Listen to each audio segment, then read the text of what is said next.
Hindustan Unilever is India's largest FMCG company and also India's #1 employer of choice across industries. India's rich potential has encouraged us to not just build India's biggest brands, but brands with purpose and innovation. Brands that cut across categories for Indians in every part of the country.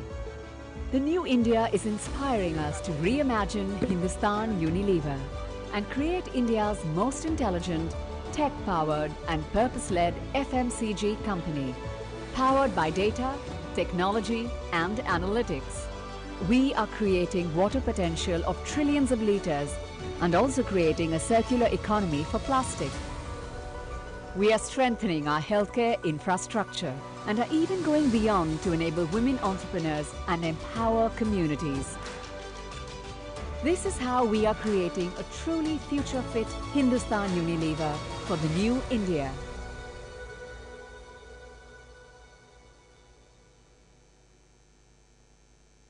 मेरी मानिए तो IDFC first bank के savings account को India के best savings accounts में गिना जाता है, क्योंकि ये देते हैं सही इंटरेस्ट रेट, वो भी क्वार्टरली नहीं बल्कि हर महीने। आईएमपीएस, डेबिट कार्ड और चेकबुक पे हैं लो चार्जेस। यही तो है इनकी ऑलवेज यू फर्स्ट वाली सोच। IDFC first bank, always you first.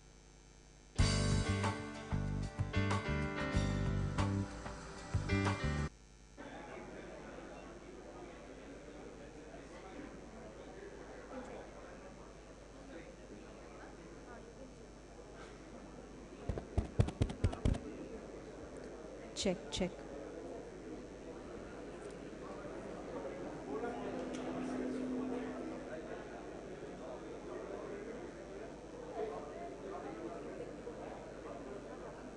No, he's saying to just wait for 1 minute. Check. Check.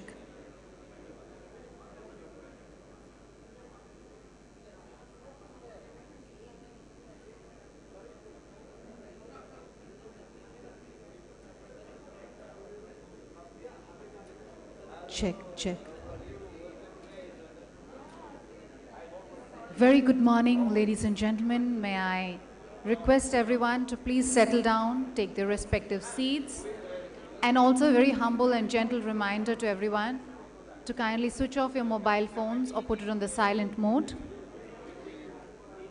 As you know that this is the 95th AGM of FICCI. We have a hashtag FICCI AGM and India at 100, so do share your tweets and posts using this hashtag FICCI AGM, hashtag FICCI AGM and hashtag India at 100. Once again requesting everybody to please settle down as quickly as possible. We will be starting the opening session in just a very short while from now. Thank you.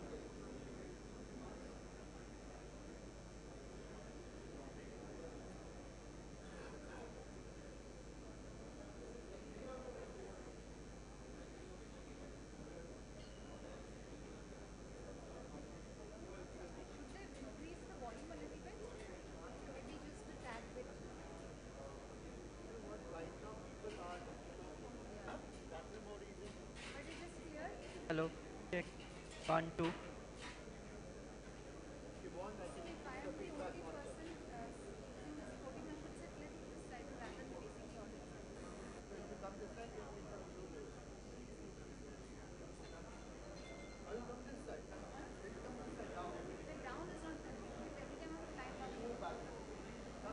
Hello, check.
नहीं हुई है sir, वो clicker कर रहा है ना, वो address डाल जब तक नहीं डालेगा तो होगा नहीं, क्लिकर करता रहेगा।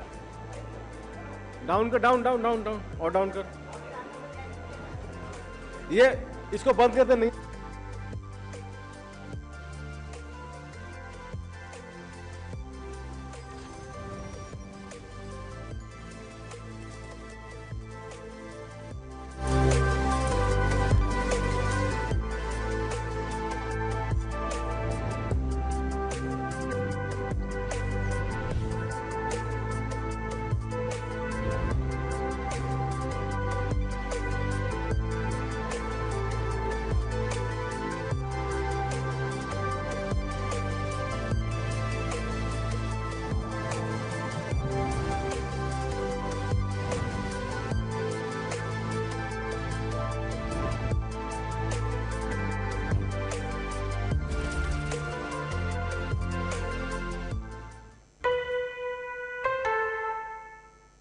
Hindustan Unilever is India's largest FMCG company and also India's #1 employer of choice across industries. India's rich potential has encouraged us to not just build India's biggest brands, but brands with purpose and innovation. Brands that cut across categories for Indians in every part of the country. The new India is inspiring us to reimagine Hindustan Unilever and create India's most intelligent, tech-powered and purpose-led FMCG company, powered by data, technology and analytics. We are creating water potential of trillions of litres and also creating a circular economy for plastic. We are strengthening our healthcare infrastructure and are even going beyond to enable women entrepreneurs and empower communities. This is how we are creating a truly future-fit Hindustan Unilever for the new India.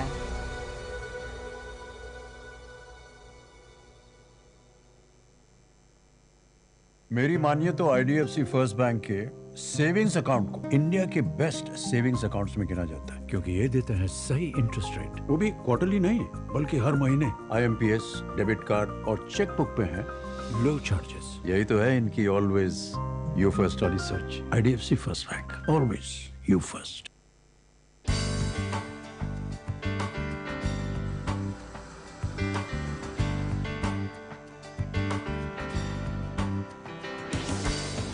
Integrated operations,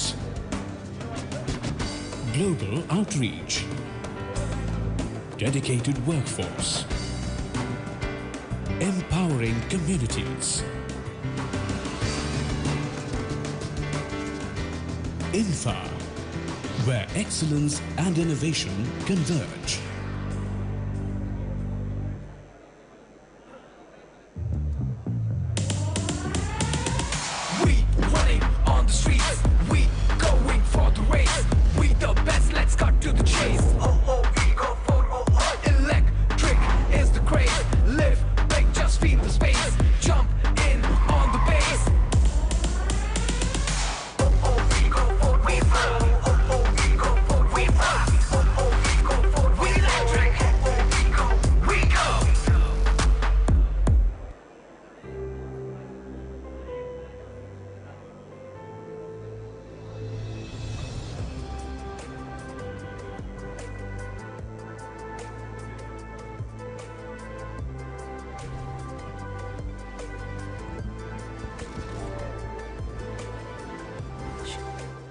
Requesting everybody to please settle down, especially people at the entry and exit, not to crowd the entry and exit.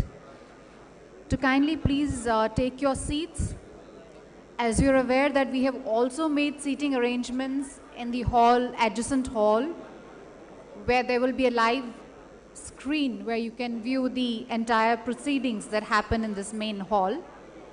So requesting everybody to please take your respected seats. And if you can't be accommodated in the main hall, then there is the adjacent hall which has enough seating, and we have the live screen where you can watch the proceedings from the main hall live. Requesting everybody to please put your phones on the silent mode during the entire course of the day. We will be starting the proceedings of the opening session very shortly.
Ladies and gentlemen, we have been informed that Honorable FM has already arrived at the venue. So please settle down and take your respective seats. Namaskar and a very warm welcome, ladies and gentlemen, to FICCI's annual convention and 95th AGM. Please join me in extending a very warm welcome to Honorable Minister of Finance and Corporate Affairs, Government of India, Srimati Nirmala Sitharaman ji.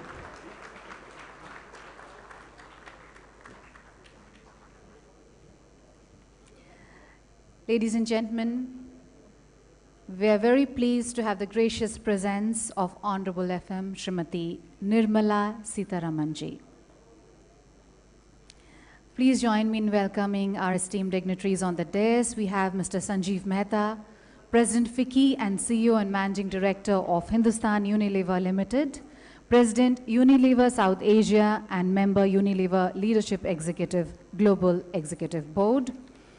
We have Mr. Subrakant Panda, President-elect FICCI and Managing Director of Indian Metal and Ferro Alloys Limited, Dr. Anisha, Vice President FICCI and Managing Director and CEO of Mahindra & Mahindra Limited, and Mr. Arun Chawla, Director General FICCI. Ladies and gentlemen, as you're aware, this is FICCI's 95th AGM and very aptly themed India at 100, Amrit Kal, Sustainable and Inclusive. India is a little over 2 decades away from the centenary celebrations of our independence, and today we are standing at an important turning point, and it is in our hands to define the future. We are on the right course to accomplish our collective dream of a new India, one which brings prosperity to all. There is no doubt about India's immense potential, and we have the capability to bring ourselves closer to the status of being a developed nation by the 100th year of independence. Ladies and gentlemen, with these words, I would like to now request Mr. Sanjeev Mehta to kindly make his address.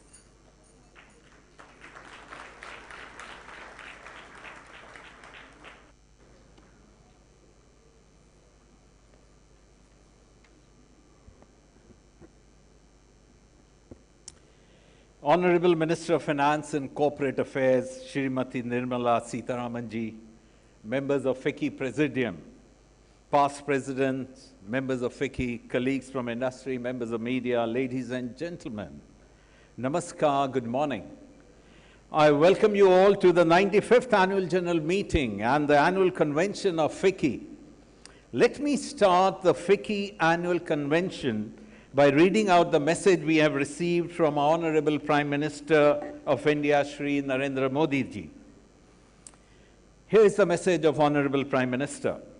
It is heartening to learn about the 95th Annual General Meeting of FICCI and the release of India's Century Study Report on the occasion. Greetings and best wishes to everyone associated with this endeavor. The 21st century is widely hailed as Asia's century, and there are great expectations from India. The joint initiative by FICCI and McKinsey to release India's Century Study Report marks another step in this direction. Due to comprehensive reforms, the nation is attaining a new speed and scale in economic growth. While on one hand, policy interventions have empowered citizens and transformed institutions, there is also a passionate commitment towards minimizing government interference in the life of citizens and enterprises. Towards attaining this goal, we have implemented a series of initiatives, repealing outdated laws and needless compliances to enhance ease of living as well as ease of doing business. Today, the world looks towards India with trust and confidence to provide solutions to global challenges. Blessed with a wealth of natural resources, the innovative spirit of entrepreneurs and technological expertise of a skilled youth, India is being seen as an attractive partner in economic growth. We continue to march ahead with a firm resolve to strengthen the sentiment of becoming vocal for local. At the same time, we remain equally committed to make India a hub of global supply chains. While a lot is happening, a lot more needs to be done, ensure that a country reaches its full potential in every domain. I'm sure that the presence of business institutions and leaders at FICCI's AGM will lead to a vibrant and interactive dialogue. These deliberations will help draw up a futuristic roadmap to further enhance economic growth that is sustainable and inclusive. The next 25 years that constitute the Amrit Kal is an occasion to work with a spirit of oneness to fulfill the collective resolve of the people to build a strong, self-reliant India. I once again extend my best wishes to FICCI towards making the 95th Annual General Meeting a huge success. Narendra Modi, New Delhi.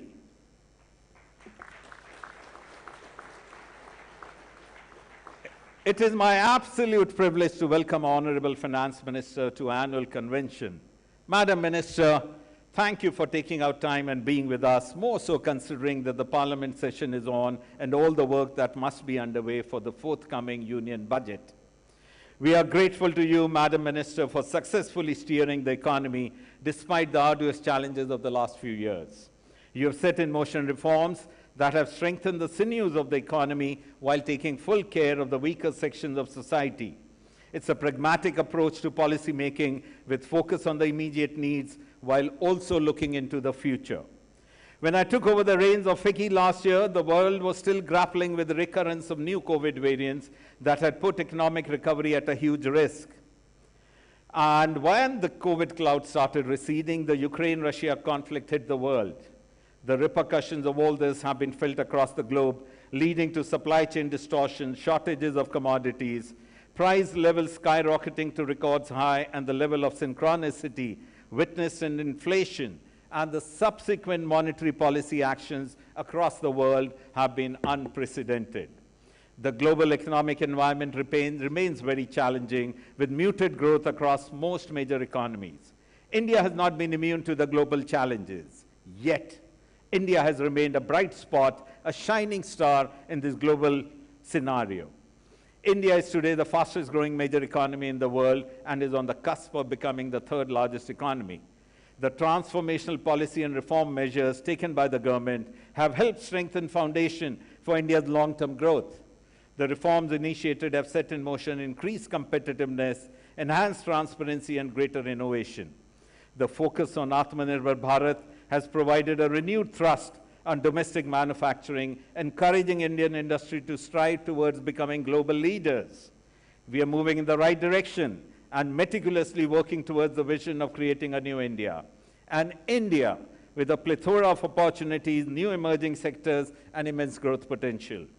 Today, we have a large startup ecosystem. We have been able to accomplish a unique success story through the unified payment interface, which is being lauded across the world, and we understand many countries would like to adopt it.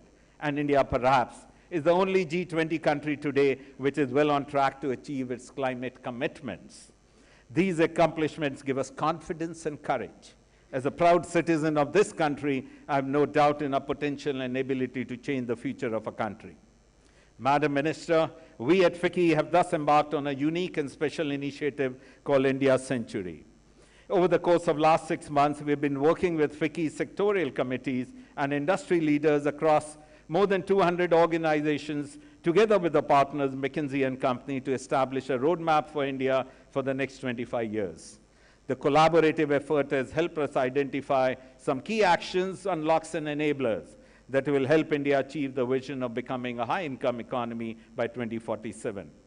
Madam Minister, I would like to share that this is not just a policy advocacy exercise.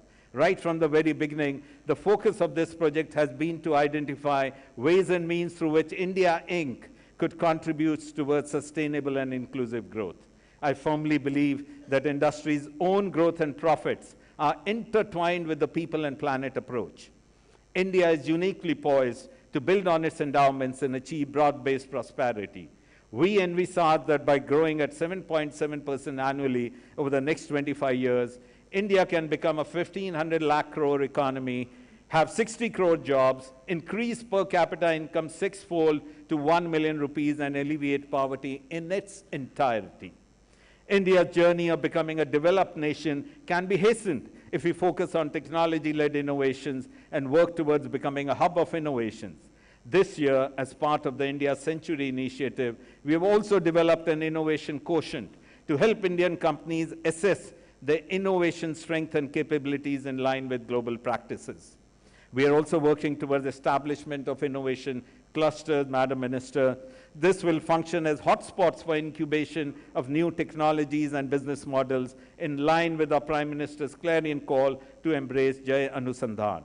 The first cluster under consideration is in the domain of renewable energy, and in the next phase, we plan to cover smart mobility cluster and water adequacy cluster. These clusters will be set up as an ecosystem of multiple stakeholders: government, industry, startups, academia, and investors. I am confident that such innovation clusters will play an important role in driving innovation-led growth of the country. In closing, I would like to reiterate FICCI's commitment to be government's growth partner. India's current G20 presidency is a great opportunity to strengthen India's influence in the world. Over the next 25 years, we have a critical task of regaining India's glory. I'm confident that if we all work together, we will achieve this golden vision much before India's century. Thank you, and Jai Hind.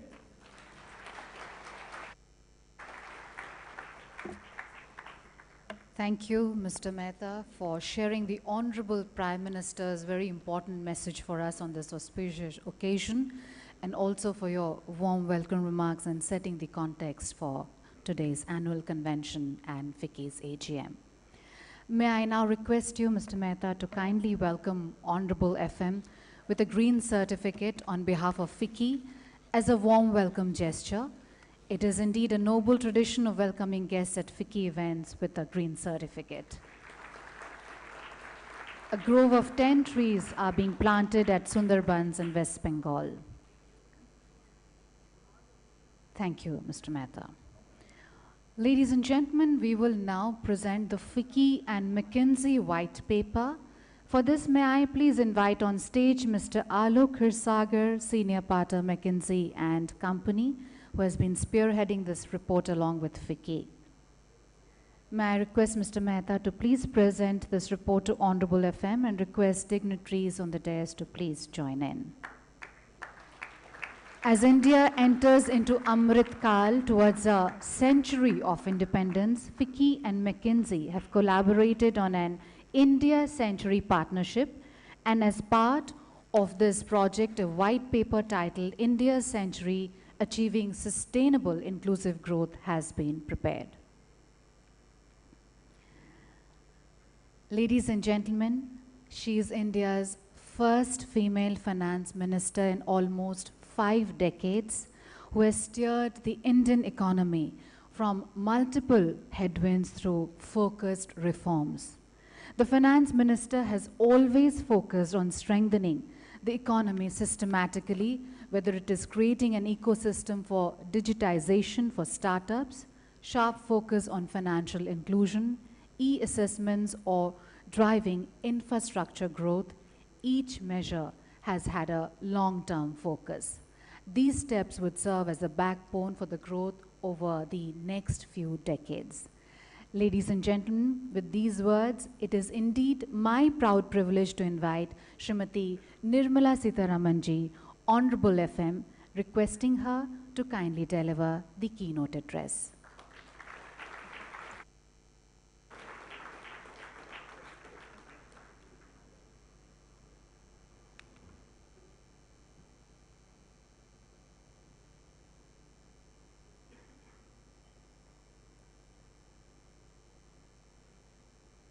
Namaskar and good morning.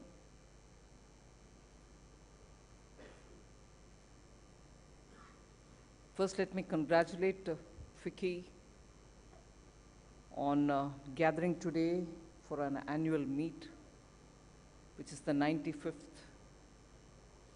That's a big number. And I wish you many more 95th. Industry associations play a very important role in policy making, and India has always benefited from the inputs which FICCI has been giving consistently to all the governments, and also probably envisaging how, by the strength of policy, not just the industry benefits, but also projects the image of a country and places it in the world economic order in its due position.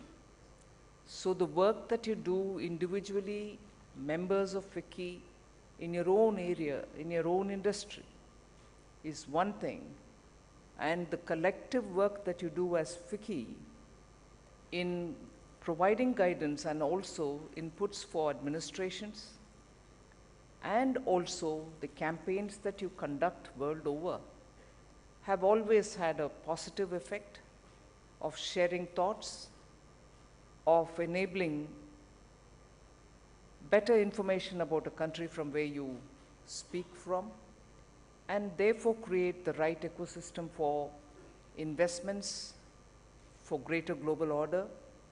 And on that score, for the 95 years of service, I do commend the FICCI for their contribution, and I value it.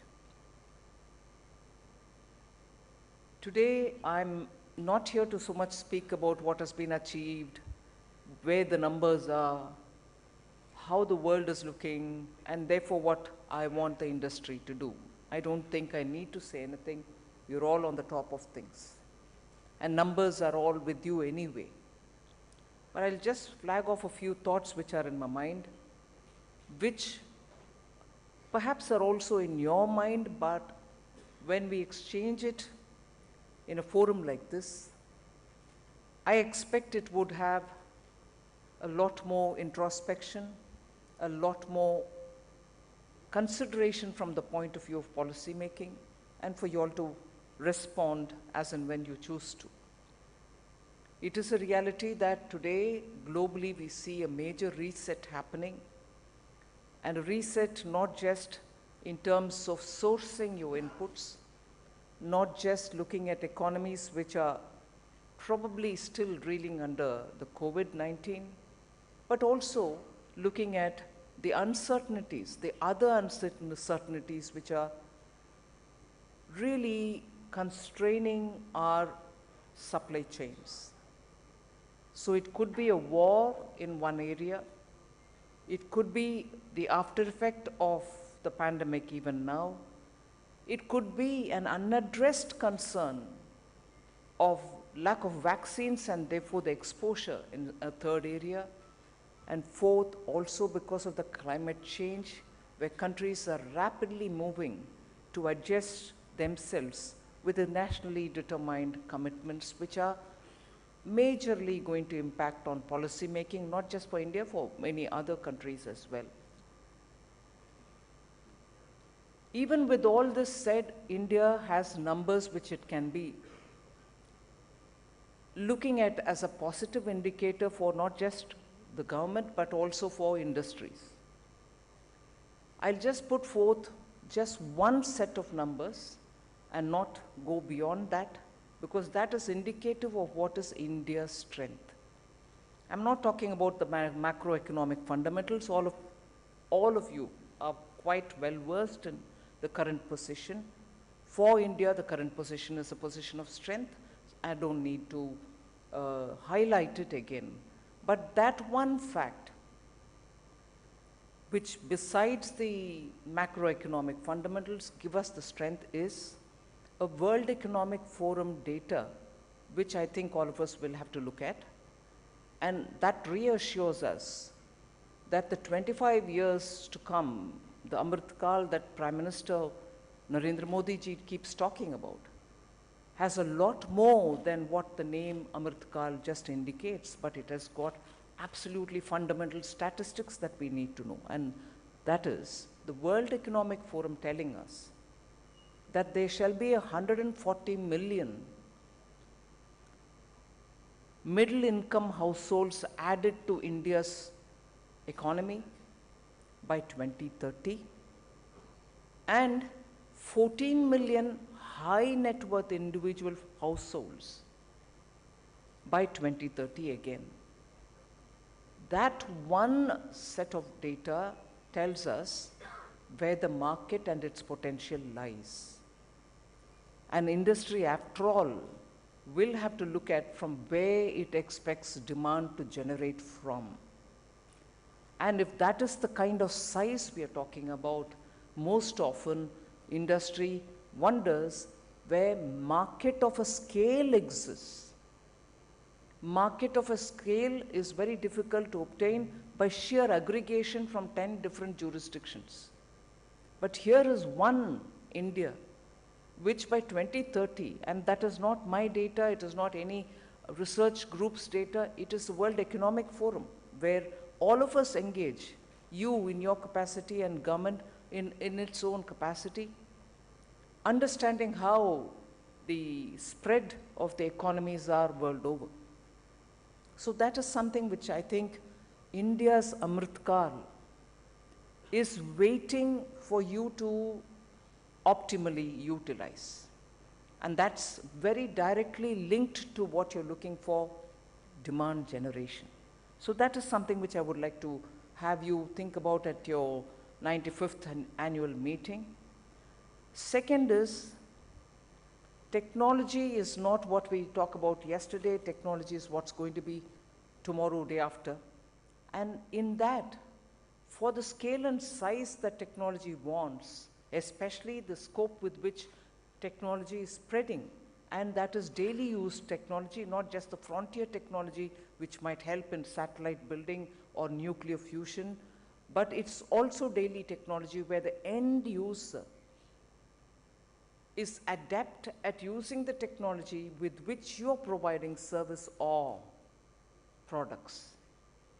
And in that, I think India has shown the lead thanks to the government's favorable approach in providing technology and technology platforms as a public common good.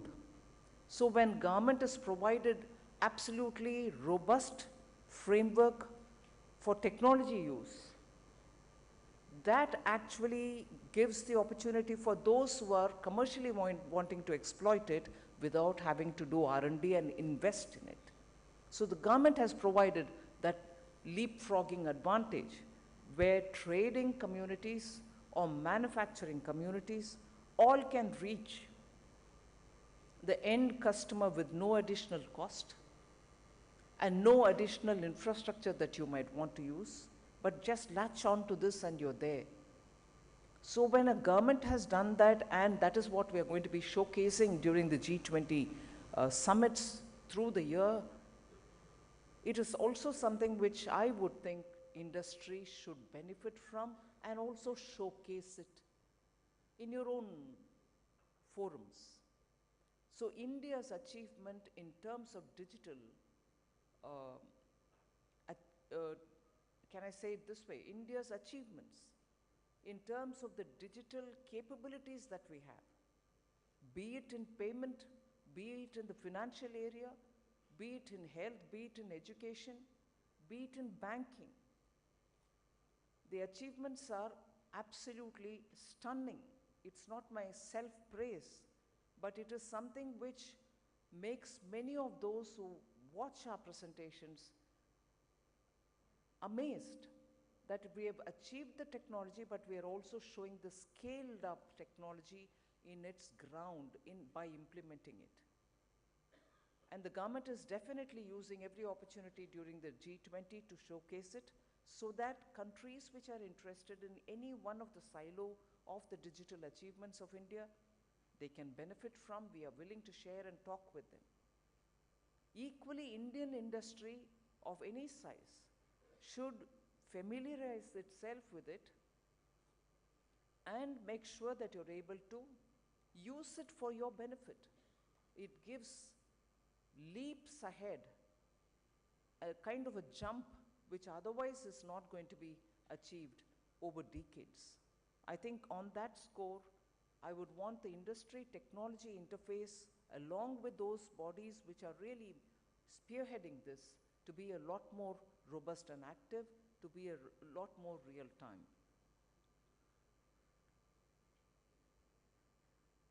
A common concern for all of us is climate. Only recently, a few days ago, I'm sure all of you all would have read it through the media, that there are countries who would want to fund their transition from not so green to green production of materials, production of items like steel. They want to fund their transition by raising tariff walls against countries which send their products as a matter of normal exports. So when India is going to, at least in some items, and I can straight away quote a common known example of steel, when you're going to export your steel, you will be facing tariff walls in the name of climate action tax. This is going to affect us. And this is not something which I'm speculating on. There are measures announced by countries. For India, therefore, both for meeting our nationally determined commitments and also for industry to quickly understand this necessity for resetting yourselves so that the tariff walls which are coming up newly in the name of climate change is something which we should face and be ready for. And when you're being ready, or when you're readying yourselves for it, there's a role that the government and the industry can play together. Diplomacy helps, so does policy, and so does any tweaking that we need to do in order to facilitate you to become a far more greener industry in your own specialized domains. So this challenge globally is not just of the climate change, but the challenges are also due to the policy reflecting the climate change which is coming across the world, for which we in our country are doing everything to adapt to renewable energy. But in the meanwhile, that transition has its own costs which are going to fall on us. I want industry to be fully seized of it, not just highlighting the burden which is going to fall on you. I'm highlighting it myself. But how do we reduce the burden of that costs which are going to come on you? As a government which should be conscious of the burden on industry, which are extraneous burden, I'm speaking about it myself. I would expect FICCI and the office bearers of FICCI to please go into the depths of these kinds of developments which are happening. I just quoted steel. Maybe I don't know of many more which are happening around the world.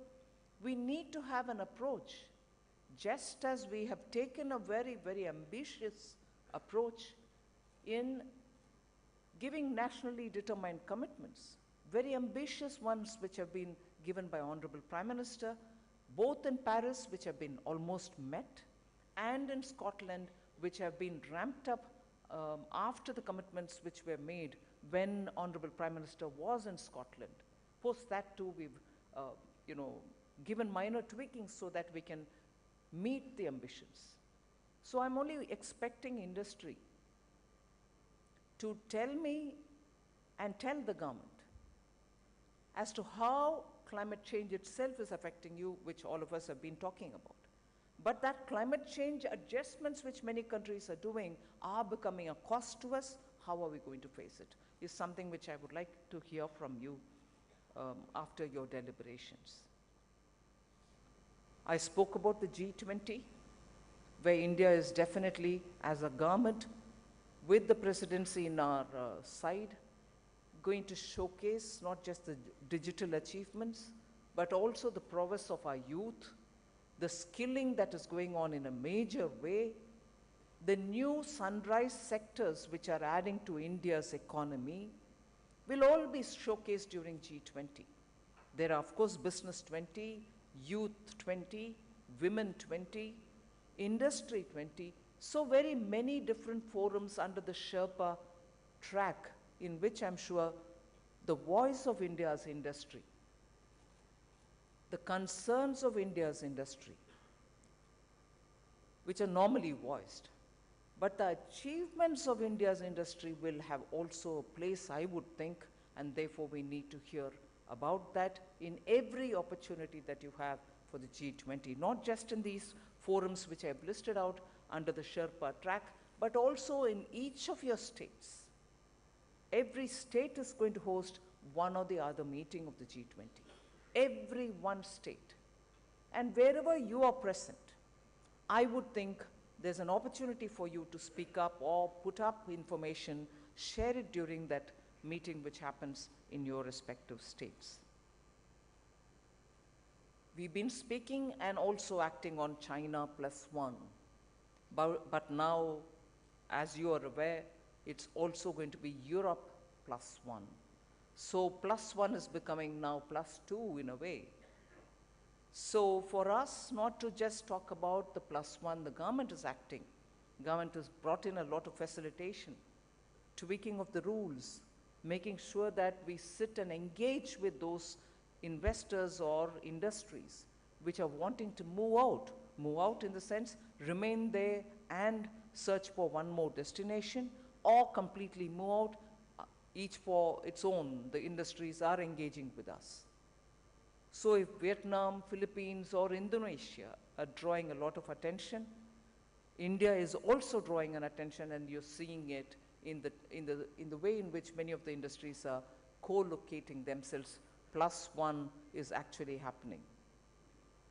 But the new +1, which is sometimes very difficult to understand, but I can say, and you will understand this, I'm sure you recognize it already, the recession, the suspected long-drawn recession, which is likely to affect Europe, is not just going to affect your exports.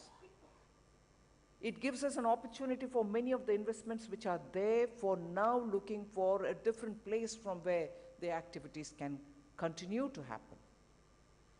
So as much you're preparing yourself for a long-drawn recession in the Western world, the developed world, I would think it is also the best time for you to work out strategies for drawing those manufacturers from there to India. Even as they're headquartered there, it might be useful for them to think of sourcing many things from here and producing from here, at least for markets which are in this part of the globe. But even as I say this, just a word in jest,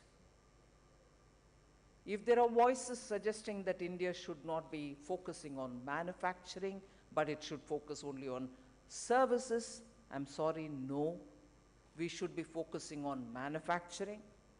We should be focusing on newer areas of services, no doubt.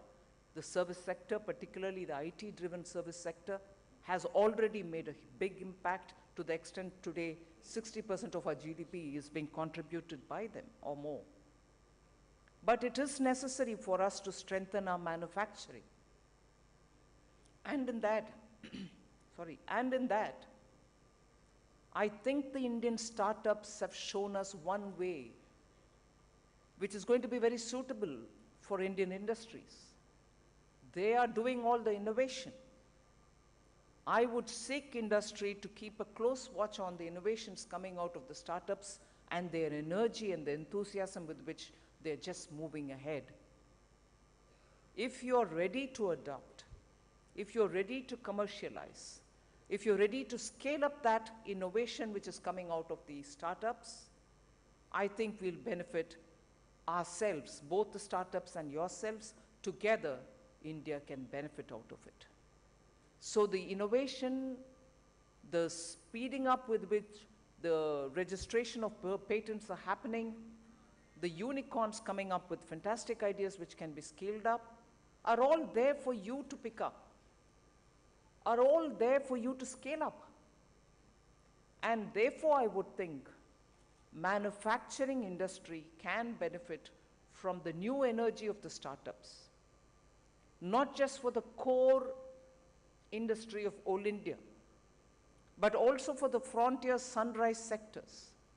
And therefore, the path for India's industry is now so enriched by government policy, the startups, the frenetic speed with which innovations are happening. The number of registrations on patents are amazing. They have increased at least threefold between 2014 and today. So it's for us now to ensure that they are not being patented for somebody else to pick it up and scale up. It's for us to pick it up and scale it up. It's very inspiring and motivating for me, especially at a time when we are readying the next budget for the country, a budget which will follow the spirit of the earlier budgets. We are going to set the template which was set earlier, but follow it and take it further for India's next 25 years, so that at 2047, as was indicated by the Honorable Prime Minister, we look forward to our children living in an India which is 100 years free after the imperial rule, but live in an India in 2047 which will be far developed and far more a place where both our young and old can live together happily and in comfort. So thank you very much for giving me this opportunity. I wish you all the very best. Jai Hind.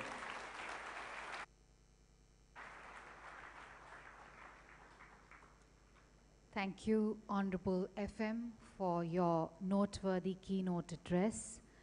You lauded FICCI's contribution towards pertinent policy making and towards the country's economic growth, and thank you for all your valuable suggestions to go forward. Ladies and gentlemen, I would like to now invite Mr. Subrakant Panda, President-elect FICCI, requesting him to kindly propose a vote of thanks.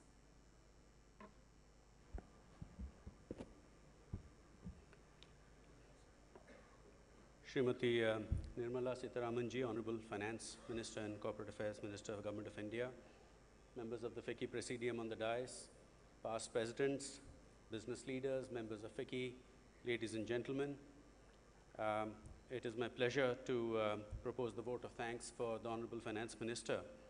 And it is indeed a privilege to have her in our midst today. And Madam, at the outset, I would like to thank you for taking time out from your busy schedule while Parliament is in session to be with us and deliver the opening remarks at the 95th AGM. It is indeed very motivating for us, and the comprehensive address that you made and the vision that you laid out and the guidance that you gave is something that we will certainly keep in mind, and I will more so do so in my upcoming tenure as President, and look to act on all the inputs that you gave us. The state of affairs of the Indian economy is a reflection of both its inherent resilience as also the astute decision-making of the Finance Ministry under your leadership, Madam, and of course the guidance from Honorable Prime Minister Narendra Modi ji. And I think looking back, both the timing and the quantum of stimulus during the pandemic, right thing to have been done, but I can't say looking back because it was something that you did in real time. And I think it's something that is being praised today because the world over we are seeing that stimulus measures on steroids have led to inflation on steroids. But all this also happened while fully supporting those at the bottom of the pyramid, which really shows that this is a government with heart, which both focuses and prioritizes growth while also holding the hands of those who need the help most.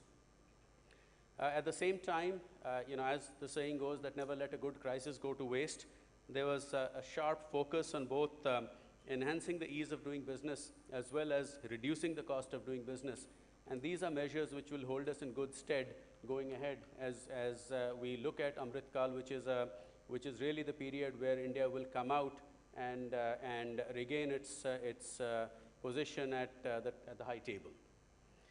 Ma'am, at a time when developed countries around the world are dealing with high inflation and are concerned with recession, India certainly has emerged as a beacon of hope and optimism. And the consensus that it is a rare bright spot in the globe, I guess, got a little boost, got a little brighter with the World Bank recently raising growth projections from 6.5 to 6.9% for FY23 due to, and I quote, robust economic activity. It is, of course, a matter of pride that India will once again be the fastest growing large economy in the world. Inflation is now within the Reserve Bank's tolerance band and is likely to come down further going ahead. And that certainly gives the wriggle room which is necessary to focus on growth. So as we enter 2023, protracted geopolitical tensions and tightening global finance conditions, which you of course alluded to, and slowing external demand are certainly challenges to be countered. But I think it is fair to say that India is better prepared than it has ever been to deal with such short-term turbulence without losing sight of the huge opportunity that is there over the medium to long term. To that extent, we believe that the attention must and will be squarely on supporting growth. Ma'am, India is ideally positioned as an attractive investment destination thanks to all the reform measures and the various policies, the enabling policies that we talked about, that you talked about. And again, and I think that the G20 year, the year that India has its presidency, is both an opportunity to set the agenda as well as highlight, as you correctly said, the superlative achievements that we have had in digitization and other areas. And I think there is much that the world has to learn from us. And I recall, in fact, when we briefly interacted with you in Washington, D.C., that the ability of India to not only carry out these innovations, but do so on scale, which is what is mind-boggling and which is what has the rest of the world looking at us. Ma'am, you alluded to the upcoming budget for 2023-24, which will be the last full budget before the general elections. Indian industry has great expectations that it will be a growth-oriented budget, which will build further on the foundation of this government's initiatives over the last 8 years. And the media often uses the term dream budget, but I would prefer to use the term action-oriented budget, which is what you have done during your tenure as finance minister, to deliver an action plan and specific initiatives which will boost growth while also supporting the common man. I assure you of FICCI's full support in both collating constructive suggestions from our members as well as amplifying the government's policies which will take forward the India growth story. And my focus as President will be to continue the good work done by Sanjeev and my predecessors, but bring in a special focus on MSMEs and startups as well as the Northeast. These are all priorities I'm aware of the government, and I think these are areas which will also deliver sustained and inclusive growth, which is what we really need to achieve. Madam Finance Minister, I've had the privilege of accompanying you along with several senior colleagues of mine on a couple of occasions this year in your overseas delegations, and I look forward to the opportunity to do so in 2023 as well. I think India Inc. working in unison with the government lends credibility, and I thank you for the opportunity given to FICCI to be a force multiplier And I certainly assure you of my best efforts and that of my colleagues to aid and abet the India growth story in the best way that we can and put our foot forward. Madam, Indian industry today is very confident, thanks to the enabling environment, thanks to all the enabling policies which are there.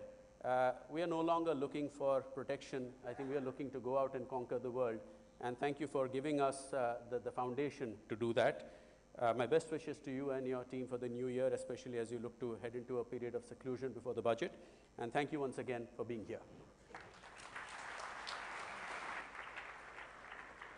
Thank you, Mr. Panda, for your warm vote of thanks and for reiterating FICCI's commitment in strengthening industry and working towards India's great growth story. Ladies and gentlemen, with this, we conclude the opening session. May I request all of you to please join me in extending once again a heartfelt thanks to Honorable FM for her time and presence here.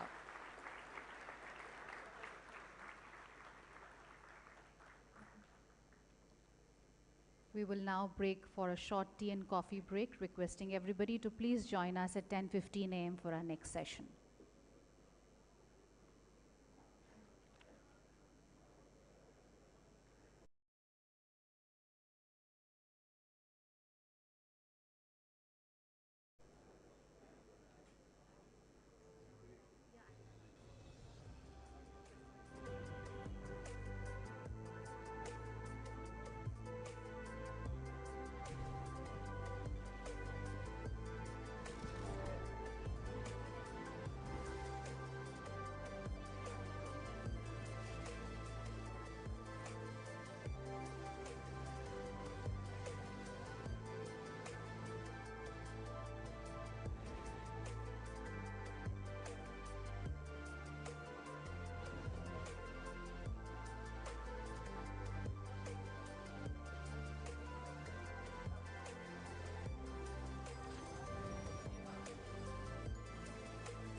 Hindustan Unilever is India's largest FMCG company and also India's #1 employer of choice across industries. India's rich potential has encouraged us to not just build India's biggest brands, but brands with purpose and innovation. Brands that cut across categories for Indians in every part of the country. The new India is inspiring us to reimagine Hindustan Unilever and create India's most intelligent, tech-powered and purpose-led FMCG company, powered by data, technology and analytics. We are creating water potential of trillions of liters and also creating a circular economy for plastic. We are strengthening our healthcare infrastructure and are even going beyond to enable women entrepreneurs and empower communities. This is how we are creating a truly future-fit Hindustan Unilever for the new India.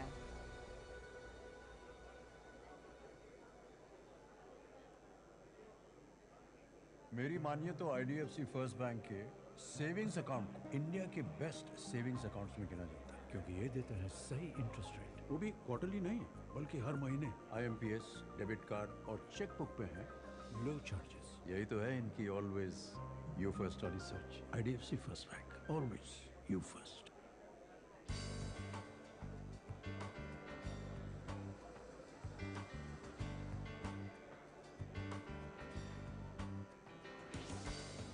Integrated operations, global outreach, dedicated workforce, empowering communities.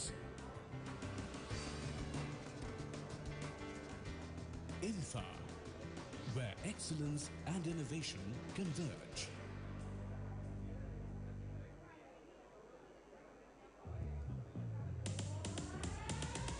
We running on the streets, we going for the race. We the best, let's cut to the chase. Oh, we go for electric is the craze. Live big, just feel the space. Jump in on the base. We go for we fast. We go for we fast. We go for we electric. We go.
Hindustan Unilever is India's largest FMCG company and also India's #1 employer of choice across industries.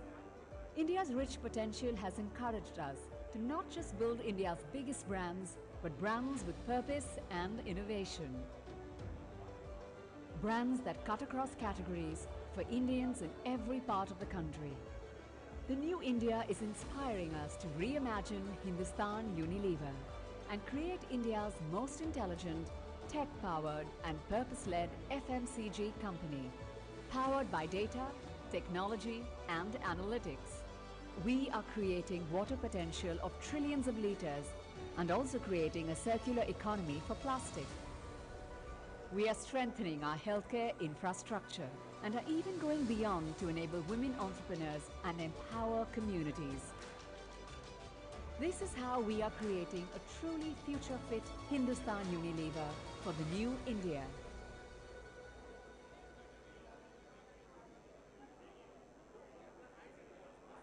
मेरी मानिए तो IDFC first bank के savings account को India के best savings accounts में गिना जाता है क्योंकि ये देते हैं सही इंटरेस्ट रेट, वो भी क्वार्टरली नहीं बल्कि हर महीने। आईएमपीएस, डेबिट कार्ड और चेक बुक पे हैं लो चार्जेस। यही तो है इनकी ऑलवेज यू फर्स्ट वाली सोच। IDFC first bank, always you first.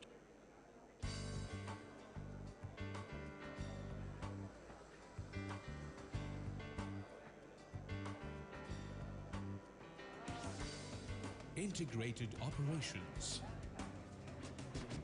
global outreach, dedicated workforce, empowering communities. Infra, where excellence and innovation converge.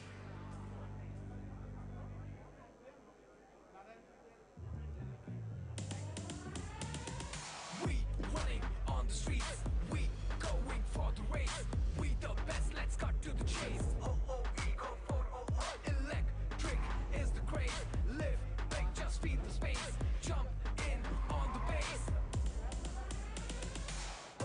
We go for we fast. We go for we fast. We go for we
Hindustan Unilever is India's largest FMCG company and also India's #1 employer of choice across industries.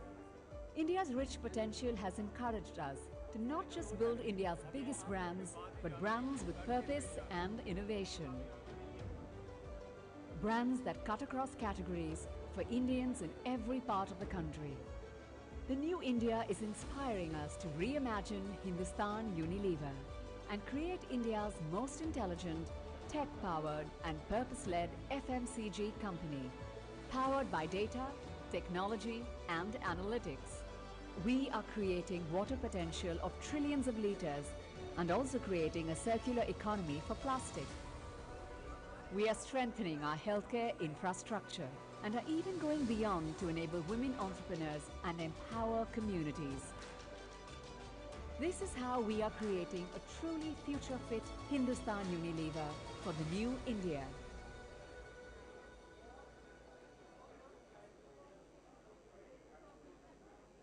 मेरी मानिए तो IDFC first bank के savings account को India के best savings accounts में गिना जाता है, क्योंकि ये देता है सही इंटरेस्ट रेट, वो भी क्वार्टरली नहीं बल्कि हर महीने। आईएमपीएस, डेबिट कार्ड और चेकबुक पे है लो चार्जेस। यही तो है इनकी ऑलवेज यू फर्स्ट वाली सोच। IDFC first bank, always you first.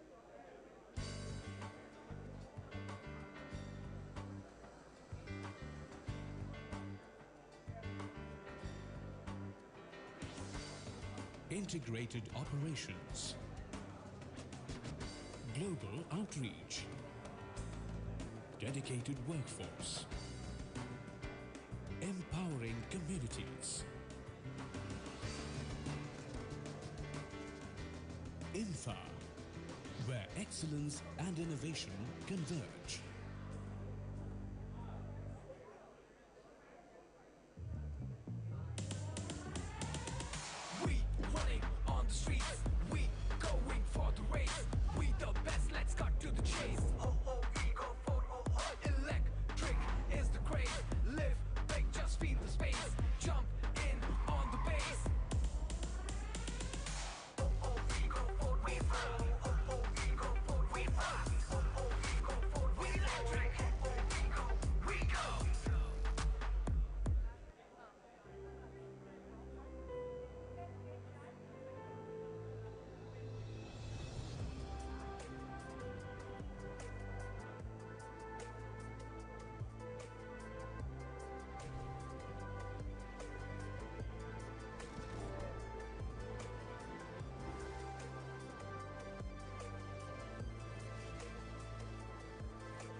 Hindustan Unilever is India's largest FMCG company and also India's #1 employer of choice across industries.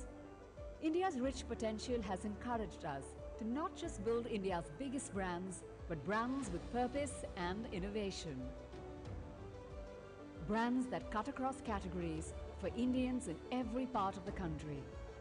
The new India is inspiring us to reimagine Hindustan Unilever and create India's most intelligent, tech-powered and purpose-led FMCG company, powered by data, technology and analytics. We are creating water potential of trillions of liters and also creating a circular economy for plastic. We are strengthening our healthcare infrastructure and are even going beyond to enable women entrepreneurs and empower communities. This is how we are creating a truly future-fit Hindustan Unilever for the new India.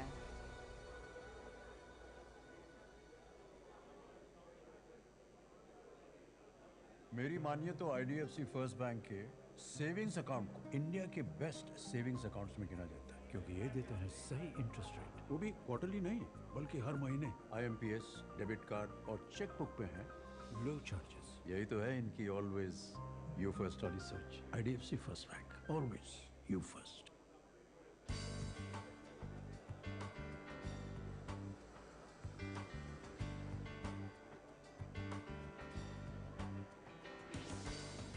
Integrated operations, global outreach, dedicated workforce, empowering communities. INFA, where excellence and innovation converge.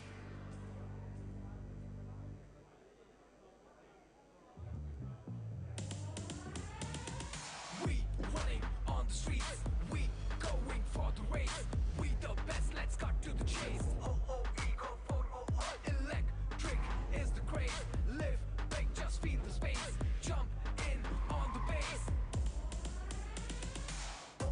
Ego for we fly. Ego for we fly. Ego for we electric. Ego we go.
Hindustan Unilever is India's largest FMCG company and also India's #1 employer of choice across industries.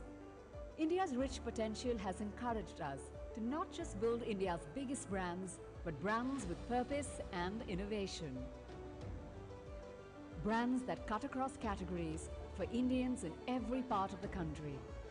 The new India is inspiring us to reimagine Hindustan Unilever and create India's most intelligent, tech-powered and purpose-led FMCG company, powered by data, technology and analytics. We are creating water potential of trillions of litres and also creating a circular economy for plastic. We are strengthening our healthcare infrastructure and are even going beyond to enable women entrepreneurs and empower communities. This is how we are creating a truly future-fit Hindustan Unilever for the new India.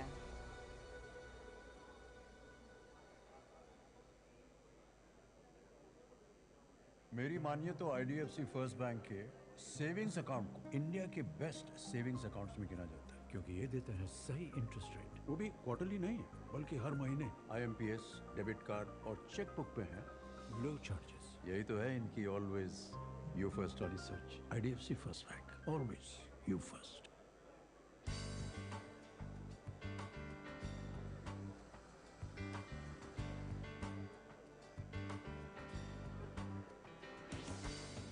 Integrated operations.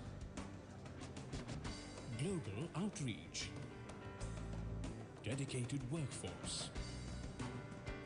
Empowering communities. INFA, where excellence and innovation converge.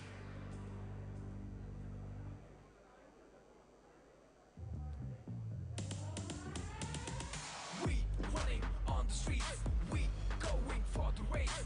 We the best, let's cut to the chase. Oh, we go for electric is the craze. Live big, just feel the space. Jump in on the base. We go for we fly. We go for we fast. We go for we electric. We go.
Hindustan Unilever is India's largest FMCG company and also India's #1 employer of choice across industries. India's rich potential has encouraged us to not just build India's biggest brands, but brands with purpose and innovation. Brands that cut across categories for Indians in every part of the country. The new India is inspiring us to reimagine Hindustan Unilever and create India's most intelligent, tech-powered and purpose-led FMCG company, powered by data, technology and analytics. We are creating water potential of trillions of liters and also creating a circular economy for plastic. We are strengthening our healthcare infrastructure and are even going beyond to enable women entrepreneurs and empower communities. This is how we are creating a truly future-fit Hindustan Unilever for the new India.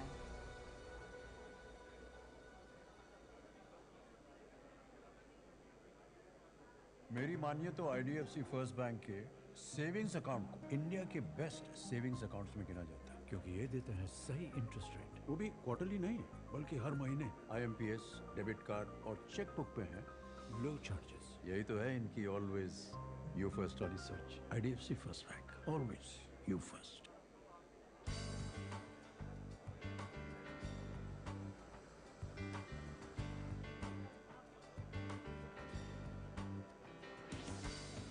Integrated operations.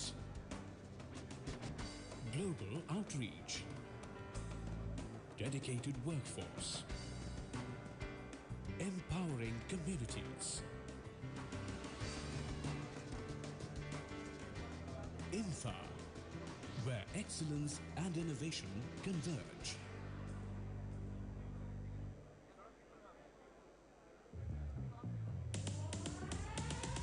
We running on the streets, we going for the race. We the best, let's cut to the chase. We go for electric is the craze. Live big, just feel the space. Jump in on the base. We go for we fly.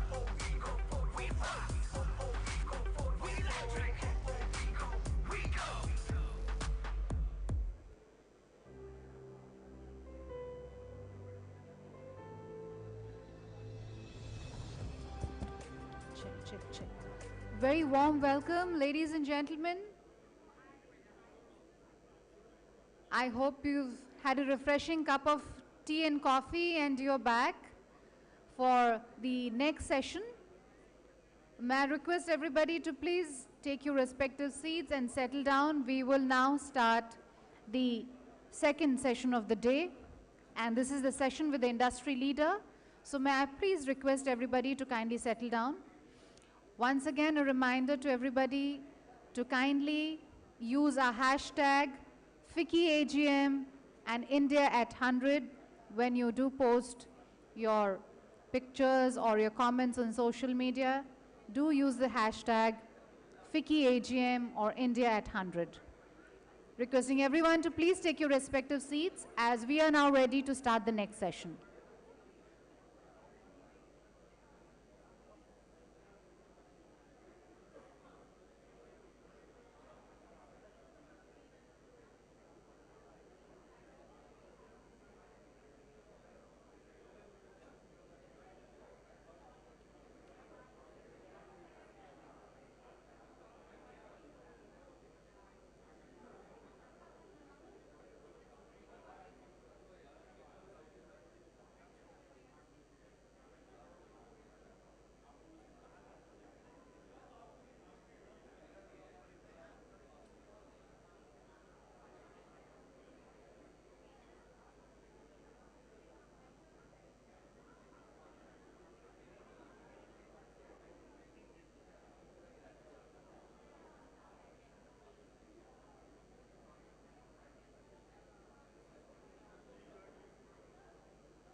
A very warm welcome, ladies and gentlemen, to a session with the industry leader, Mr. N. Chandrasekharan, Chairman of Tata Sons Private Limited. May I please request everybody to please take your respective seats. Can I request everyone to please take your respective seats?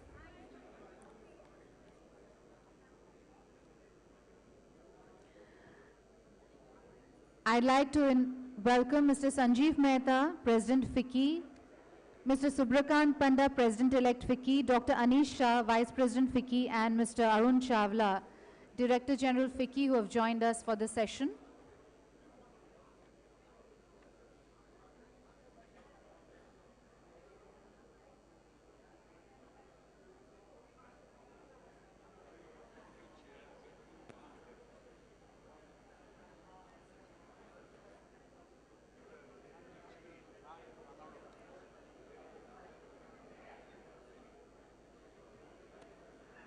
Today, despite impending challenges, we continue to be a resilient economy. And as we celebrate the Amrit Mahotsav this year, the business community stands steadfast with the government in taking forward its vision of a future-ready India of 2047. Today, global trends such as digitization and automation, shifting supply chains, urbanization, demographic shifts, and a greater focus on sustainability are accelerating India is well positioned to leverage these opportunities. Ladies and gentlemen, this session will focus on how to unlock India's potential in a post-pandemic world and what role businesses can play in this journey.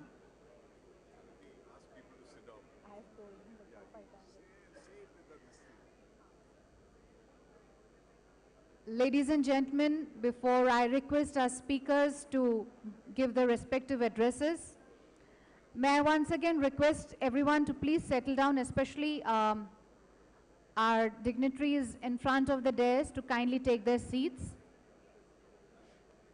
I'd like to now invite Mr. Sanjeev Mehta, President FICCI, requesting him to make his welcome address.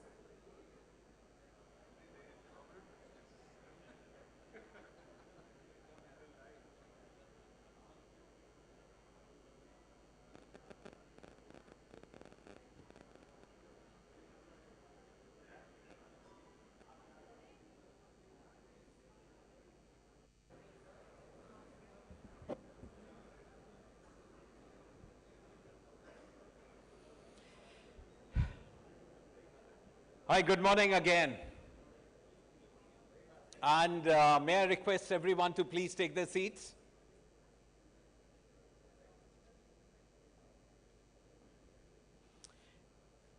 It gives me absolute great pleasure and honor to welcome Mr. N. Chandrasekaran, Chairman Tata Sons Private Limited at FICCI's annual convention. You all know his background and his resume, and I don't want to spend too much time talking about that. That will be a discussion in and of itself. But just to give you a brief, prior to being elevated to head of one of the world's largest conglomerates, he led Tata Consultancy Services as its MD and CEO. Under his leadership, TCS generated total revenues of over $16 billion and consolidated its position as the largest private sector employer in India and the country's most valuable company. Since he has taken over as chairman of Tata Group, Chandra has been driving transformation towards digital sustainability and supply chain resilience. The group has forayed into new businesses, including electronics manufacturing, consumer internet platform, and mobile technology for 5G in India. The Tata Group has expanded its aviation presence with the acquisition of Air India and is building a large global airline. As a non-executive director on the Air India board, I've had the pleasure to see Chandra operate at close quarter. He thinks big, acts big, and has a real fetish for execution. The group's turnover stood at over $125 billion, with a market cap exceeding $300 billion as at end of last fiscal. He was also awarded the Padma Bhushan by the Government of India for excellence in trade and industry. After a tumultuous 2 years dominated by a once-in-a-century virus that has upended the world as we know it and has shaken the faith of how we live our lives, there are signs to believe that the worst of the pandemic may perhaps be behind us. The Indian economy is gradually picking up and is going on from strength to strength post-pandemic. Of course, the big economic themes that have dominated 22, supply bottlenecks, geopolitical volatility, the return of inflation, might perhaps continue in 2023. In such a scenario, what is the appropriate economic model that could help Indian business withstand these shocks as well as grow in a sustainable, inclusive, and resilient manner? Policymakers will have to act skillfully and avoid knee-jerk reactions, as combination of this risk have the potential to derail economic growth. What the country needs now is the virtuous cycle of growth, sustained demand, increased capacity utilization, enhanced capital investment, higher job creation, more money in the hands of more people, even higher demand, and then the cycle will continue. These are some of the thoughts that we feel are needed to achieve the vision of creating a new India and what should be the priorities for the country in a post-pandemic world. On this note, I would like to welcome Mr. Chandrasekaran to share his views on the role businesses can play in this journey. Over to you, Chandra.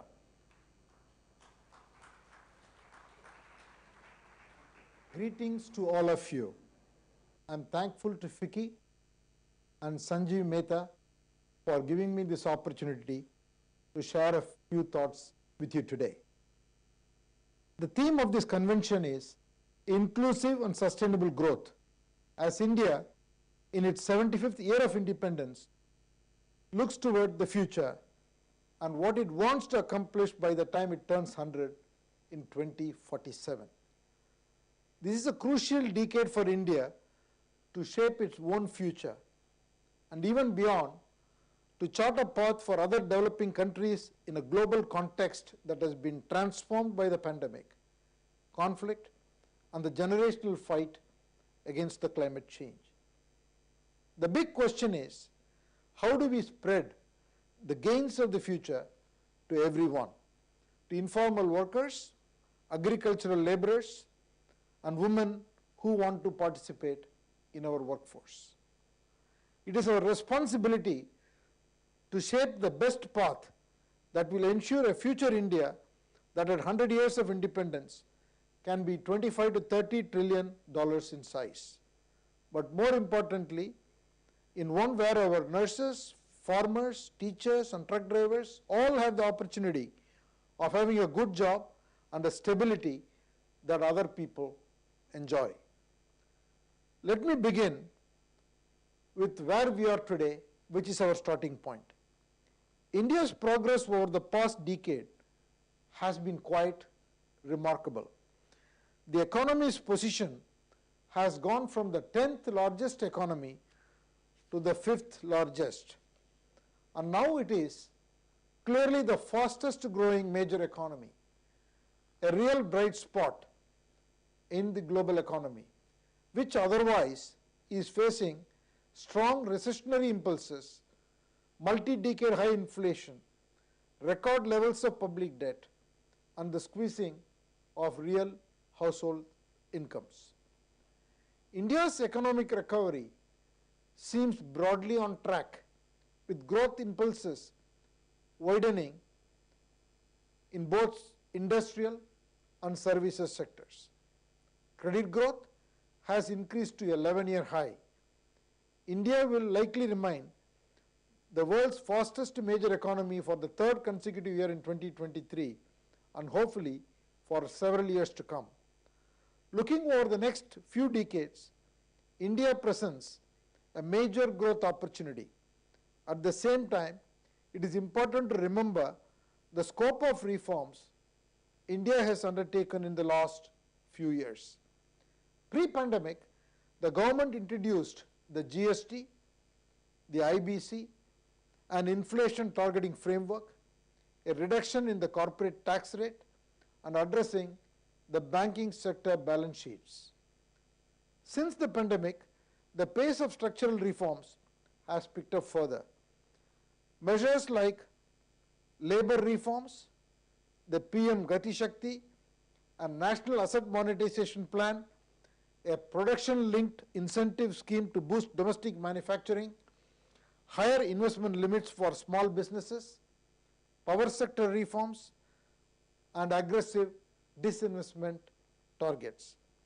The scope and scale of economic reform has been really fast-paced, and this will drive productivity improvements and a continued growth in capital accumulation. Reform is going to be a key pillar that will propel the fundamentals of India's outperformance in the coming decades. Crucially, in the past few years, we have also made significant progress in achieving results in the social sector, particularly in extending the reach and access of basic services to households. Think of electrification, bank accounts, healthcare insurance, sanitation, and connectivity.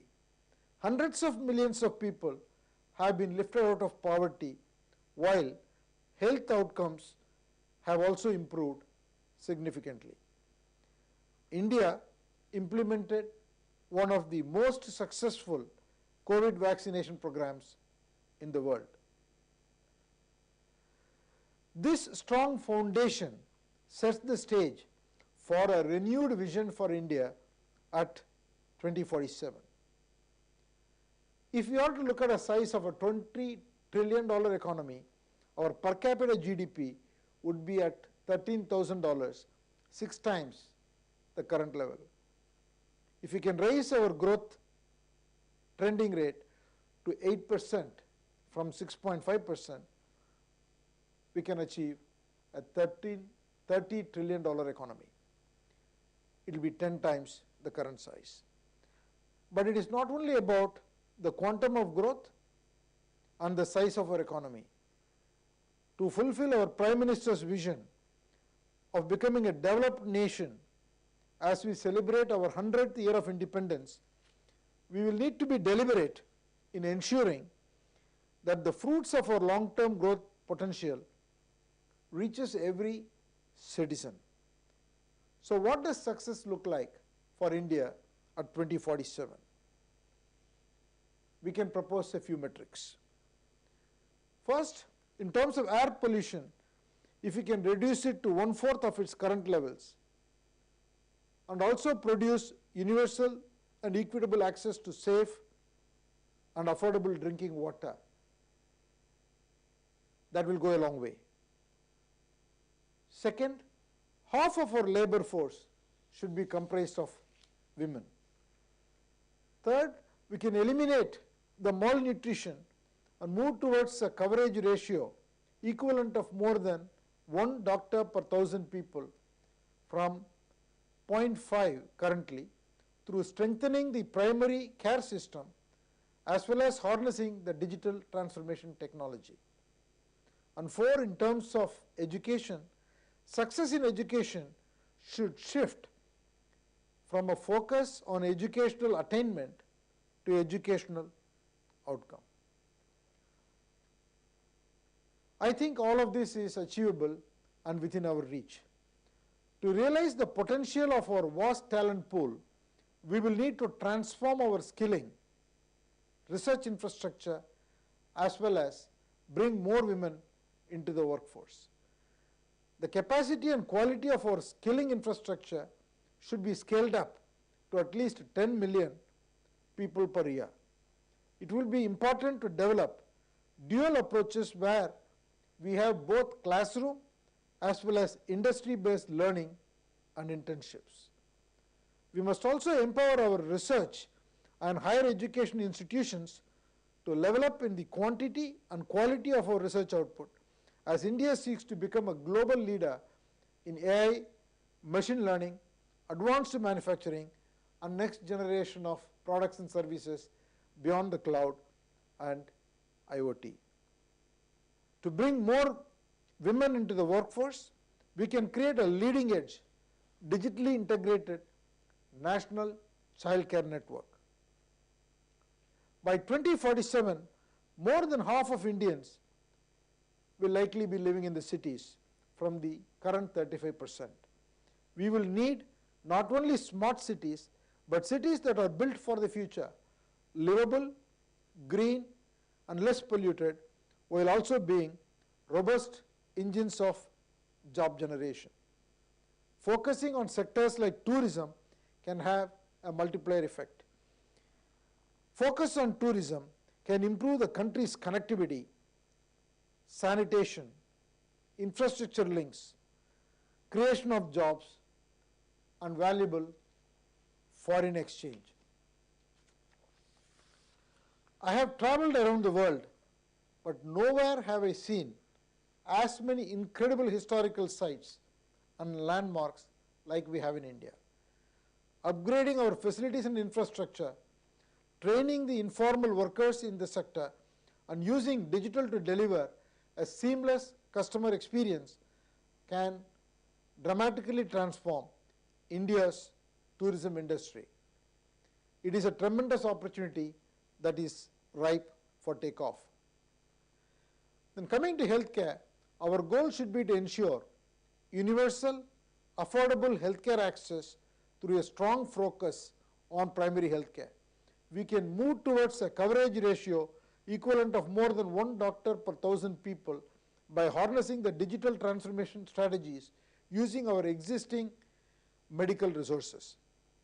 Ensuring interoperable digital health records will be key, as will reimagining the health workforce to make more efficient use of our limited resources, for instance, through the introduction of new cadres of health workers outside of doctors and nurses.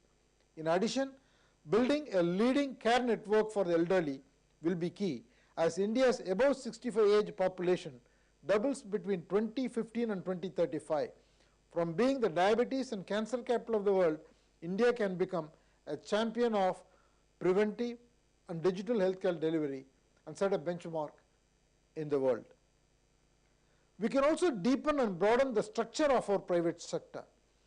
Beyond large conglomerates and high-tech startups, we can extend support to the growth of small and medium businesses throughout the country. From around 12% employment in small and medium businesses currently, we should be targeting a level of 35 to 45% by 2047 at par with the developed nations as a benchmark. I believe such a vision is very much achievable by 2047. Firstly, because of the uniqueness of the present moment. Second, because of the massive potential of technology to address many of our most persistent developmental challenges and the unbelievable rate at which India has been adopting digital technologies, both in the private and public sector. We have the right human capital, we have the scale, we just need to make the right investments and focus on specific areas to achieve these results. In addition, the major pandemic themes, especially accelerated digital adoption, the rebalancing of the global supply chains, and the environmental sustainability or energy transition reinforce India's fundamental growth potential. From work to health to education to shopping, for 3 years and more now, the internet has penetrated ever further into our daily lives. Advances in AI, cloud computing, and data technology have raced forward. Proprietary AI and big data are already separating top-tier businesses from the rest. Soon, all businesses will become data and AI businesses. No sector can escape the data revolution. For some, new technologies upending industries and replacing jobs is a concern, but for India, it is a uniquely placed wave that will lead India into the future. Our tech strength means we are well placed to continue reimagining our national blueprint using digital. If we use technology in the right way and put our people first, it can fix the structural problems that have held us back for several decades. The digital opportunity is especially enticing given the second mega trend, that is the global rebalancing of the supply chain. As global supply chains shift, there is a real opportunity to create an India plus based supply chain, as nearly every sector is on the precipice of dramatic disruption, from energy and automobiles to pharmaceuticals to medical devices. Now manufacturing methods combined with new supply routes are a chance to claim a more central position in the new economy globally. It is a massive opportunity for India to fill the void in the global supply chains in the coming decades. The third, in the coming years, the pressure to accelerate the shift towards sustainable technologies will increase for both businesses and governments. This pressure is also an opportunity, particularly for India. We already have the cheapest solar prices and some of the best firms in the world driving our energy transition. And it is not just renewable energy. India can also lead in electric vehicles, storage batteries, water efficiency, as well as in designing circular economy solutions. Given where India is in our economic developmental curve, this is also a great opportunity for the country to create jobs through building a green economy, whether through solar installation, microgrids, sustainable cooling, or better waste management. I started this speech with the assertion that India's future is incredibly exciting, and now I would like to finish the same way. The decades ahead holds a lot of promise. Throughout the country, many of us, businesses and individuals alike, are already grasping the opportunities of a changing world. Many Indians are more than ready for the future, and they are creating the future in fact. And I am so excited to see how the next decade will unfold. Thank you for listening.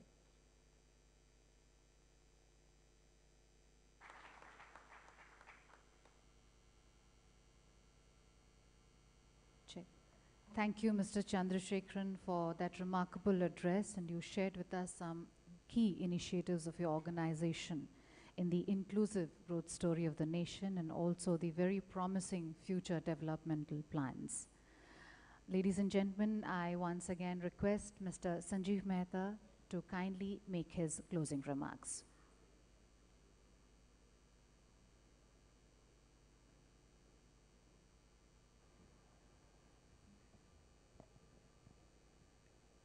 You know, I would like to thank Mr. N. Chandrasekharan for his extremely thoughtful views, and I would like to summarize it in one sentence. It was a speech laced with hope and optimism for our great country by one of the biggest business leaders we have in the country today. So thank you, Chandra. Thank you for your thoughts, and thank you for being with us today.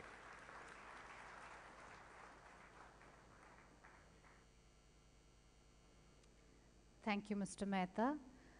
Ladies and gentlemen, as you're aware that we have the next session, which is the session with the global business leader. So if there are no breaks at this moment, we will seamlessly move from one session to the other. We will like to now start the session, as I mentioned, which is the session with the business global leader. And we have today Mr. Paul Polman, business leader and former Chief Executive Officer of Unilever.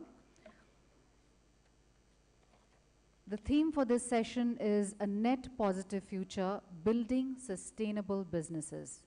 We are living in a world where it is increasingly felt that business growth and preservation of environment social impact are not mutually exclusive objectives. Companies can make financial gains and at the same time bring about a positive impact on the society. There is a need for concerted action by all stakeholders, and companies need to act in a collaborative manner to address the impending concerns. In future, only purpose-driven businesses will be able to survive. The session would attempt to answer important questions as to how company leaders can more effectively on the sustainability agenda, how they can get past the initial inertia, and what could be the role of public-private partnerships in future, and how to inculcate corporate transparency. Ladies and gentlemen, with these words, I would like to request Mr. Sanjeev Mehta, President FICCI, requesting him to kindly make his welcome remarks.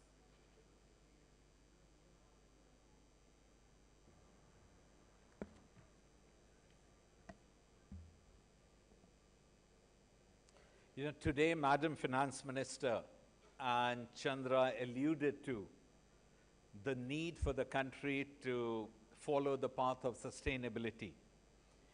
It couldn't have been more appropriate, and it gives me absolutely great pleasure and honor to welcome an icon of the world of sustainable development, unquestionably the world's leading business thinker for sustainable development, the person that the world looks up to as the voice of leadership, of reason, of commitment for sustainable development, Mr. Paul Polman, co-founder and chair, Imagine, and the former CEO of Unilever and co-author of Net Positive. As CEO of Unilever from 2009 to 19, Paul demonstrated that business can profit through purpose, marrying a long-term multi-stakeholder model with excellent financial performance. Today, Paul works across a range of organizations and initiatives to help speed the global action needed to regenerate our planet, renew our economies, and unite our societies. Ladies and gentlemen, my key learning from my long association and working closely with Paul is the fact that growth and goodness can go hand in hand, and the business must play an essential part in creating a better, more sustainable and equal world for all us to inhabit, because they are the first ones who will suffer the effects of societies which are dysfunctional. And so please let me say what a source of admiration you are to me, Paul, and for that I wish to thank you. We are in the midst of intensifying planetary crisis of climate change, biodiversity and nature loss, and pollution and waste. A crisis that threatens human health, prosperity, equality and peace. A crisis that also threatens the operations of businesses, big and small, across the globe. Clearly, sustainability is at every level in the best interests of the business. As we stand at the threshold of the new decade, let us take a moment to pause, reflect, and prepare for the journey ahead. The pandemic has pushed businesses to break new ground and reimagine the future, an equitable, sustainable, and purposeful one. Backing sustainability is the only sensible way to boost the corporate bottom line and to make everyone's lives better. It is time for leaders to ask themselves if they care about the world's problem, and if they do, how far are they willing to push their companies to help solve them. This is exactly what Paul Polman, in his critically acclaimed book, Net Positive, delves into. It sets out how to build companies which succeed by fixing the world's problems rather than creating them. To quote Nobel laureate Kofi Annan, our biggest challenge in this new century is to take an idea that seems abstract, sustainable development, and turn it into a reality for all the world's people. It is for us to make sure that it becomes a reality soon. On that note, I welcome Mr. Paul Polman, whose insights would greatly help us to move effectively on the sustainability agenda. Over to you, Paul, and my sincere thanks for kindly agreeing to address the FICCI members at our annual convention.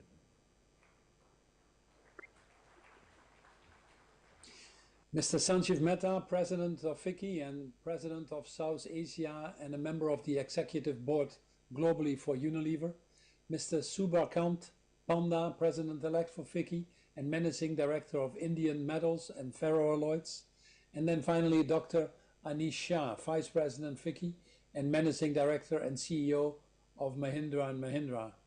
And, sorry, don't want to forget, Arun Chawla, Director General of FICCI. I'm Paul Polman, the former global CEO of Unilever and author of a new book called Net Positive, How Courageous Companies Thrive by Giving More Than They Take. Well, I was thrilled when my dear friend Sanjeev asked me to address you for this very important event. I have great admiration for Sanjeev, both as a dear friend, but also an amazing business leader. As a former chair of the Global International Chambers of Commerce, FICCI is also close to my heart. Equally, during my time as CEO of Unilever, I had the opportunity to visit your country extensively and to meet with the current and former leaders in government, in business, and witness firsthand, may I say, the enormous transformation you've helped bring about. You are a strong institution that has actively changed the face of India over its nearly 100 years of existence. Not only have you as FICCA led on many initiatives to drive a more sustainable and equitable growth, it is also starting to be reflected, I believe, in the national policies itself. There's equally full admiration for India and especially Mr. Modi's leadership through uncertain times, both nationally and increasingly at the global stage as well. Well, every decade has its story, its trends, and big events. We're 2 years in our current decade, and some of these stories are starting to emerge clearly. A big one is instability and the interlinked nature of the crisis we face. The words of the year that describe this best are polycrisis and permacrisis. A polycrisis is where a number of depressing factors have combined to create one big alarming super situation. And a permacrisis is an extended period of instability and insecurity. I think we can all see that the period of relative geopolitical calm is over, at least for now. I do hope, though, that as Prime Minister Modi recently wrote in the Telegraph newspaper, that our era need not be one of war. By now, the conflict in the Ukraine, unfortunately, has displaced millions of people and sent a shockwave through the global economy and shows no sign of ending. India, as an increasingly important member of our global community, is not excluded from that. You saw pickups in inflation, reduced exports, and higher level of import cost. These are just some of the indicators. COVID, we know, is not over either.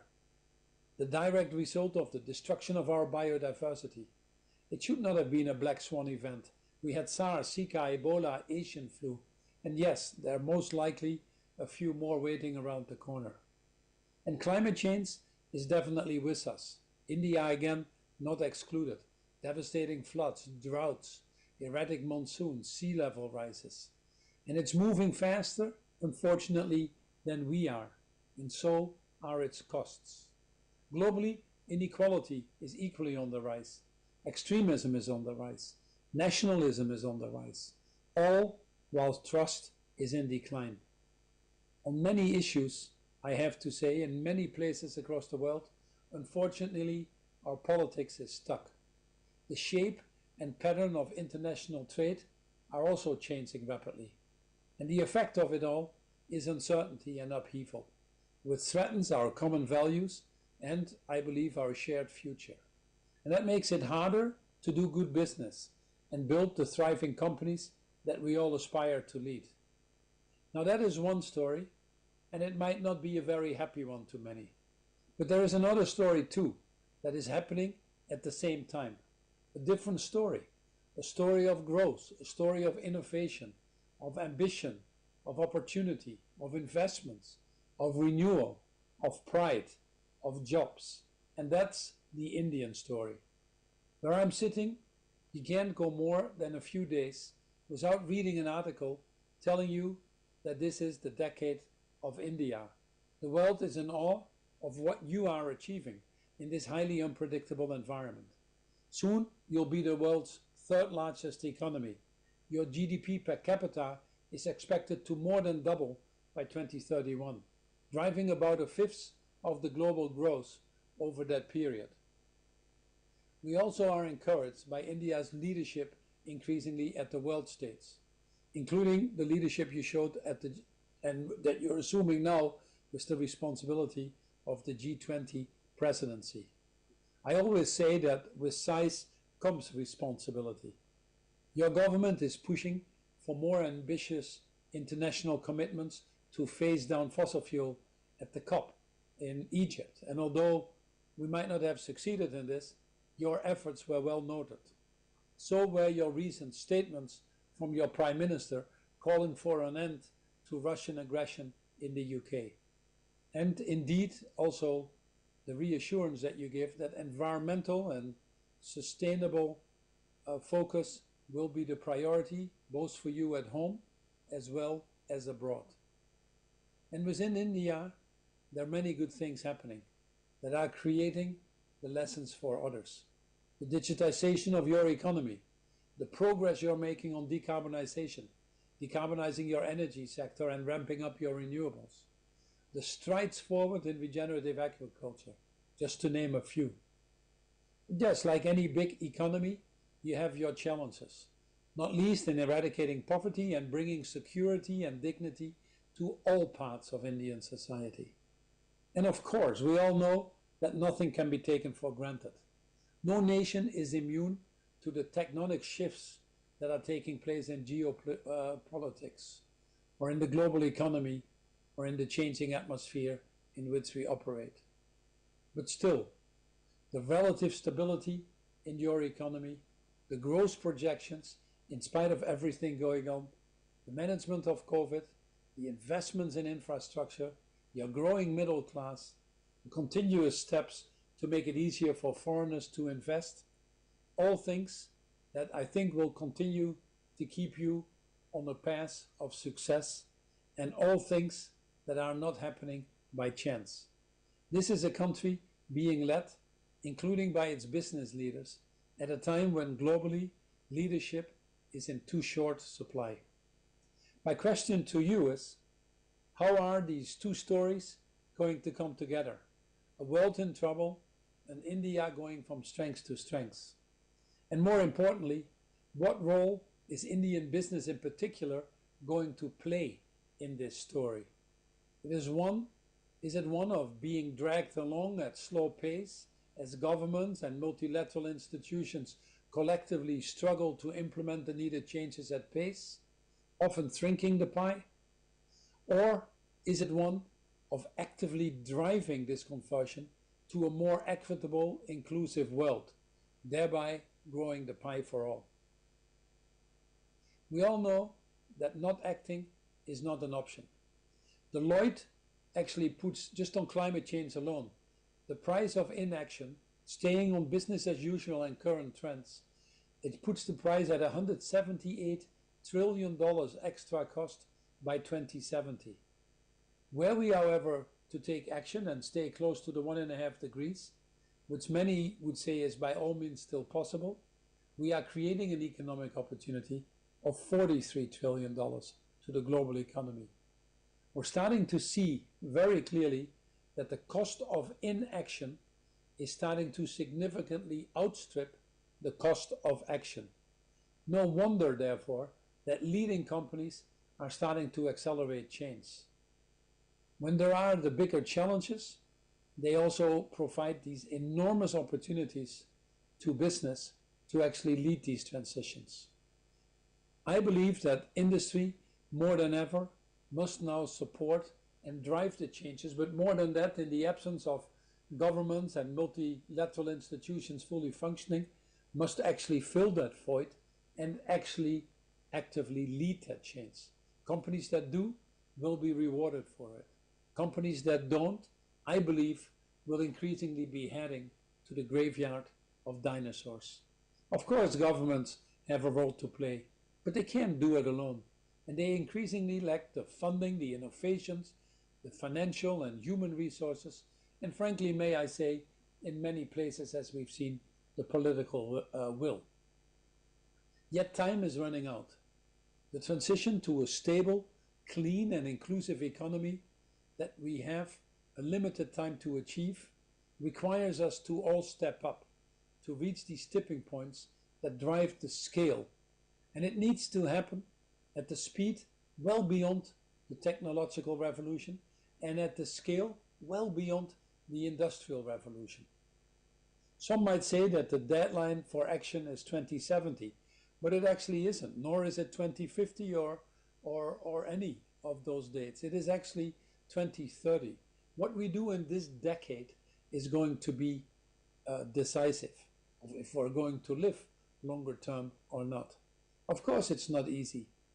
Otherwise, other people would have done it before us. But there's simply no alternatives. You have it in your 3 Ps, actually, that you're advocating: profit, people, and planet, all reinforcing each other. In my time at Unilever, as Sanjeev can testify, we continuously ranked #1 in the world as most sustainable company, twice as high even as companies like Patagonia. We were consistently voted a best place to work in the world. And during that time, we did not shy away from satisfying our shareholders either, with nearly a 300% return over the 10-year period. You can just look at the share price of Hindustan Lever if you want to see the effects in your country alone. I believe that the opportunities now are bigger even than they were then, aided by accelerated technology, signals from the marketplace, changing regulatory frameworks, and frankly, as I mentioned, the higher cost of not acting. This is becoming the business opportunity of the century. Despite what the press or politicians sometimes want us to hear, the forces of change are really starting to converge, in my opinion. More governments are waking up to the climate emergency and setting serious targets and putting policies in place. More investors are actually decarbonating their portfolio and driving money towards this green conversion. More industries have signed up to science-based targets. More coalitions are forming, where CEOs are coming together to deal with the tougher challenges, like the Mission Possible coalition or the First Mover coalition, where hard-to-abate industries like shipping, aviation, cement get together to decarbonize their business models. Not surprisingly, with more evidence every year that companies that score higher on ESG also perform better, we see the pace of change accelerating. And the signals of the marketplace are there. Citizens around the world only want to work for companies that have a deeper purpose, more than just making money, and increasingly want to buy from companies that are part of the solution, not part of the problem. I believe that we've seen more momentum in the last 5 years than in the last 50 years combined. But as I mentioned before, we're still not moving fast enough. And it's in business's clear interest, in my opinion, to make sure that we accelerate. That's why we wrote the book Net Positive, How Courageous Companies Thrive by Giving More Than They Take, to help companies seize these opportunities and bring scale and speed to our collective efforts. In essence, net positive companies thrive by giving more than they take. It's not enough anymore, in my opinion, to run a company that is a little bit less bad or does a little bit less harm through conventional corporate social responsibility. At a time when we already have significantly overshot our planetary boundaries, living well beyond our means, simply being less bad won't cut it anymore. It doesn't help us fix our problems. Young people won't have it. Your children won't forgive you for it, and increasingly, I believe your shareholders are demanding more ambition from all of us. The days we live for now demand that companies that actually actively restore or repair or regenerate our world and our societies are the ones that we need to embrace. And that's the idea behind net positive. It's about making profits from solving the world's problems, not creating them. It's about leaving the world in a better place than you actually found it. Taking carbon out of the air, creating more nature and biodiversity again, replenishing water, creating more equity, advancing science, democracy, and truth. Yes, it is about taking responsibility for your company's total impact in this world, including your indirect impacts across your value chain. It is about serving all of your stakeholders, workers, customers, suppliers, the local community, the planet, even the future generations, in order to build the lasting value over the long term, including for your investors. And it is about setting audacious targets that the world actually needs, not just the ones you can deliver or can get away with. It is about using your power and influence, not to lobby for special favors with your governments, but to give your politicians the confidence that if they are bold, if they find ways to break the political stalemate, business is actually with them. And ultimately, it's about you being the systems thinkers and partnering with others, even sometimes your competitors and your fiercest critics, if I want to drive these more transformative changes. As I said, it's not easy, but increasingly within our reach and badly needed. We have the money, we have the technology, and increasingly we have the economic incentives to move. What we now need is the willpower. Some people say that this is not a crisis of climate change or food security or poverty. These are actually symptoms. Some people would argue that the real crisis is one of greed, of selfishness, of apathy. And so the solution, in my opinion, above all, has to move more towards moral leadership and willpower, towards courage, which actually comes from the Latin word cor, or heart. Gandhi says, if we could change ourselves, the tendencies in the world would also change. We need not to wait to see what others do. Our world desperately needs more of the right leaders. Leaders that are able to drive the tipping points. Leaders who operate with a higher level of empathy, integrity, and ambition. Leaders who actually can see the bigger picture and who are motivated to putting themselves in the service of others, understanding that by doing so, they're better off themselves as well. After all, the best way to find yourself is to lose yourself in the service of others. In FICCI, I believe, we're therefore blessed. Blessed to have all of you. Your willpower and your leadership has already helped build a tremendous society in India, built incredible, iconic companies. And again, you're in the driver's seat of one of the most extraordinary chapters in Indians' history.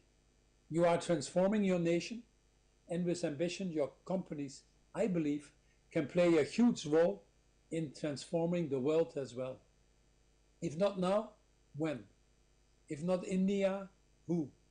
And to quote the great Mahatma Gandhi once more, very simply, the future depends on what we do today. I thank you very much, and I hope to see you all in the not too distant future. Enjoy your getting together and your meetings.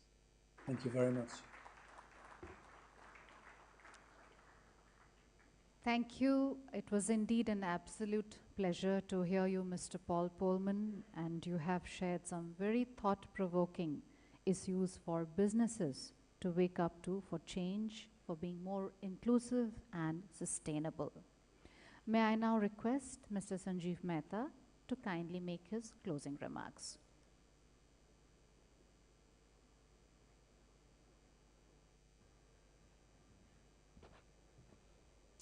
Yeah, Paul Polman clearly is one of the greatest leaders of our time. And you know what he talked about in a very simple way, he talked about that the cost of inaction will be greater than the cost of action. He talked about leading from the heart, he talked about courage, he talked about compassion. And he has demonstrated during his long corporate career that you can choose the path of sustainability and still deliver superior financial performance. He's a great believer in the potential of India, in the future of India, and today we couldn't have had a better leader again talk about the greatness or look at it from another lens that our destiny beckons us. Thank you very much.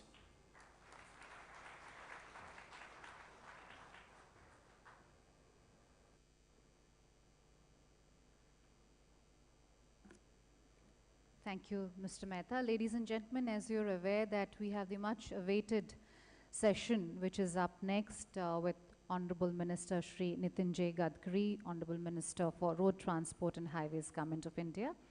While we await Honorable Minister to join us, we have a short film on the various initiatives by the Ministry of Transport and Road Highways. Can we play the video, please?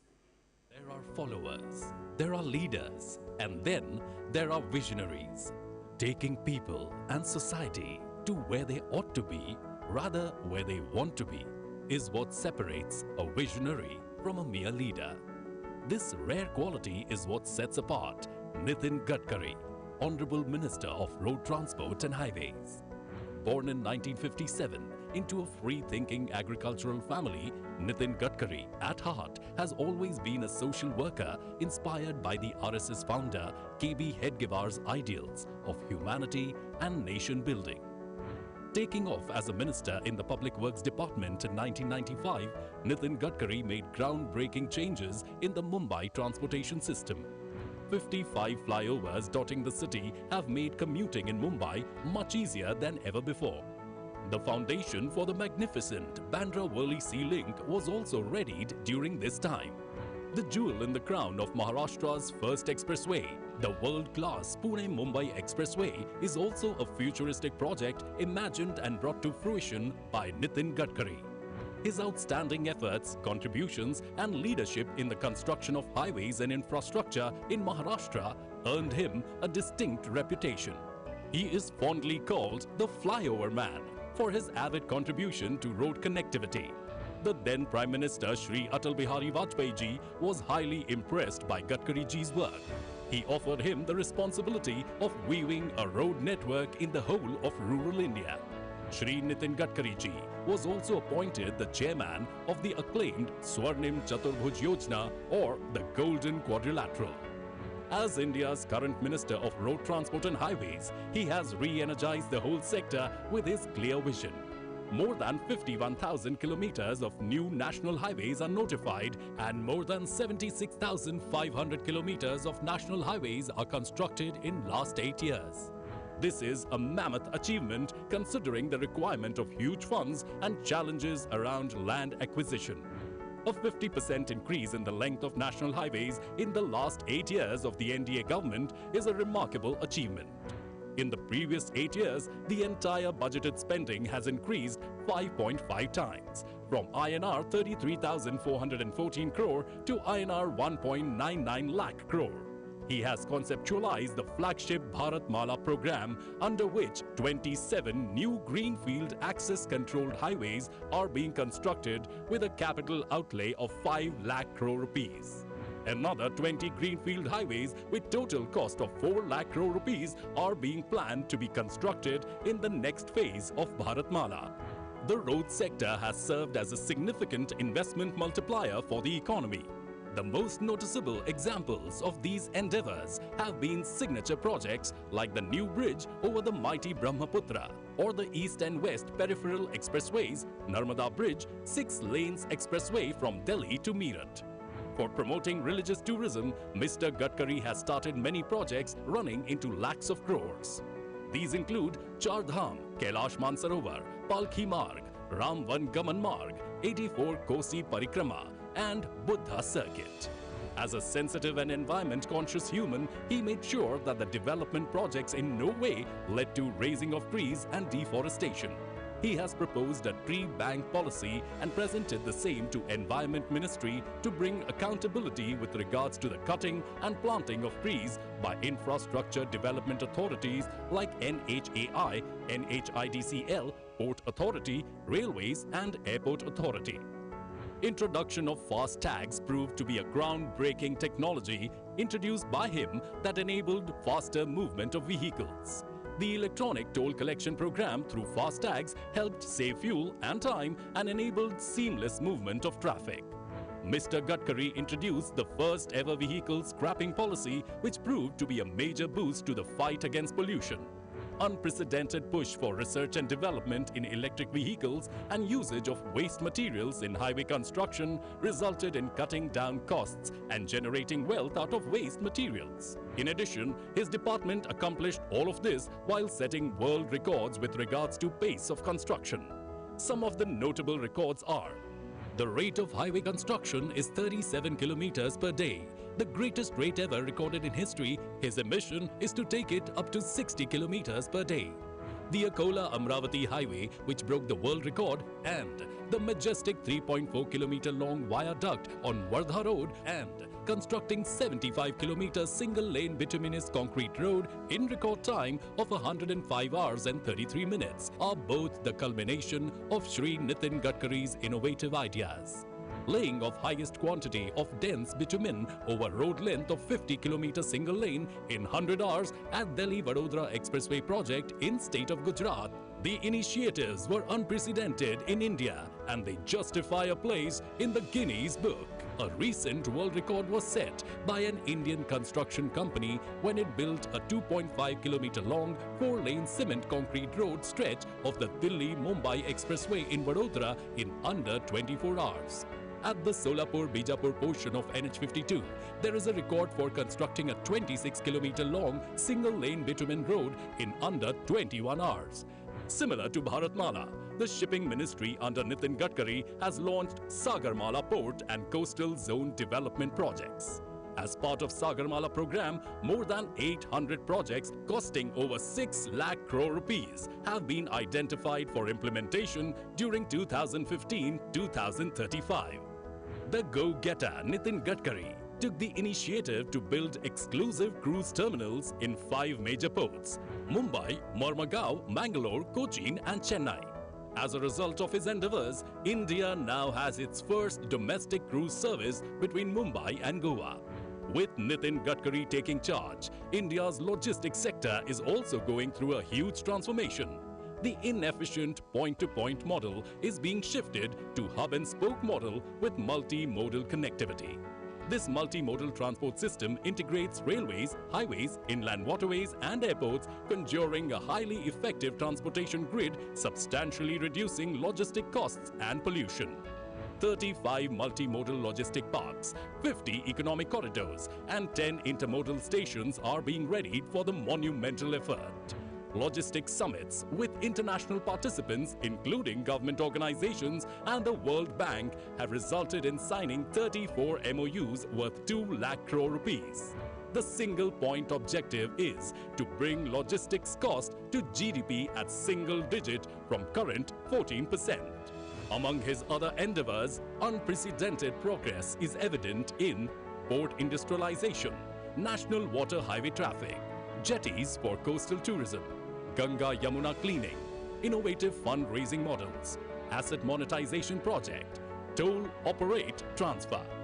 During his tenure as the Union Minister of Water Resources and Ganga Rejuvenation, the monumental Namami Gange project, which carried out activities like sewage management, biodiversity conservation, afforestation, Ganga Gram, industrial effluent management, water quality monitoring and rural sanitation, led to adequate flow of water, improved efficiency of surface irrigation and increased water use efficiency. Under the project, more than 200 schemes involving sewerage infrastructure, riverfront development, ghat cleaning and biodiversity were undertaken and few were completed before the timeline. In addition to the Transport and Shipping Ministry, Gadkari did a commendable job as an MSME minister. During his tenure, he took a historic decision of redefining MSME. Any enterprise with an investment of 1 crore rupees and turnover of 5 crore rupees is termed as micro enterprise. The inspirational leader has gone all the way to promote entrepreneurship, helping rural youth to adopt khadi as a means of self-employment. Another feather in his cap is the introduction of online paperless and transparent MSME registration process. His brainchild, Jal Kranti Buldhana pattern of water conservation, has won a global award. Jal Kranti, now being implemented in 283 villages, is credited for changing the economy of these villages. Shri Narendra Modi, the Honorable Prime Minister of India, is changing India's water conservation and reservoirs landscape through Mission Amrit Sarovar. Under the mission, 75 Amrit Sarovars would be created in every district of India, taking the total number to about 90,000 as on date.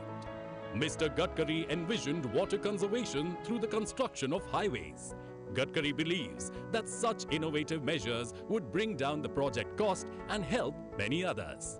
Recently, the SOP issued in August 2022 from Environment Ministry on extraction of earth for linear projects like roads or pipelines has recommended the Amrit Sarovar model.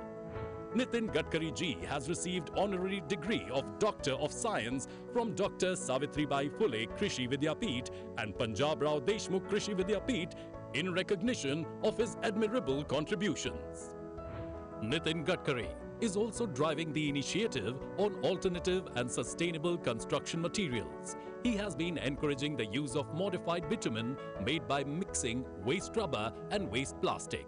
He is also exploring new technologies like white topping for roads in urban high rainfall areas. Such technologies will reduce the operations and maintenance cost of the road, and commuters will be benefited with all-season good quality roads. Nitin Gadkari is on a mission to connect our mountains through ropeways. Ropeways have emerged as the preferred mode of transportation to provide first and last mile connectivity in hilly areas to help decongest the urban areas. The ropeway of Kedarnath would be one of its kind, which would be developed at 11,755 feet above the sea level. On national highways, 110 tunnels with length of 295 kilometers and total outlay of 2 lakh crore rupees are under different stages of execution. Zojila Tunnel is an engineering marvel and has a huge potential to become Davos of India. First Emergency Landing Facility ELF has been inaugurated on NH 925 at Barmer of Rajasthan. Gadkari ji is introducing flex engines which will run on 100% ethanol, directly providing additional income to farmers and the agricultural sector. To help reduce India's massive crude oil import bill, he is working to strengthen the ecosystem for alternative fuels such as ethanol, methanol and others that can be made from domestically available resources. India's first of its kind CNG-run tractor was his brainchild. It has proved to be farmer-friendly, cost-effective and helpful in reducing air pollution.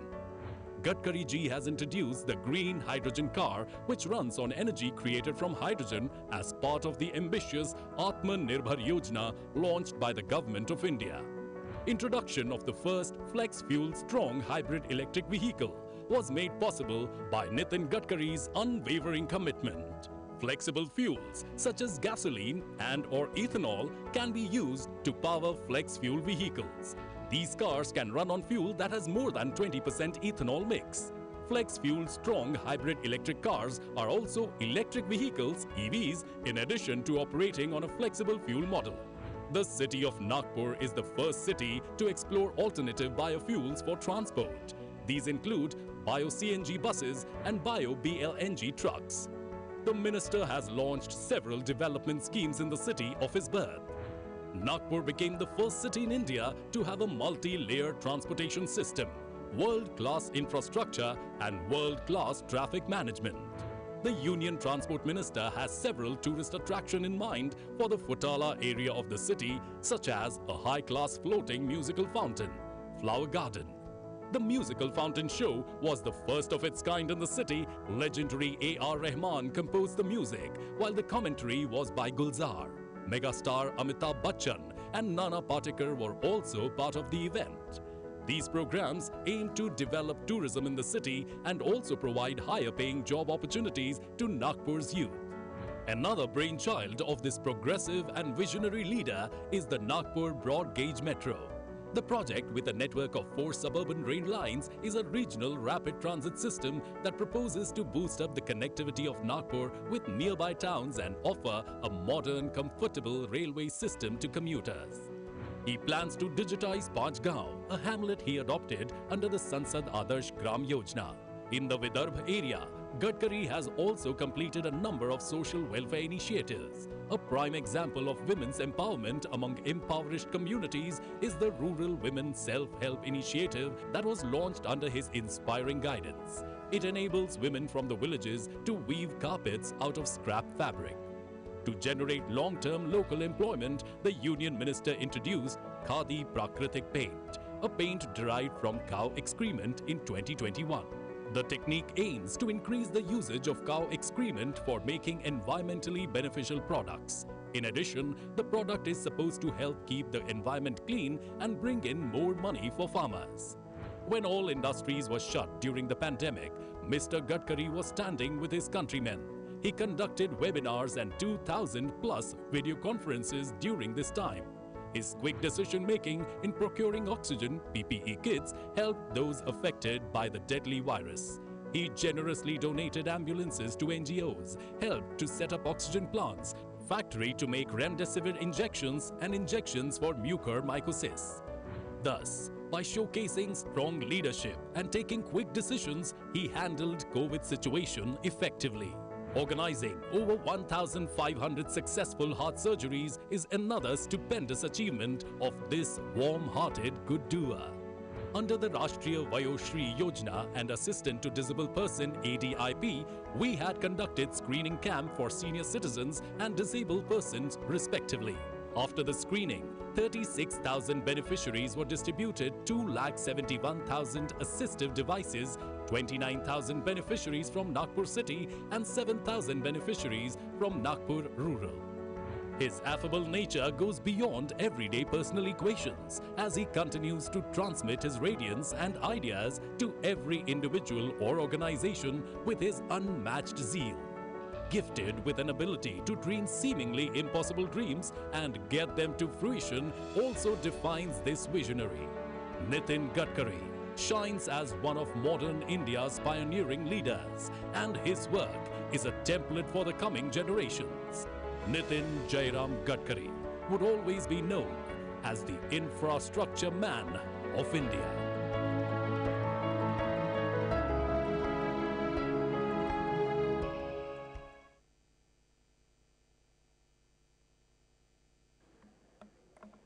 Ladies and gentlemen, we have been told that Honorable Minister Shri Nitin Gadkari ji is kind of held up and he will be joining us in a short while from now. So what we are going to do is that we will now start the CEO's panel, and during the course of this session, when Honorable Minister joins us, we will take a break and have the session with Honorable Minister. But meanwhile, we will have the CEO's panel. So kindly give us a few minutes while we do the changeover.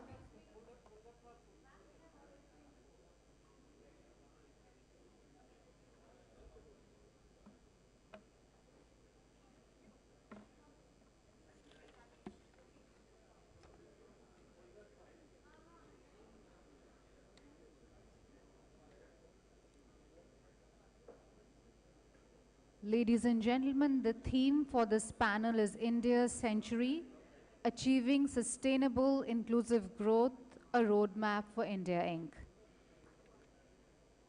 India will need to take a more responsible path towards growth, one which is more inclusive and sustainable. The India Century project undertaken by FICCI and McKinsey Company envisages a roadmap for India's businesses to contribute and propel India towards achieving the vision of building a new India. This session would focus on what it would take for India to achieve this vision and what should be the priorities.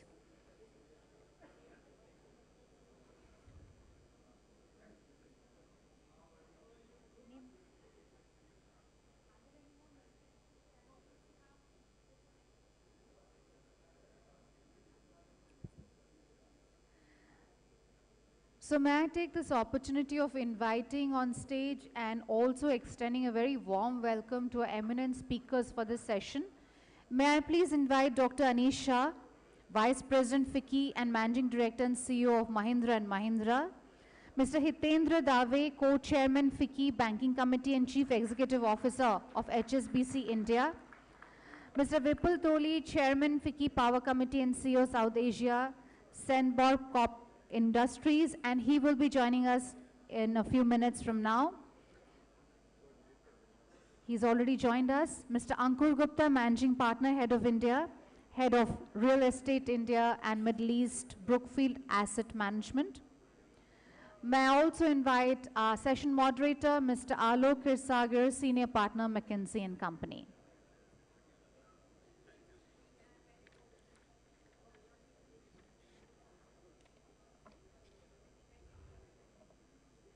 A very warm welcome to our panel here.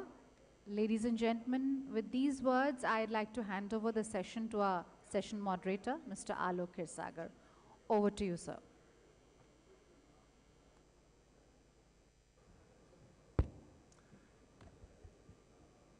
Good morning, everyone. Thank you for gathering here together. And of course, we are being agile to be responsive to the needs of what's happening in Parliament. And we wanted to start the CEO panel today talking about the opportunities for Indian companies to drive sustainable and inclusive growth. I'm going to start off with just a few minutes to lay out some of the critical aspects of the work that the Honorable Finance Minister just released on India's century, a pathway to sustainable and inclusive growth.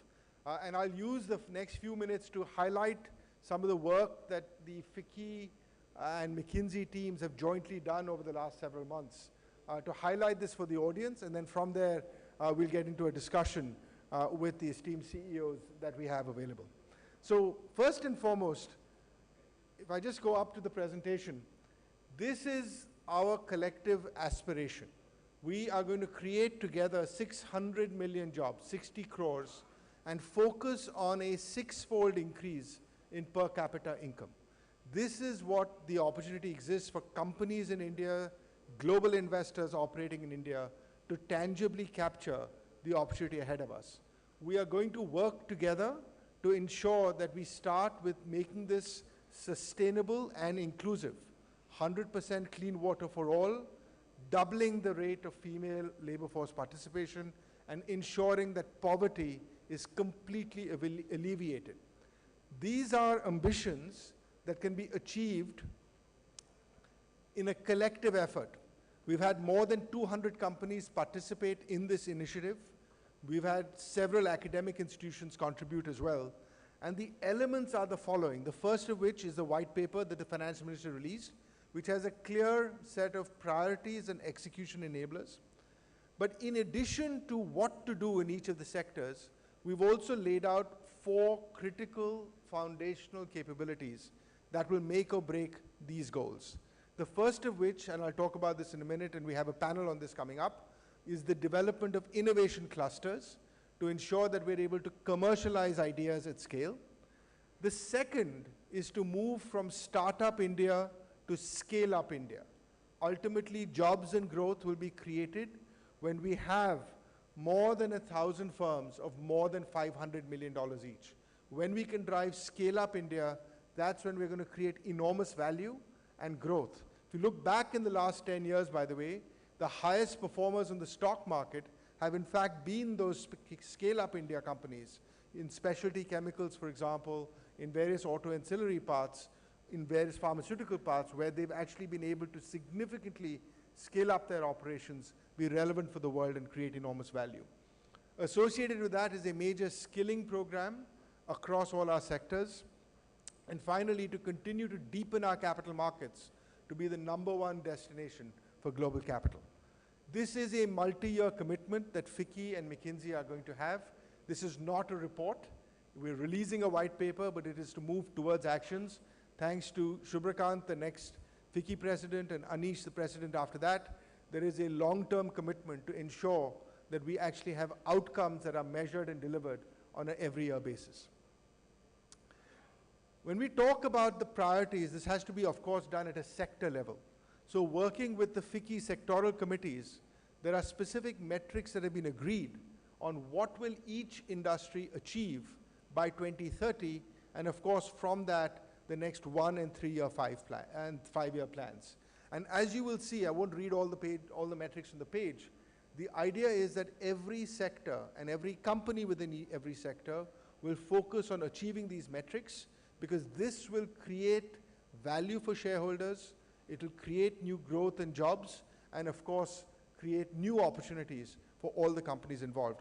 But the idea of suggesting, for example, in manufacturing, focusing on high-value export value chains where India has an advantage on software-enabled manufacturing, on electronics, and becoming effectively the green manufacturing capital of the world. On MSME financing, today only 40% of MSMEs get credit, and even when they have credit, it's less than half of what they in fact need.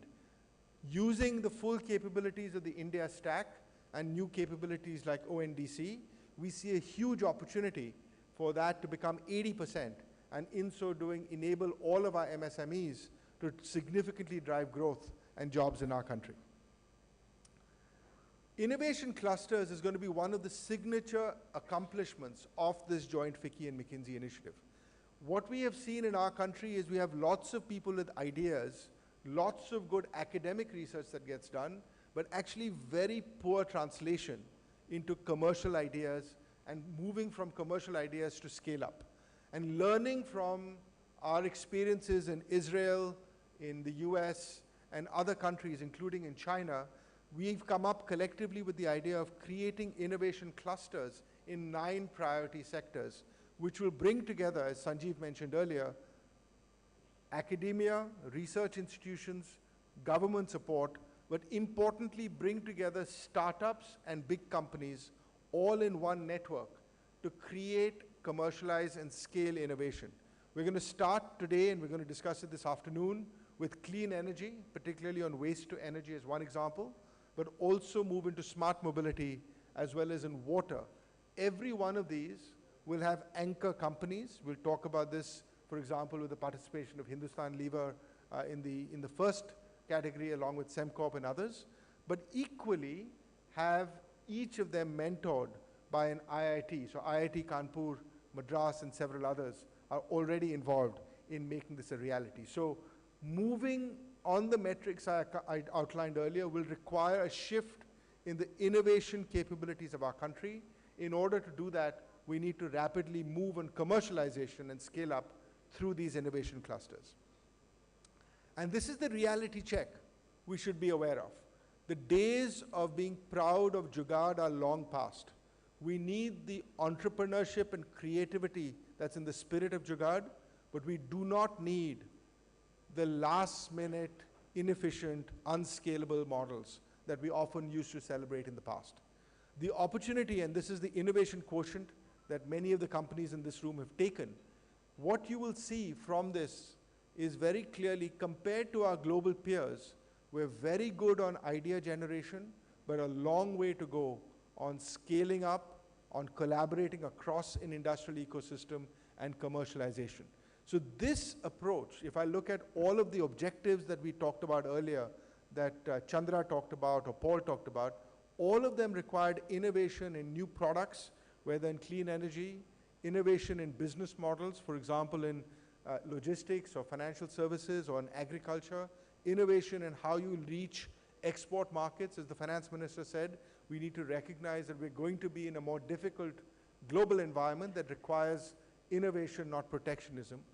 These capabilities will be critical for all members of FICCI to consider and construct as you look to create value in the years ahead. And therefore, the next 12 months of this initiative, of the India Century Initiative, will focus first and foremost on ensuring that all companies are fully taking the benefits of the digital capabilities of our country today. You heard the finance minister on this, but if I look at the combination of what we have coming in logistics, health, commerce, automotive, there is a remarkable opportunity for all of us in this room to adopt digital capabilities in marketplaces to scale our growth. The second, as I mentioned, is to drive innovation, both in the clusters as well as through the innovation quotient, and make sure that with FICCI, we are developing and driving capability building programs for MSMEs to fully take advantage of the market opportunities ahead. So it's an exciting time. We really believe this is India's century. In order to achieve India's century, we have laid out for each of those 10 sectors metrics and initiatives. There are 4 execution capabilities, but this is not about a report. This is about action. Actions will start right away on innovation and on MSME and other scale-up opportunities. And I look forward to the panel that we move to right now to talk about what are each of these leaders doing in their companies and how we move this forward. Thank you very much.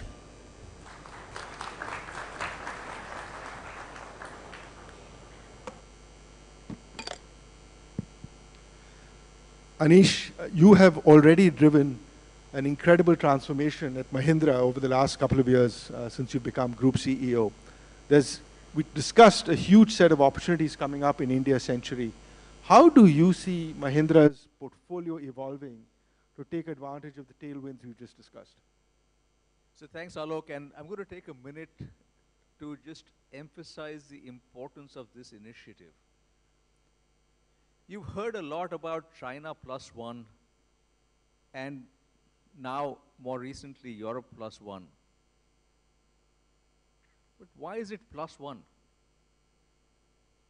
Why is it not India at the core? Why are we on the periphery? What's missing? If you look at what we have today, we've got the best talent. We've got innovation that happens across our universities, across various different areas in India. We have the manufacturing strength now, and I'll come back, Alok, specifically to what Mahindra is doing around manufacturing as well. We have a government that's committed to driving change, to getting logistics better in India, a number of other things happening. So why is India still plus one?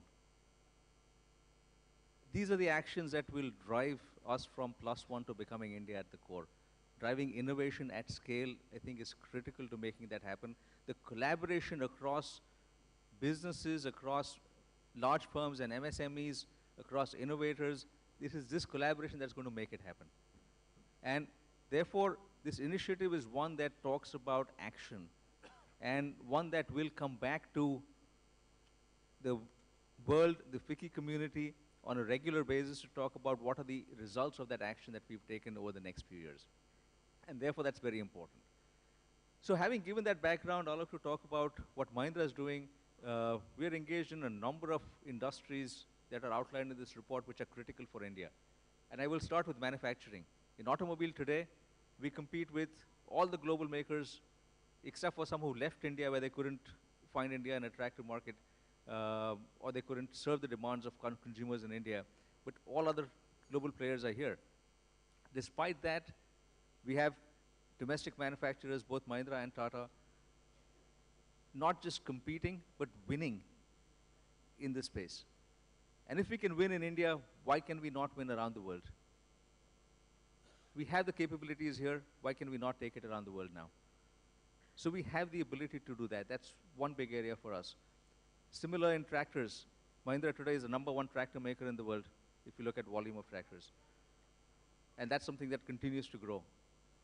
Logistics, holidays, real estate, technology, financial services, these are all areas that we are driving scale.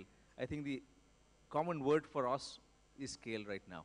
We have a number of businesses that are very well positioned in industries they're in, and getting them to scale is what we are doing at this point in time. Thank you, Anish. I think we're going to get into a bit of a deeper conversation, but I do believe the minister is actually about to join us. And so I'm just going to request for the audience, maybe we actually want to get into a deeper conversation with each of the panelists, but I would suggest that we perhaps have the minister join us at this stage and share his perspectives, and then we can reconstitute the panel and come back at that time.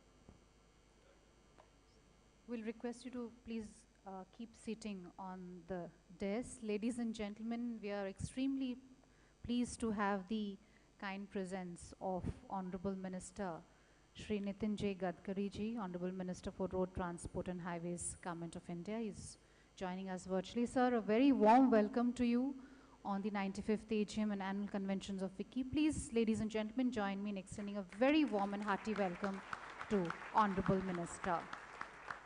May I request Mr. Sanjeev Mehta to please come on stage and make his welcome address. And also I would request him to kindly welcome Honorable Minister with the FICCI Green Certificate virtually as a mark and gesture of welcome.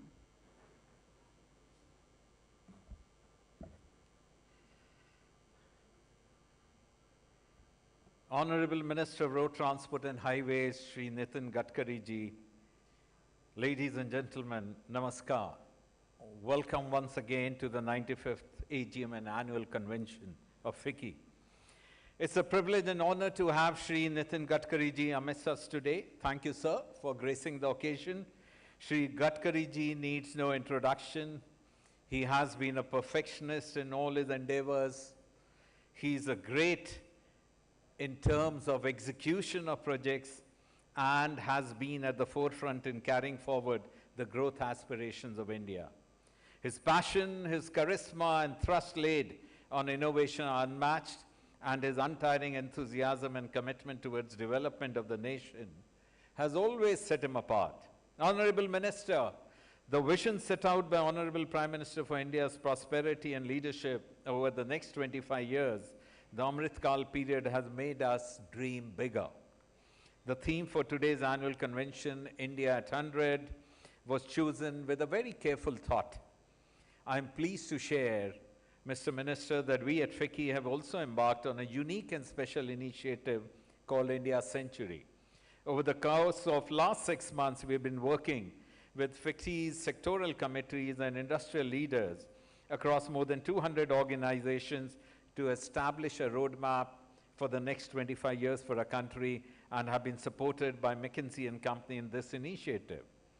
This collaborative effort has helped us identify actions, unlocks, and enablers that will help India achieve the vision of becoming a high-income economy by 2047, in line with the vision of Honorable Prime Minister for the Amrit Kal period.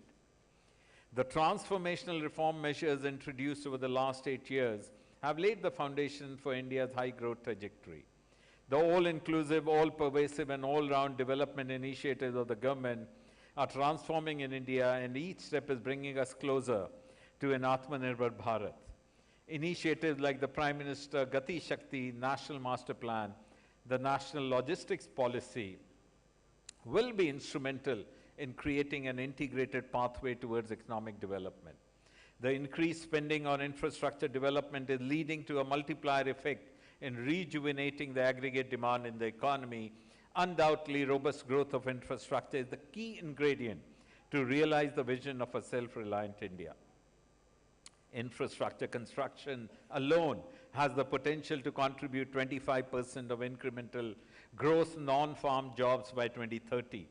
In addition, strengthening logistics and transportation infrastructure can potentially bring down the logistical costs, which is higher by about 400 to 500 bips as compared to our peer group countries. Alongside the foundation for a stronger economy, we have seen significant improvement in India's carbon footprint and focus on sustainability with the National Hydrogen Mission. India has the potential to gain global leadership, and it will help reduce the country's carbon footprint and offer new opportunities for industry at the same time. I would like to reiterate that the government, the industry, the masses all have a shared vision for India's future in all sectors, be it education, health, inclusivity, environment, technology, infrastructure, and governance. Ensuring the development of the sectors will ensure a harmonious living for all and help us become a developed nation. Thank you once again, Mantri ji, for being with us today. Much appreciate your presence.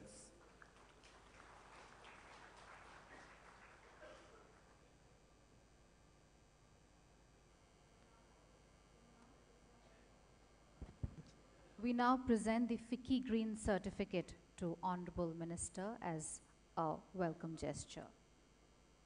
Thank you. Ladies and gentlemen, Shri Nitin Gadkari ji has totally transformed the transport infrastructure landscape in the country today. A visionary with great ideas and innovative approach, Shri Gadkari delivers what he promises.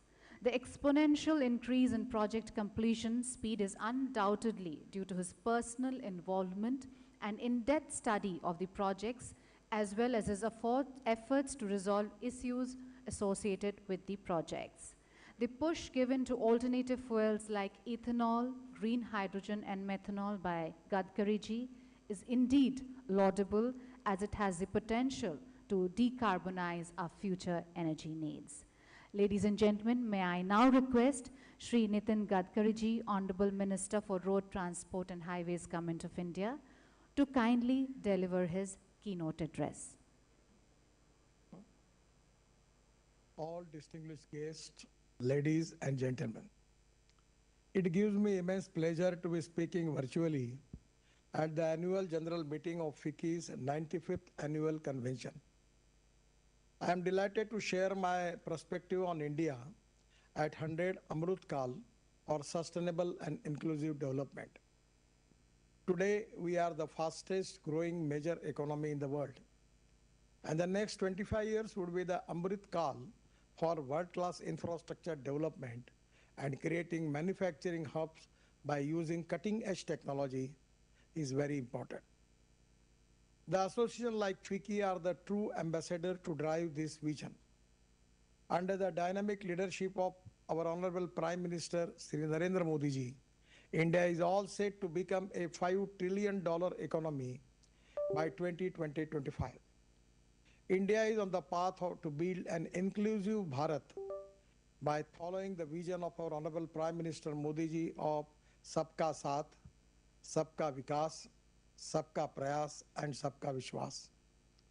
With this philosophy of all inclusive development, our government is aiming to boost investment, economic growth and employment creation to achieve sustainable development. We need to have cooperation, coordination and communication between the all stakeholders is very important. The Sustainable Development Goal integration is an enabler for every policy creation to maintain sustainability and future-proofing. Being one of the fastest growing countries globally, India plays a key role in achieving the Sustainable Development Goals Agenda 2030. According to UNGC, UN Global Compact, 50% of delivery of the global goals are expected to come from the progress made in India. Hence, all of us play a very crucial role in creating the platform for sustainable growth. The sustainable business models can be scalable solutions while managing long-term risk and generating significant social and environmental benefits for the entire world. To boost sustainability, our government is progressing on the policy of adopting import substitute, cost-effective, pollution-free and indigenous. Particularly, I will request to all of you that you should have a first priority for the important agenda for achieving this goal is how we can increase our export and how we are going to reduce our import. The people like you who are successfully doing excellent job in their business and manufacturing sector, they are the best judges who can identify the sectors and who can contribute towards this mission to make India Atmanirbhar Bharat. We are also working on development of alternative clean and green fuels like bio-CNG, LNG, methanol, ethanol, biodiesel, electric and hydrogen fuel cell technology. Within the renewable technologies, solar and biomass sectors have huge opportunity to fulfill huge energy requirement. Now we have just received the research from CSR and Central Research Organization to convert thoroughly the rice straw into biobitumen, 70% biobitumen and 30% organic carbon, that is biochar, which can be a great use in the agriculture sector. We are also making waste to wealth. From thoroughly we can make bioethanol and biobitumen.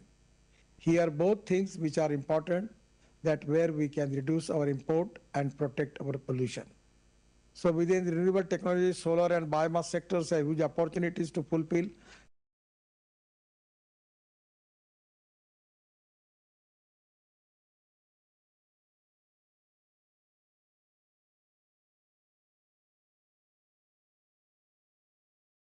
Mobility would be the most effective transport system by 2030. Couple of days back, one of Canadian company had come to me to show that how we can get cobalt and manganese from mining in the ocean waters. It is very important to make the research on it. They showed me the sample of mining material and they claim that it will reduce the cost of batteries if we can use it as the source of cobalt. Lot of research is happening globally with regards to battery chemistry. We should be the leaders in this sector. Today, our automobile industry is of rupees 7.5 lakh crores and we want to take it up to 15 lakh crores. This will create a lot of new jobs and make India as one of the biggest automobile manufacturer in the world. Our focus is to save these automobiles run on alternative fuels. Recently launched a flex fuel car which can run on 100% bioethanol and 40% on electricity. These alternative fuel solutions will create a huge business opportunity for our country. Out of the total renewable power generated, 38% of the electricity generated from solar energy, which has been targeted to 60%. The green hydrogen is a fuel for the future, and it is a sustainable alternative for fossil fuel like coal and crude oil. India is in an excellent position to shape itself an energy exporter, and this can be only possible due to the potential of green hydrogen in India. In near future, the green hydrogen will be source of energy in aviation, railway, road transport, chemical and fertilizer industry. India has potential to become a global manufacturing hub and exporter for green hydrogen in near future. Sustainability is also increasingly recognized as an important part of the construction industry. We know that construction industry not only contributes significantly to the environmental pollution, but also consumes 40% of the global materials and resources. Our focus is on reducing the cost of construction and improving the quality of construction. As we are aware, cement and steel are the major components for construction.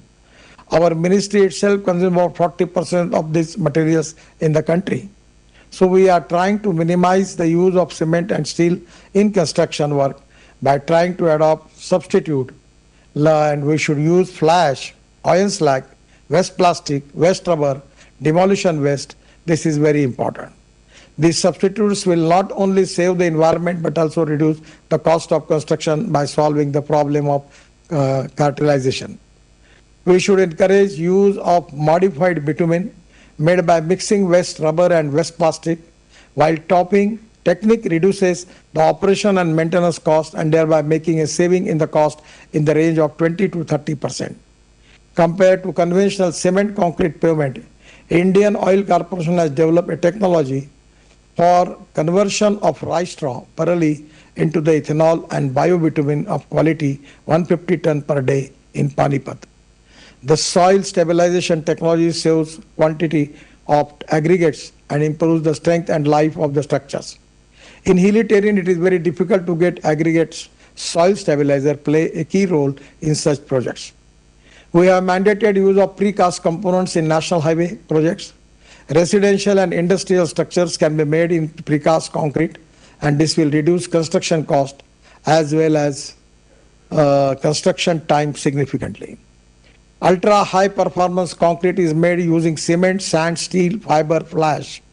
Using this new technology of steel fiber, which is already widely used in Singapore and Malaysia, we can increase the distance between the two piers from 30 meters to 120 meters. This would not only boost sustainability, but also save the cost of construction up to 30% to 40%. The glass fiber reinforcement polymer, GFRP, is sustainable alternative to conventional steel. The reinforcement meant we should explore its possibility of large-scale application. We should explore use of steel fibers and glass fibers in the building of structures in India also. This is a successful implemented in many countries. We can also use ethanol in generator sets. I have carried out successful experiments and I am using ethanol in generating sets, which are giving an excellent efficiency at a lower price without any air pollution. Through this forum, I am appealing all the industry leaders to adopt sustainable development goals into the structure of your respective organizations. We have to transform these technologies, these ideologies and agenda into resolutions and commitments. A clear action plan with target and timeline to achieve them should be made. Today at this convention, we should focus on understanding mechanism for tracking progress on sustainable development goals, exchange of best practices, innovation chaired by stakeholders, championed by stakeholders, creating an actionable plan on sustainable development goals. And with these words, I am thankful to the FICCI Association, particularly Mr. Sanjeev Mehta, Mr. Subrakant Panda, for inviting and providing me this platform and to share my views. I am also giving open invitation to all of you. Regarding my ministry, we are making the world standard road infrastructure in the country. I am promising you that before end of 24, our road infrastructure will be equal to the standard of USA, American standards. And 100% the logistic cost is a big problem. Presently it comes to 16%, but I am promising you that up to the end of 24, we will take it up to in a single digit, up to 9%. And that is going to helpful for getting more exports. And it is really a most important thing for all of you. By reducing the logistic cost, we should be more compatible in the world market. And there is a huge, sky is the limit. Huge opportunities are there. And the people like you who can make the vision for that. I am always telling to people that you can donate I, but you cannot donate vision. My request to the office bearers of the FICCI that let us prepare a plan for next 50 years, at least minimum 25 years in all the sectors. And we, with the government, with the industry, with the all stakeholders, we will march ahead to get that goal.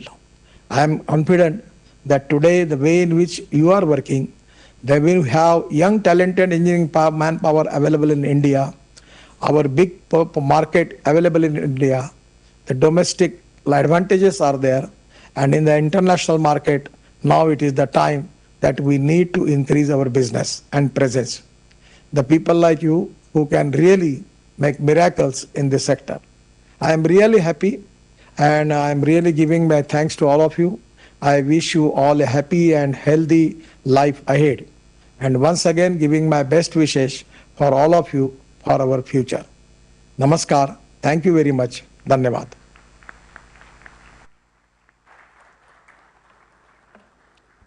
Thank you, Honorable Minister. You have really enthused the August gathering here. And thank you for your noteworthy address and for your extremely innovative ideas. May I now invite Mr. Subrakant Panda and may I request him to kindly propose a vote of thanks.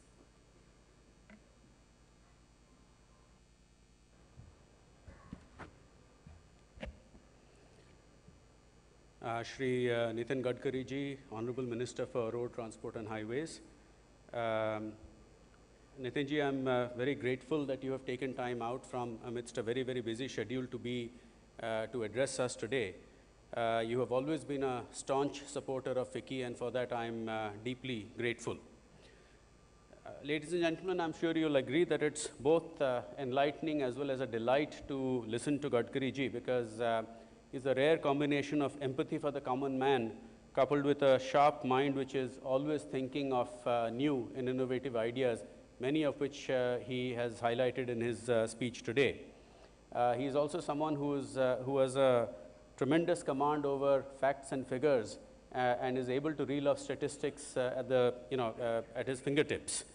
And so your push to make India both energy independent as well as energy efficient is praiseworthy.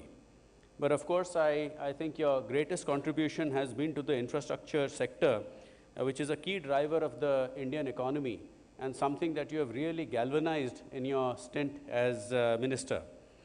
Creating world-class infrastructure in the country has been your passion, and the blistering pace at which projects are being taken up and completed, I must add, as well as highways that are being built, is really eye-catching.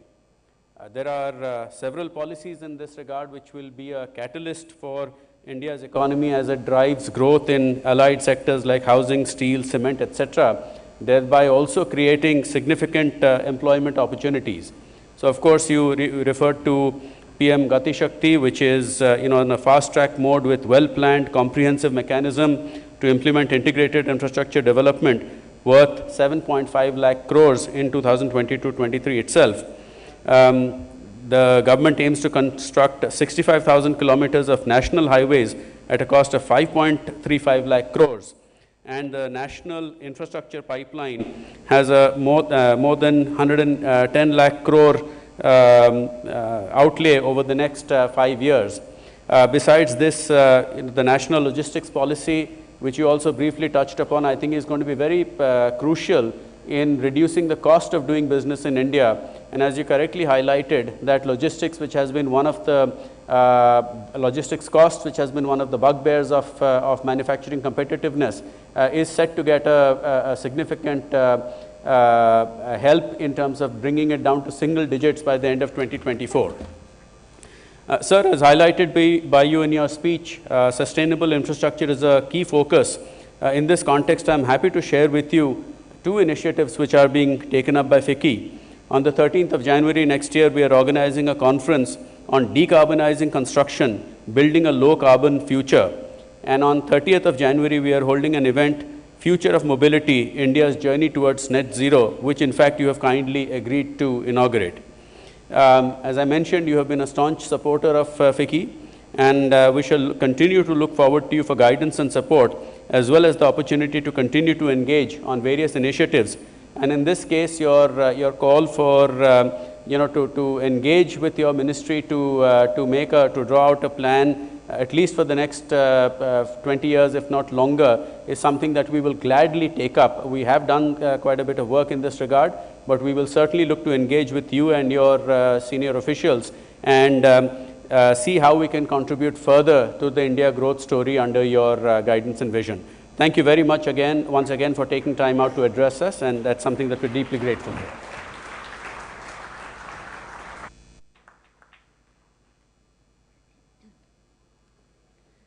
Thank you, Mr. Panda. Ladies and gentlemen, we will now continue with our CEO's panel. So over to session moderator. Thank you very much. That was a very inspiring and practical discussion, as always, by Gadkari ji.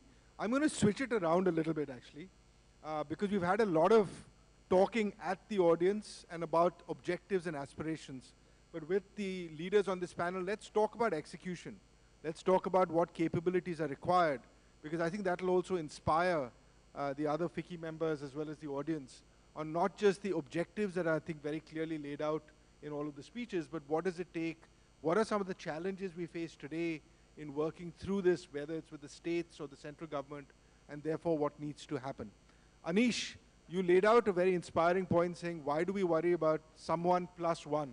Why not be India at the center and others to follow? But as you look out at the opportunities that you described, of course, for your own companies, what do you see are the 2 or 3 most important new capabilities required for companies in India to capture the opportunities ahead? What's working well today and what's not, as you think about what companies need to focus on in the next 5 to 7 years? So the first capability I'll look at talk about is actually mindset. Now that seems superficial, but what we found is that's the most important thing for leaders to be able to take that bold step to say, I want to scale up. Once that mindset is there, everything else starts falling in place. The second is around collaboration. Even within our company, we've often worked in silos. And that's something we do across the economy as well. And we've really helped unlock the potential of many of our leaders, of many of our groups, by collaborating a lot more. And the third is around innovation, about truly creating something that's of value to the customer. Anish, can I just go one step deeper before we talk further? I think you've already role modeled a lot of that in the last 2 years at Mahindra. What are some of the learnings from that that might be relevant, specifically when we talk about sustainable and inclusive growth?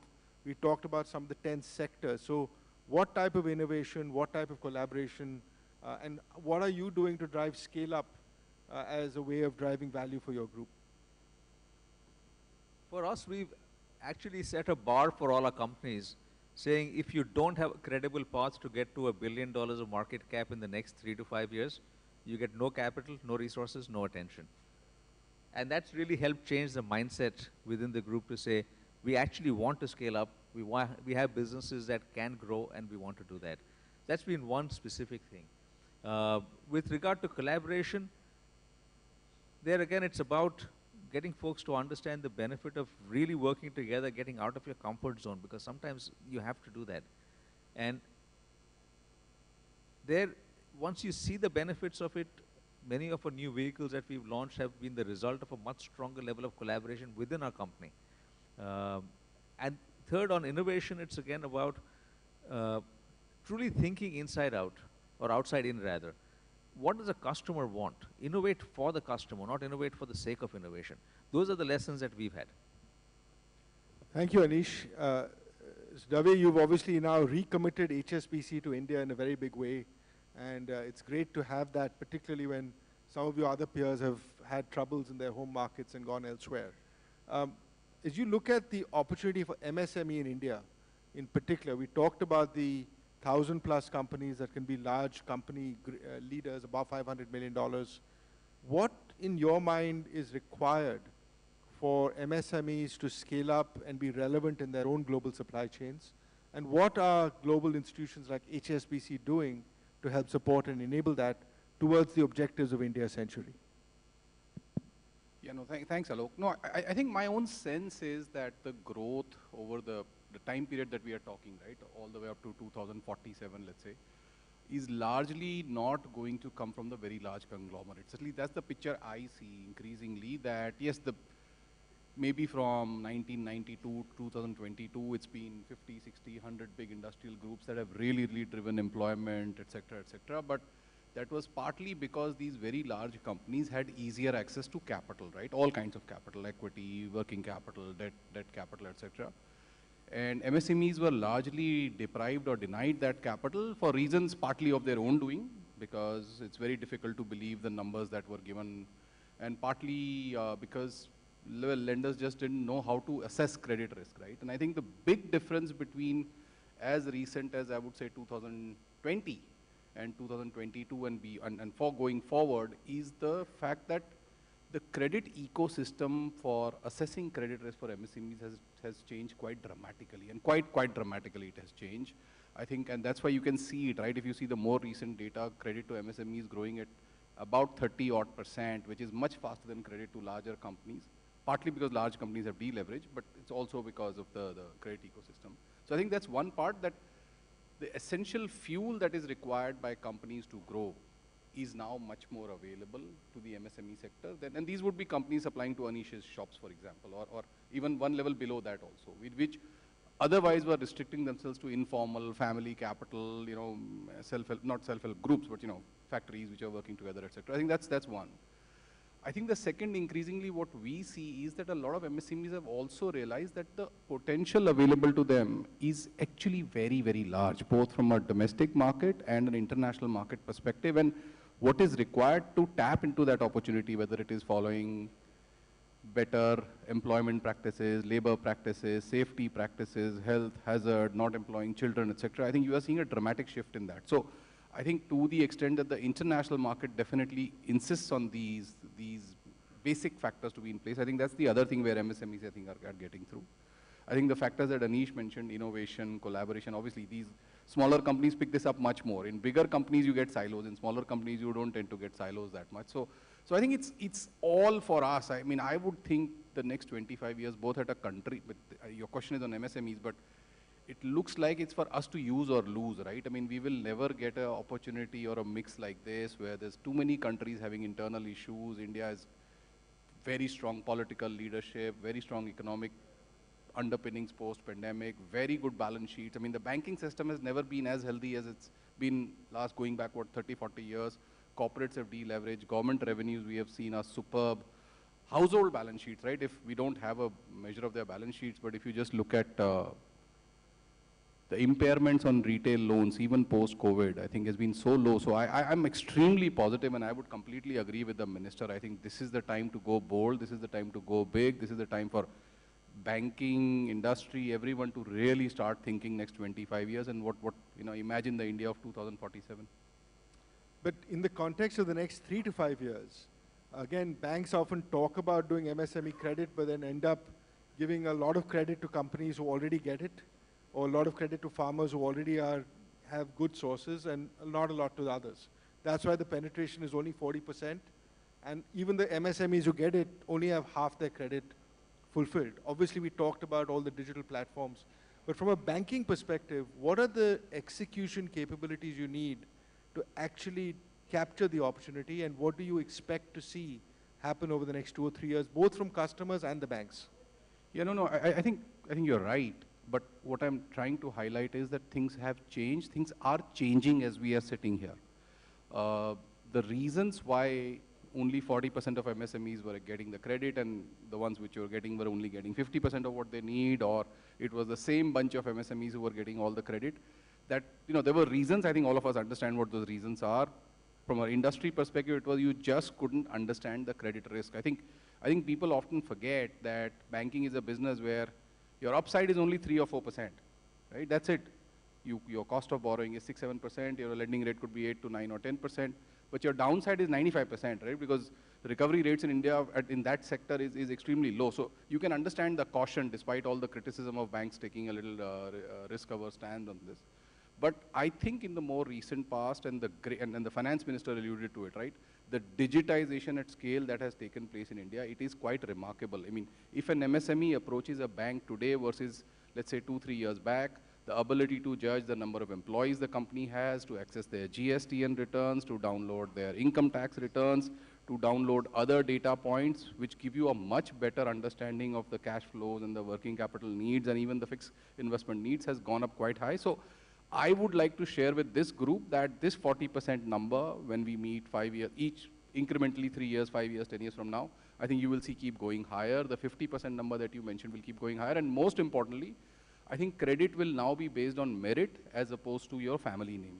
And I think that is changing because of data availability. And I think there is a reason MSME credit is growing at 30%, and 30% compounded 2, 3 years can make a very significant difference to the percentages that you are just mentioning.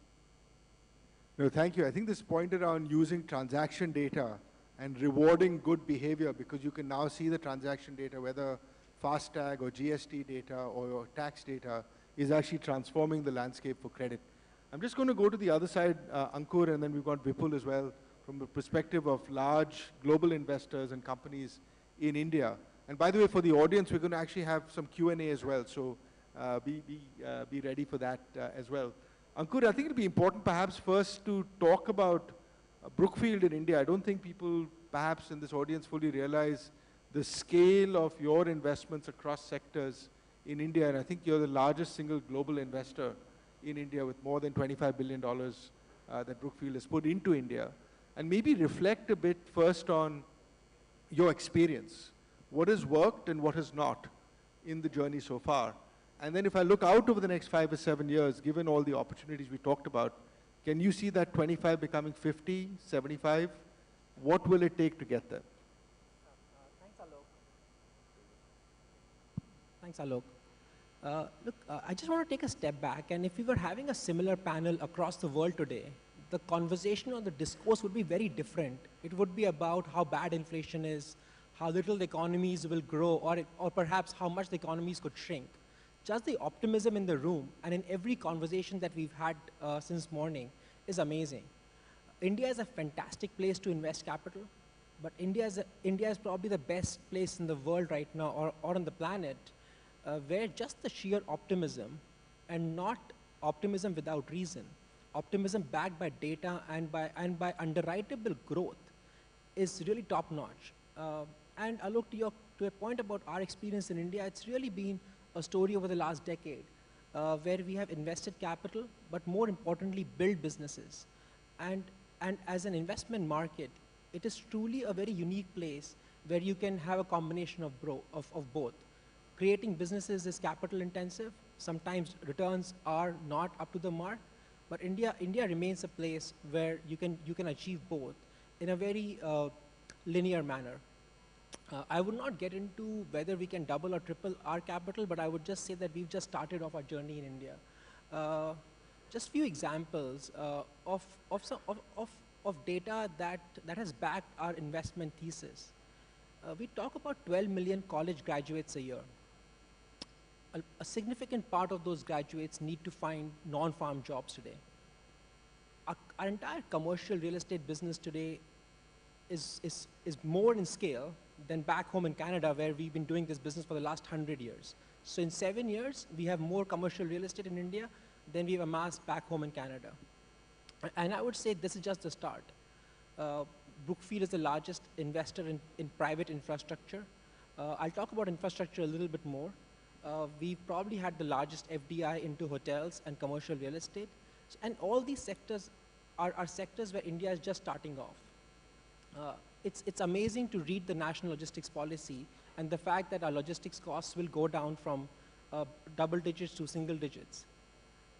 The entire Class A logistics space, warehousing space in India today, is less than the 25th town in the US. So as a country, we have less modern warehousing than the 25th city in the US. Now, to me, that is a fantastic opportunity. While that has been a bottleneck with the introduction of reforms, road infrastructure, GST, and a business that's looking up in both services and manufacturing, it presents a fantastic opportunity for all of us present in this room. The question to ask for all of us is, the next $4 trillion of annual production growth in the country, which we call as GDP, the capital and the infrastructure required to produce so much more, which is more than what we produce right now. And I think the operating leverage that India will have, maybe in the next decade, our projections are all wrong, and we could see an economy which is double-digit $1 trillion, not just 8 trillion that many research and consulting companies project. But for that to happen, we need to create an environment where capital flows and infrastructure development to house the hundreds of millions of non-farm jobs and creation of sectors. Mr. Chandra talked about tourism. India is home to 38 UNESCO World Heritage Sites, more than many other countries in the world. But we get less than 10 million foreign tourists in the country. So there are obvious low-hanging fruits, but on balance, I would say it remains as the most optimistic place for us to invest capital today in the world. Ankur, you've had to work with a range of stakeholders, right? Ministers, ministries, states. You've built platforms as well, right? Whether in commercial real estate or otherwise. What distinguishes, in your mind, a productive relationship with a state or project authority, and what are some learnings for that for the group? The biggest learning, and something that we should all pat ourselves on the back for as a country, is that economic reforms in India are permanent and they are secularly positive. So while it might take a little bit longer here, whatever reforms we've seen are underwritable, and that's very important for most of us who deal with capital. We will always make small mistakes. We should always make small mistakes. As a country, we should be okay to make small mistakes as long as action is positive, because the cost of inaction is very, very high for us as an economy. With that, a lot of reforms that have happened are positive. Introduction of hybrid debt securities, reforms in capital markets. While it's a start, I think pace of reforms in the country can be higher, should be faster, because every year lost in a business plan where we are doubling the economy in the next 7 years is something that as a country we can't afford. We've seen introduction of infrastructure trusts, real estate trusts that will attract global capital, that will attract the vast amounts of savings coming into the productive economy. And I think as sky is the limit for such reforms to be fast-tracked. Introduction of the Desh policy, while it was announced in the last budget, I think it's time that we see a real rollout of that policy, because those cluster-centric approach that Alok, you talked about, these will become truly productive clusters for a wide range of industries. The fact that we're talking about participation of IITs in your plan to create innovation clusters is fantastic. I'll give two examples. Over the past 2 years, Brookfield has invested with the University of Oxford in creating a research innovation cluster around technology, bio. In fact, the development of AstraZeneca vaccine happened in one of our research clusters in the UK, and a partnership with Intel to create a $30 billion semiconductor manufacturing hub in Arizona. And from what we gather, it's one of tens of hundreds of clusters like that will be created as part of global sourcing or in-sourcing strategies by major corporations. Both of these sectors are sectors that I feel India can play a major role as we look to develop out our own infrastructure, and to Anish's point, not just as China plus one, but as India at the core. Thank you. Vipul, you've pioneered energy reform for many, many years in this country. And of course, now at Semcorp, you've actually not just talked about it, but you've invested in it, you've transitioned many companies, and you've brought in huge amounts of global capital. And now as chair of the FICCI Energy Committee, you've also set out a very bold vision for where and how energy transition and clean energy will be at the core of achieving what we've talked about in India essentially. Talk to us, Vipul, first about what do you see as the ground realities in terms of what are reforms that are taking place on the ground, not just talked about, but on the ground. What are the state-level relationships that you're seeing that are productive from a Semcorp perspective? And how are you looking at the next 5 or 7 years? Thanks, Alok. I think you're right. This is actually a very exciting time for India with respect to the energy transition. And, you know, I'm sure everyone in the room understands that, okay, there's a lot going on renewables, there's something emerging on hydrogen. But I just want to, you know, as a company that operates globally, I just want to make sure we underline the point that as far as energy transition is concerned, India is actually uniquely positioned globally. It's not just an India thing and we're doing something locally to change our discoms or change our energy mix. You know, if you look at the natural resource that we have, for the first time, at least, I would dare say in anyone's lifetime in the room, our traditional oil dependence has a chance to not be the central issue in our economy as we move to renewables. Because we are one of the few countries that can actually have good solar resource and good wind resource. Many countries have one or the other, very few have both. We have the skills and capabilities. I mean, India has followed one of the most ruthless, commercially tough bidding processes over the last 5-7 years, and that has built up skills which when we put our people up against people anywhere in the world in the industry, they come out very, very well. So that capability has been built. Cost structure, I need not say too much more. We're all aware of our advantages on cost structure. And of course, last but not least, the national ambition to be a global leader on energy transition, which translates into policy and so on. So if you look at all this, I think the one message I want to make sure you take away is that India is uniquely positioned globally for the energy transition. Now, what opportunities does this actually create and what more needs to be done? I'd point to 4 areas. Okay?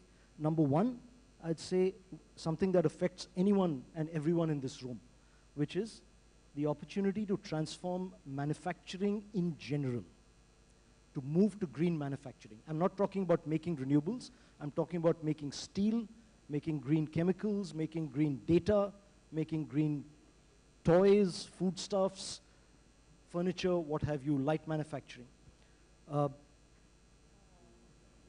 As you look at exports, and we really want to, you know, whether I take Anish's point or your earlier presentation, Alok, the ability to really position India as a leading green manufacturer in the world, to my mind, that is what can really take us to not periphery, but center stage. For that, I think the ease of doing business initiative needs to be taken to the next level. The Electricity Act that's under implementation, lots is on the anvil, but that needs to be pushed through, and access of customers to these renewables needs to make happen. And a lot of the small items that we know that lead to leakages or frictions in the economics, that needs to be fixed. So point number one, green manufacturing. Point number two, we have the opportunity to be the global leader in green hydrogen. Okay? We started this journey ourselves in green hydrogen of, 6, 8, 12 months ago. And everyone was talking Australia, Chile, Middle East. These were the 3 locations everyone would talk about. We'd go and talk about India because in our view, the economics work very well. No one was talking about India. Today, customer after customer globally has recognized that India has the chance to do this. But we need to stay at the forefront as far as policy support remains. So if you look at what the US has just given its green hydrogen manufacturing industry, they've actually given their industry so much support that they get, actually it's a bit ridiculous honestly, they've gotten to negative production costs. So let's say they're able to produce green hydrogen today at $2.50, they get a subsidy of $3. So how are we going to get past that, and how are we actually going to keep ourselves on the forefront? We need to think about that. Point number 3, manufacturing supply chains and R&D associated with this for renewables and energy transition itself. In the report that you highlighted, the innovation clusters to me is one of the most interesting pieces. Great ambitions, a lot of good traction. Today, I think we need to break out. We're in a little bit of a chicken-egg issue today, where manufacturers are lining up to create capacity. Developers are still saying, okay, do I buy from local manufacturers? Do I buy from overseas? And those 2 stakeholders and policy needs to get together to say, okay, we are really going to support the Indian manufacturers. We are not a manufacturer, we are a developer, and therefore realize the significance of what I'm saying. We really need to support the manufacturers. The reason China dominates 90+% of solar manufacturing in the world today is because, if nothing else, their local demand supported by policy is between 50 to 80 gigawatts, 50 to 80,000 megawatts a year of local demand. So whatever else happens, their manufacturers know their demand, go ahead and invest, move it forward. I think we need to get at that point. Fourth and final, I think we have an opportunity to improve the whole area of capital, both cost and availability. Let's face it, depending on whose cost of capital is what, let's say somewhere between 10 and 15%. At 10 to 15% cost of capital, you cannot be globally competitive. With liquidity of long-term, stable financing debt models being as low as they are in India today, we need 10 times the long-term fixed price competitive liquidity debt that we have in India today. And we can take that up.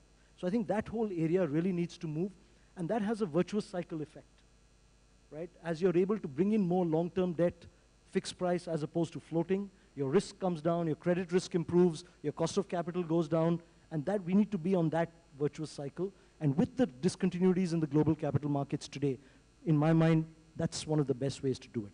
So I think these 4 opportunities is something I'd point to.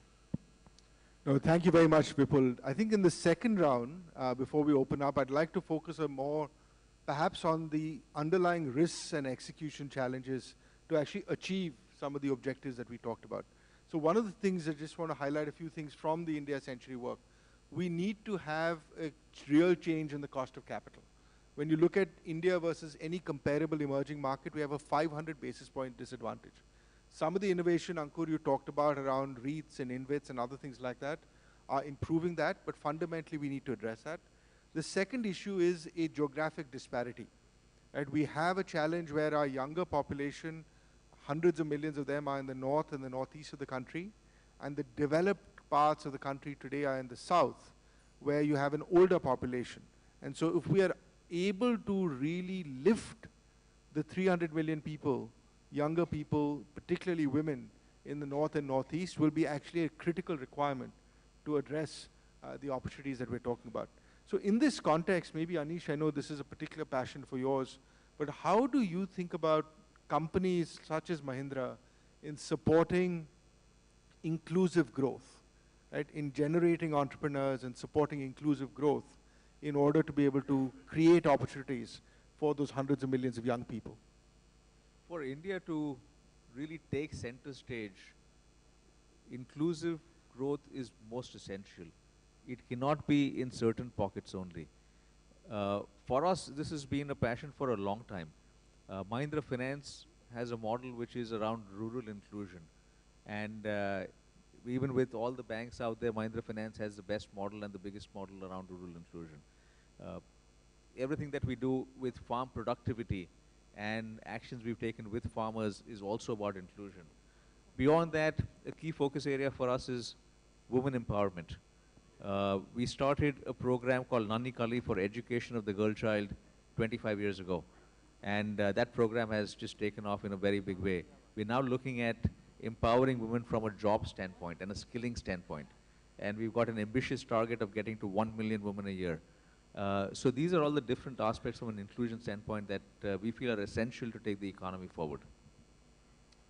From a HSBC perspective, again, you've been a pioneer in driving inclusive growth in different parts of the world.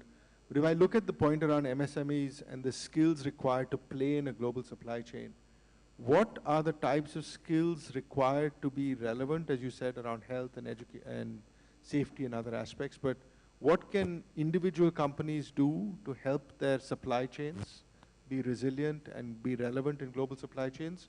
And what, in your view, should global or company, industry bodies like FICCI do to enable that as well?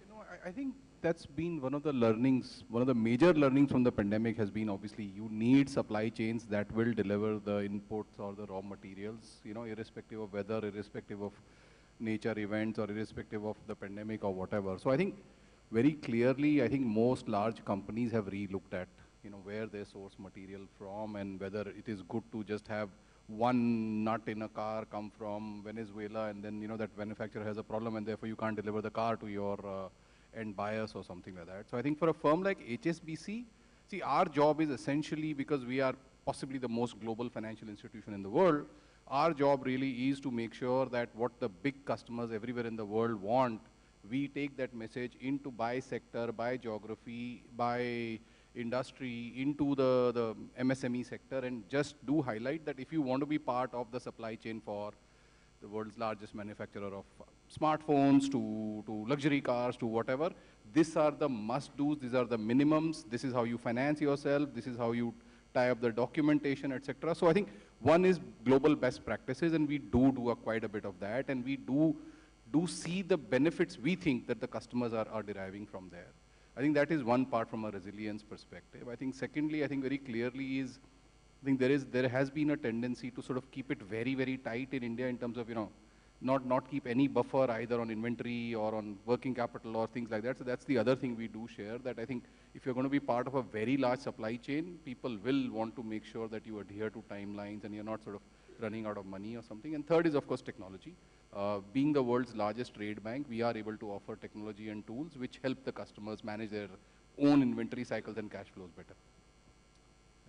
Ankur, in the context of what you talked about, that our warehousing capacity is less than the 25th city in the US, what are the types of ways in which major investors, developers, companies like yourself, what changes do you need to make in your own platforms to be relevant to companies who want to put more warehousing or supply in India? So look, you know, it actually links very well to your point about inclusive growth. You know, we talk about urbanization story in the country, and at the same time we talk about the impact on air quality, availability of water, quality of water, etc. I think a lot has been said about urbanization. We are going to add the size of continents to our urban population in the next decade or so. I think it's time that we start thinking about suburbanization of India, because how do we place the next 100 or 200 million population that will move to cities, or kids who will graduate colleges? I think India needs to go suburban. India needs to develop suburbs, whether it's clusters of excellence, whether it's clusters of innovation, clusters of manufacturing. Land reforms is a big, it should be a big focus area for the government. We have gone back and forth a little bit on that. National monetization plan pipeline does talk about judicious use of land assets sitting with the government and various companies in the government. But I think a combination of thinking differently about our urbanization is the key to unlocking some of the growth because there is innovation happening across the world. You know, warehousing, for example, India is a country which has several times population of many developed economies and a fraction of the land. We need to develop vertical warehousing, for example, so that we can deliver the same amount of throughput in less land that's required. And you know, Honorable Minister talked about advancement in technology. The world is developing 6 to 10 story warehouses right now, and there is no reason why, with the amount of engineering talent that we have, we cannot develop that. But to be able to free up the load on our cities and being able to create infrastructure to develop several such suburban centers of growth will be a key. And I think there is no dearth of global capital towards implementation of that plan available. In fact, there's a lot of domestic capital, if it's channeled appropriately, finds home towards these large-scale projects. Vipul, of course, as you develop all of this infrastructure, developers is a massive opportunity for SemCorp and other developers. In your mind, what are 2 or 3 things that you would like to see that would accelerate action on the ground? Again, there's been a lot of announcements on hydrogen, lots of, you know, pilots that have been announced, but not yet perhaps on the ground. So what do you expect either from companies or the government to actually enable more and accelerated action?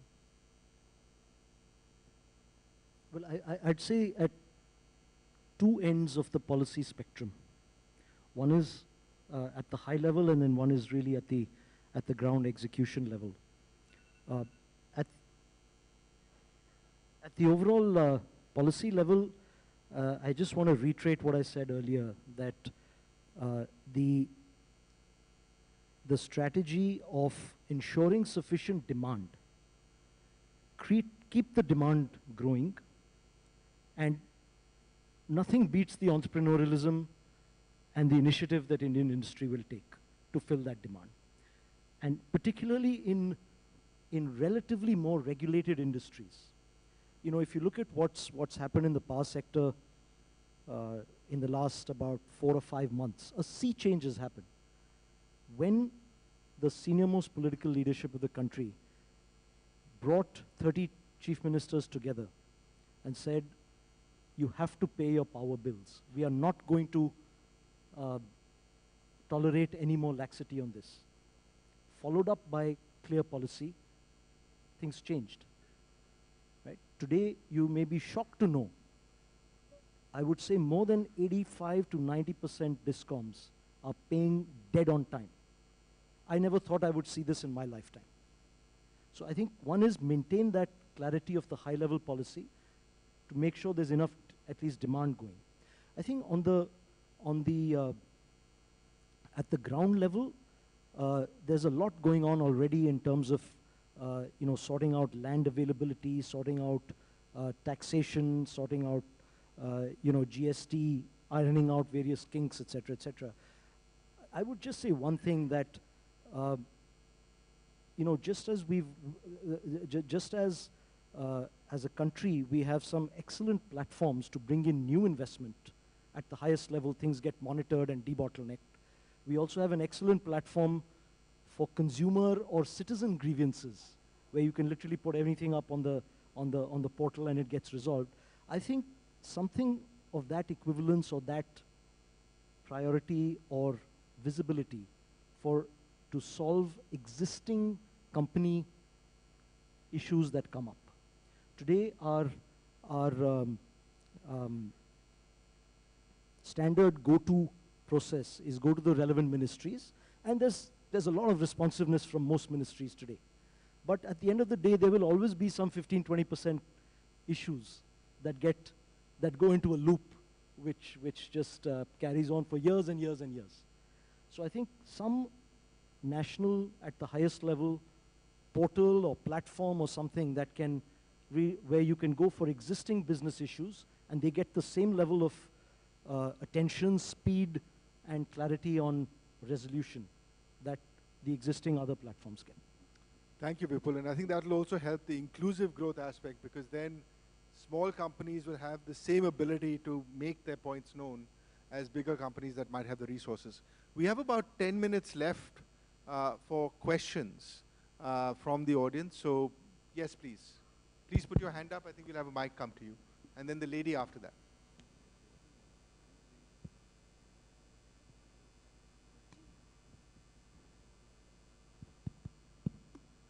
Good morning. My name is Ashok, and I'm an entrepreneur and also an innovator. Regarding the credits to SMEs, which was a major question you began with, I want to give a suggestion rather than a question. The credits or the money is actually disappearing in the hands of SMEs, and why? It's not really the fault of SMEs, it's the fault of the buyers. And unfortunately, certain laws support that disappearance. For example, IBC Act, there are bankers sitting here. IBC Act 2016 is so heavily lopsided in the favor of banks that OCs, or the operational creditors, don't get almost anything when the companies go insolvent. So this is something probably you guys can't do much about it, but this is something the government has to do something for. It has to be treated, and then the problem may be sorted out. Maybe then the fruitfulness of SME funding can enhance. Thank you. Thank you. I'm just going to request questions. Yeah, please go ahead. Yeah, good morning. Thank you for very nice discussions. I especially liked what Anisha said about changing the mindset, which I think is important in practically every sector of India. And my question is to Ankur Gupta, because you mentioned that 12 million graduates India has every year, which in my opinion is actually quite meager for such a large population, and which is largely in the younger sector.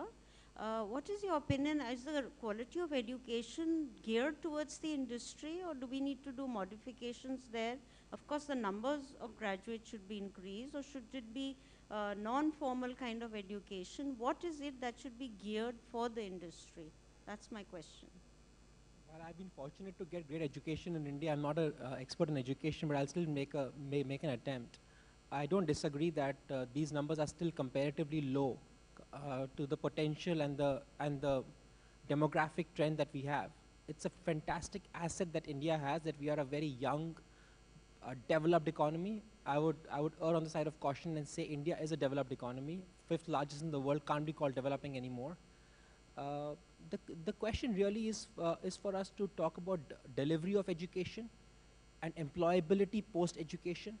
Now, we see rapidly climbing student debt in many developed economies. That's a function of more college enrollments than the employable graduates coming out of those reputed colleges. The proliferation of centers of excellence like IITs, like IIMs, regional colleges, National Institute of Technology, national law schools is fantastic. Not many countries in the world will boast of such tremendous educational institutions. But I think the real meat of the question is delivery of primary education to the masses. India should aim for 100% high school education graduates. A significant part of those students coming out of high schools should achieve a solid college education geared towards employable skills and not just a degree. So I think a combination of employability post-education is what we need to think about. But again, it goes back. Not every Indian can find a home in Delhi, Mumbai, Bangalore, Pune.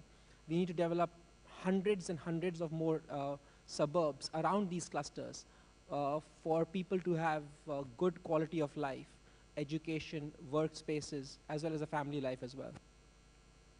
Thank you. Another question, please. Good afternoon, Mr. Alok Kishore Sagar. Please pardon me for my pronunciation. As a senior citizen and a responsible citizen, is my questions to the Eurolite board, and these are structural ones basically.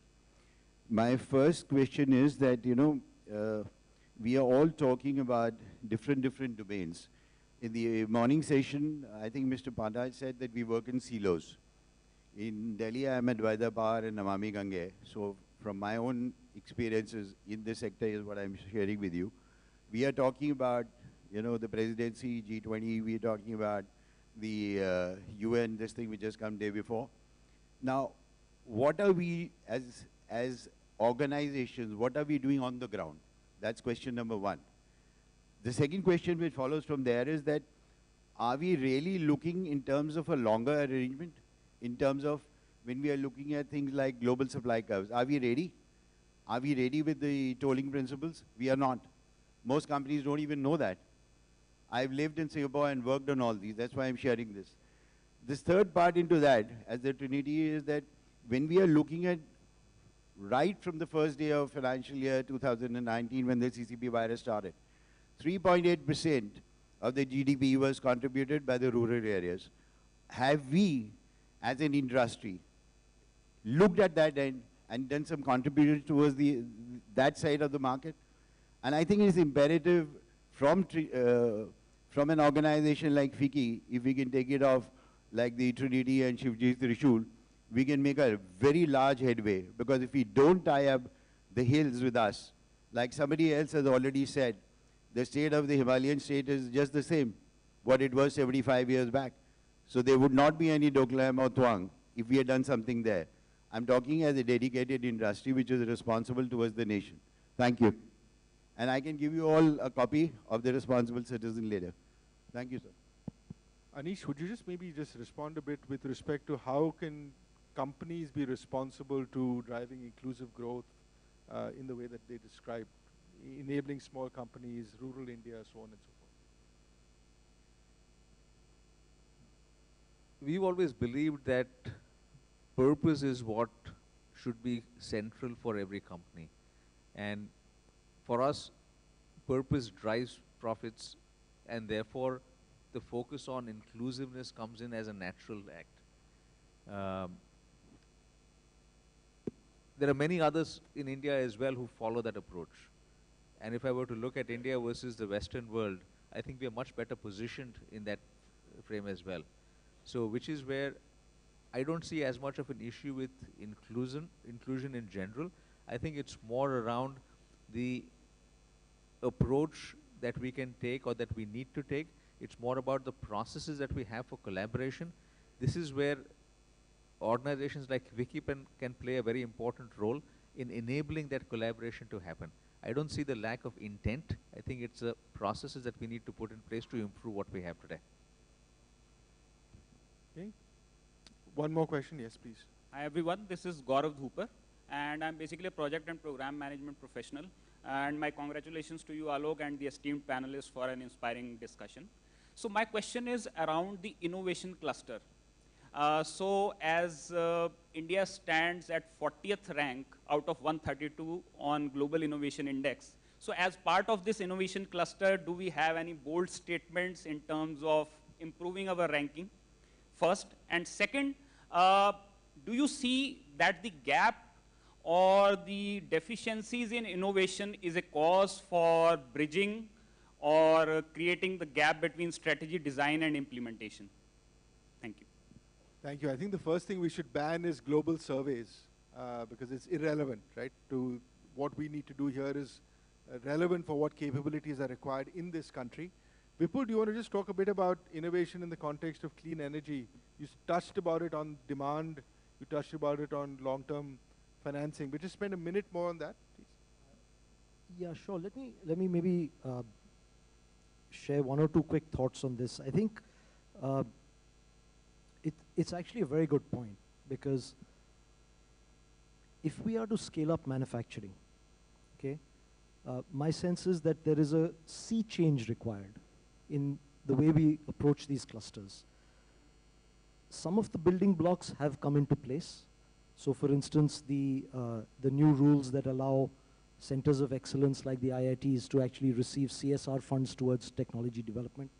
If you look at some of the, if I just again continue on the IITs as an example, some of the clusters that they've created or some of the innovation parks that they've created, if some of you haven't visited them, I would really encourage you to take some time to visit them, because some of these are actually quite, it's quite amazing the scale and ambition of what has been created.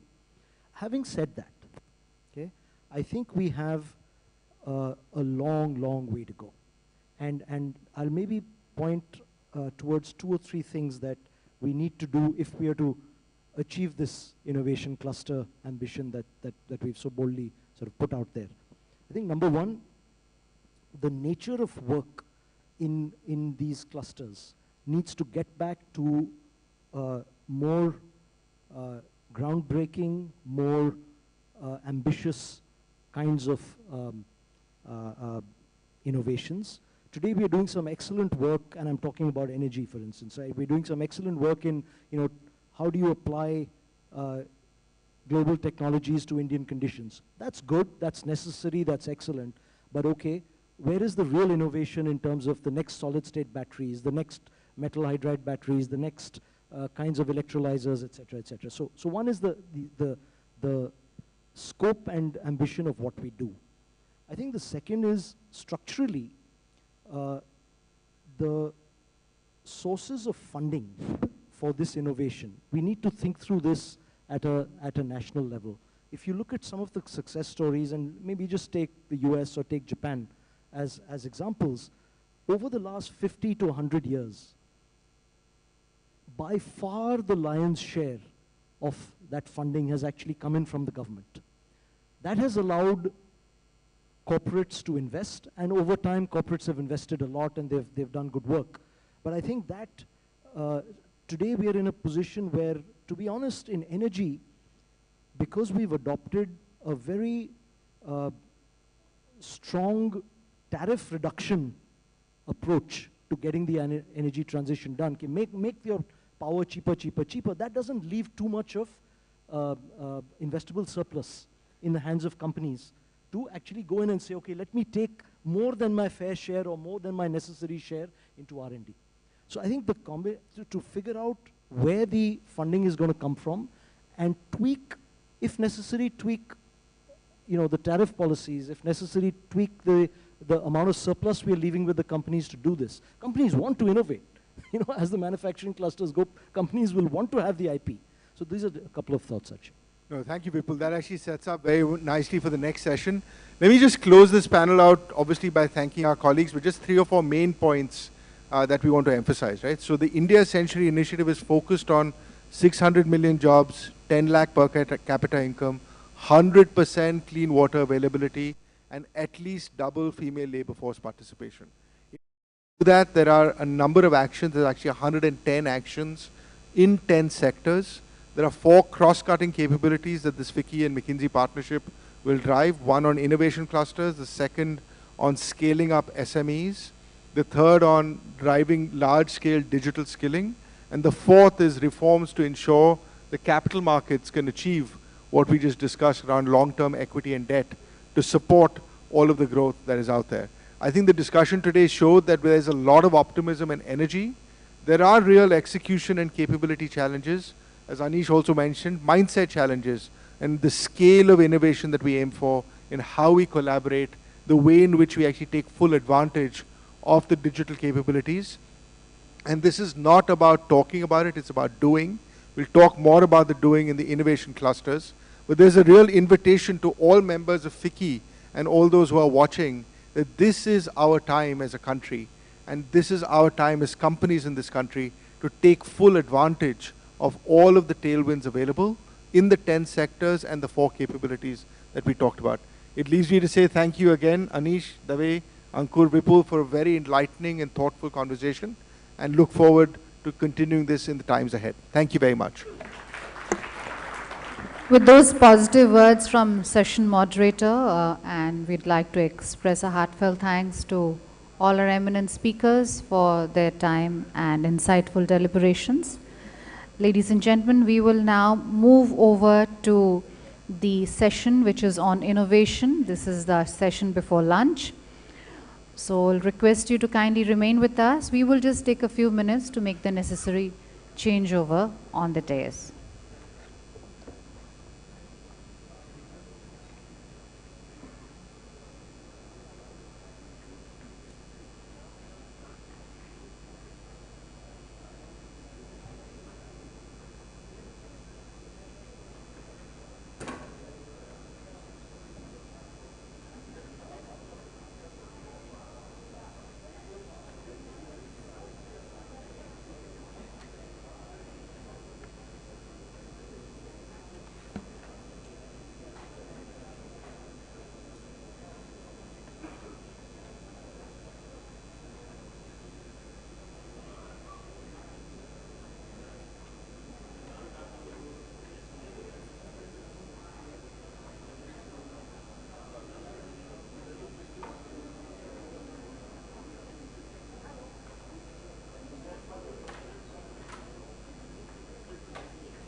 May I request everyone to please take your seats because we are now ready to begin the session on innovation.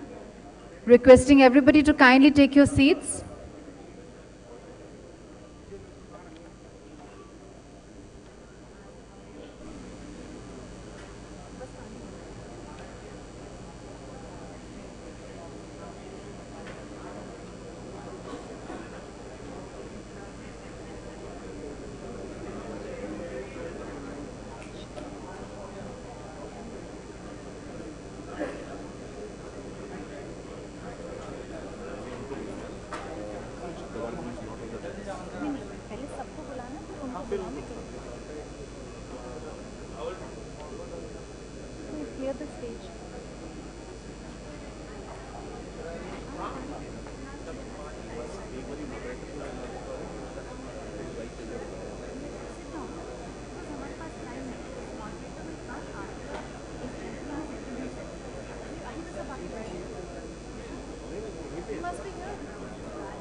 Requesting everyone to please take your seats as we will now start the session. A very warm welcome to our session on innovation. May I please invite on stage Mr. Jagdish Mitra, Chairman FICCI Science and Technology and Innovation Committee and Chief Strategy Officer and Head of Growth from Tech Mahindra. Mr. Perumal Gandhi, Co-Founder of Perfect Day. Dr. Anurag Bajpai, Co-Founder and CEO of Gradient. Dr. Vibhav R. Sangziri, Co-Chairman, FICCI Science, Technology and Innovation Committee and Executive Director R&D, Hindustan Unilever Limited. Professor Ashish Garg, Head of Department, Sustainable Energy and Engineering from IIT Kanpur. And our session moderator, Mr. Varun Prakash, Partner, McKinsey & Company. Ladies and gentlemen, please join me in extending a very big hand to our eminent panel here. The theme for the session is fostering innovation, and the session will focus on tying the loose knots and addressing the challenges to nurture innovation in a true practical sense in the country. Innovation has been aptly identified as a key pillar for pushing India to the next growth frontier. At this juncture, I would like to invite Mr. Sunil Sangai, Chairman of FICCI Capital Markets Committee and Founder and CEO of Nova One Capital Private Limited. May I request him to kindly join us on stage and please introduce the panel.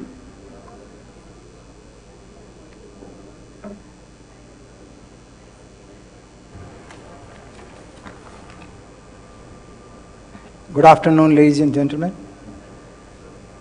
I would like to share a few data points with you. 35 lakhs patents are filed worldwide every year. Our share in that is less than 1%. We file around 30,000 patents. China has 50% market share in that. Usually we take around 4 years to register and approve a patent. Global norm is almost a year. US invest almost $700 billion on innovation every year. We do 10% of that, around $60 billion per year. As we march towards $30 trillion economy during Amrit Kaal, I think the key point there is innovation. And I want to compliment FICCI and our president for taking innovation as a theme for FICCI to really progress and impress how important this is. And in that context, this panel becomes extremely important. When we were setting up for this panel, we were also looking for young Indian talent who has gone outside India and have been able to do very differently and perform and innovate very, very differently. We have two gentlemen here who has come from US just to attend this panel overnight. Mr. Perumal Gandhi. Perumal is founder of a food tech company based out of California. As a vegan and animal lover, Perumal researched on finding an alternative to milk, and his research actually came up with all the properties of milk without cow, without using animal. And it is not only commercialized, but the best in the world. Nestle and the Starbucks distributes his product, and his company is now funded by the best in the world, Temasek and CPPIB. They have put $1 billion plus in his company. And you can see young person, Perumal, he could manage to achieve so much.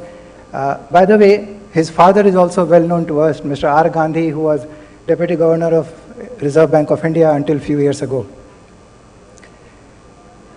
We also have Mr. Anurag Bajpayee. Anurag is from Lucknow, but his research and higher studies took him to MIT. He did his master's and then his PhD in a sector which is very important but not so well known, which is water. His research paper is rated as the top 10 world-changing idea. And he founded a company called Gradient, which has become the fastest growing water company in the world. Again, his company is funded by Schlumberger and Warburg Pincus, and obviously they both of them are committed to India, and they want to do something here and stuff here, and therefore they have come just overnight to attend to this panel. As we all know, Indian academia is also now supporting innovation in big way, particularly IIT Kanpur, and FICCI has been doing a lot of work with IIT Kanpur. Professor Ashish Garg is part of IIT Kanpur for last 25 years and very involved with research and also with FICCI. So we welcome Professor Ashish Garg also. From the Indian industry, we've got Dr. Vaibhav Sansgiri. Dr. Vaibhav Sansgiri is the Executive Director of Hindustan Lever. He's also co-chair of FICCI's Scientific Research and Innovation Committee. And we've got Mr. Jagdish Mitra. He's a Head of Strategy for Tech Mahindra, and he chairs the Committee on Science, Technology and Innovation for FICCI. The panel will be moderated by Vaibhav Prakash, Senior Partner from McKinsey. McKinsey has been very involved with FICCI, and we thank McKinsey for all the initiatives they have taken. I'll hand over to Mr. Mitra to take the proceedings of the panel further. Thank you.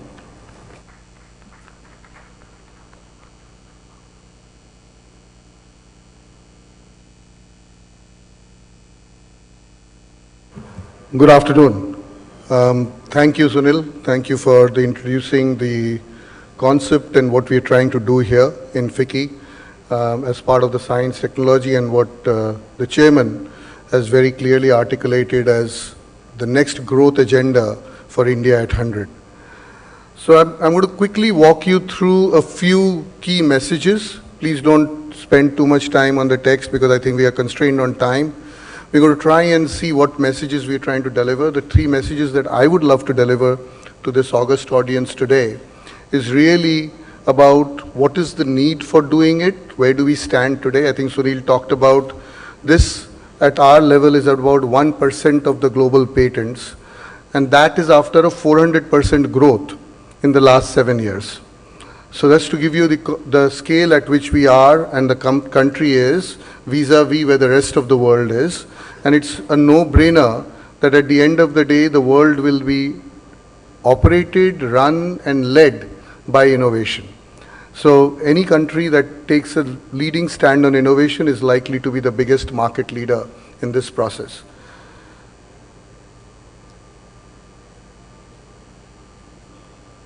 Can I see the next slide, please?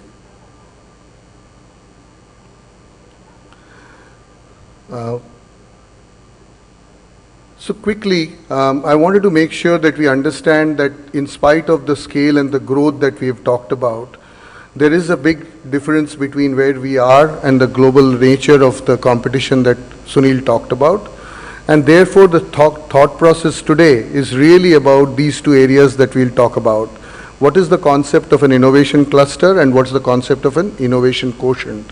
As we start to talk about the innovation cluster, it's important that we understand that this is not a logical concept only. What we are trying to build is really a concept very similar to creating some of the success stories that internationally has been seen with places like Germany, places like Israel, and what could we probably adopt, not copy, but adopt to an Indian environment and make sure that it works for us.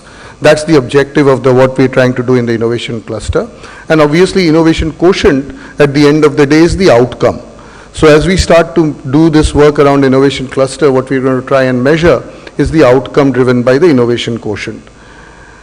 As we start to look at innovation clusters, this is an ecosystem really that we are trying to build, an ecosystem that has multiple layers of capabilities that are being built in, multiple layers of institutional players in this, starting from industry, academia, to startups, and that's why you have a panel which consists of multiple representations from those organizations. One of the big differences that we are trying to bring in this time is really about our ability to bring in as an industry-led. Because the question that must be in top of our mind, that we need to build innovation is not a new theme or a new cry-out slogan. What will we do differently that would propel us beyond the 1% number that we are talking about? And how do we make sure this is a lot more practical and effective and makes sure that the industry participates in this exercise as a leader rather than being led only by government policies and pushed by the government. So this by means is a distinct shift from what we've done earlier. We're trying to make sure that FICCI takes a lead here in pushing industry to be the leader and creates an environment and learns from the other markets as to how the environment will operate and make sure this is an industry-led exercise.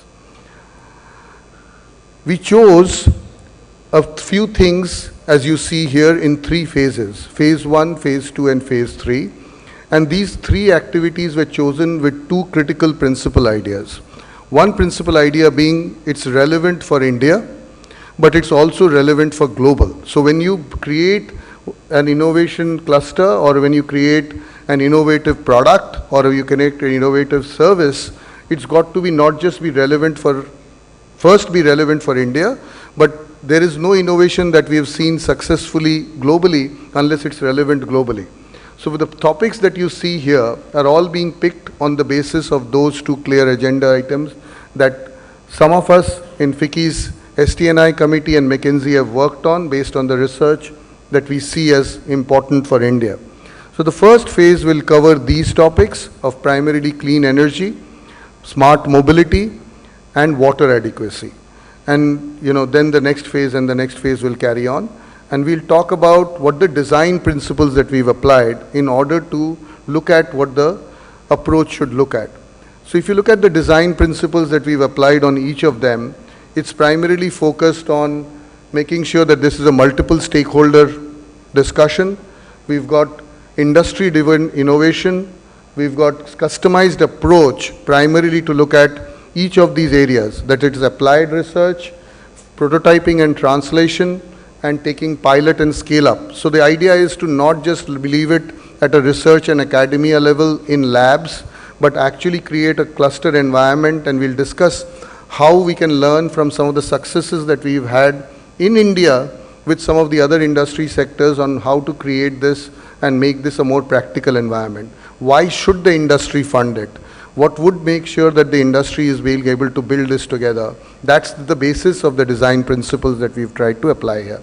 And finally, the whole idea of institutionalizing this systemic changes. When we say institutionalization of systemic changes, we are talking about adoption of a very different culture in our academic institutions, in our businesses, and in our research and development organizations, so that they are ready to fund this and they see a clear advantage in their competitive space.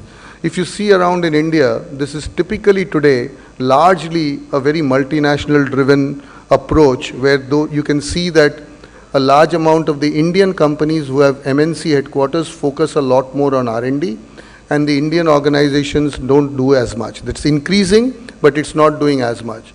The idea here is that we can collaborate a little better and figure out, and that's the only way industry will do it, is they see an ROI on that investment very clearly. And that's the objective that we are trying to address here.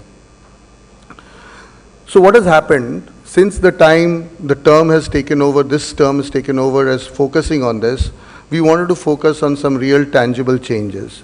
I'm very pleased to announce that amongst this, we picked up 4 focus areas for the clean energy sector. Our whole objective is to launch this cluster and operationalize this by the first half of next year. And in order to do that, we picked up about 4 topics that you can see here. The whole idea is these are industry problems that the innovation cluster will solve. And if these are industry problems that the innovation cluster will solve, then just for the sake of hypothetical accounting or mathematics, then our view is that if any organization in this sector was going to solve it, if they were going to spend X amount of dollars or rupees to solve this problem, to be able to be competitive in the market, proving this business model and getting this innovation cluster should reduce that cost by 1/10 for each company. And then jointly holding the IP, then jointly being able to make sure that we are able to monetize the IP. In order to do that, we had many industry discussions led by FICCI and by McKinsey in order to have this conversation. And we've today very pleased to announce that not only the 15 logos that you see on this sheet here, but this actually as of yesterday has become 20 organizations that have signed up and have signed up an LOI to be able to do this. So we wanted to bring together the fact that this is now real. This is for us to be able to monetize it, and this is for us to be able to make sure that this live environment exists. This is the operating model that we are working on, and this is the way it sort of shows you what will be the role, the accountability, and the responsibility of each sector. There are 4 very clear sectors that we've talked about here: the industry players, the startups and the MSMEs, the research and academic institutions, financial investors. Supported, these 4 key guys are the ones that are showed in the color code as the ones that have to run this. Government will only make sure it facilitates it. So that we've relied on government a lot much, and I don't think it's the government's job to drive innovation in any cluster. It's the government's job to be able to, we felt as a team, is to make sure that it facilitates and creates an environment, gives it the necessary impetus, gives it the necessary environment of whether it's financial benefits, tax SOPs, etc., etc. But the role has to be played primarily by these 4. So this is the cluster operating model that we are working on, and that's what we are trying to do to be able to launch as we start to launch into the clean energy innovation cluster. I'm going to call Varun to talk a little more about the innovation quotient. Thank you.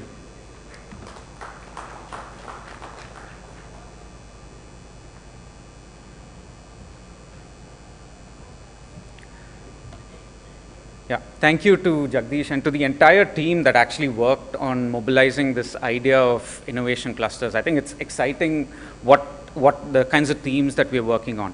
I want to briefly talk about the second initiative that is being launched, which is Innovation Quotient. Right? And if you could bring up the document as well, please. So the Innovation Quotient is basically a longitudinal measure of the different capabilities and practices that are needed to scale innovation. So I'll talk about what those are, why it's important, and I'll also talk about the state of play in India with respect to innovation.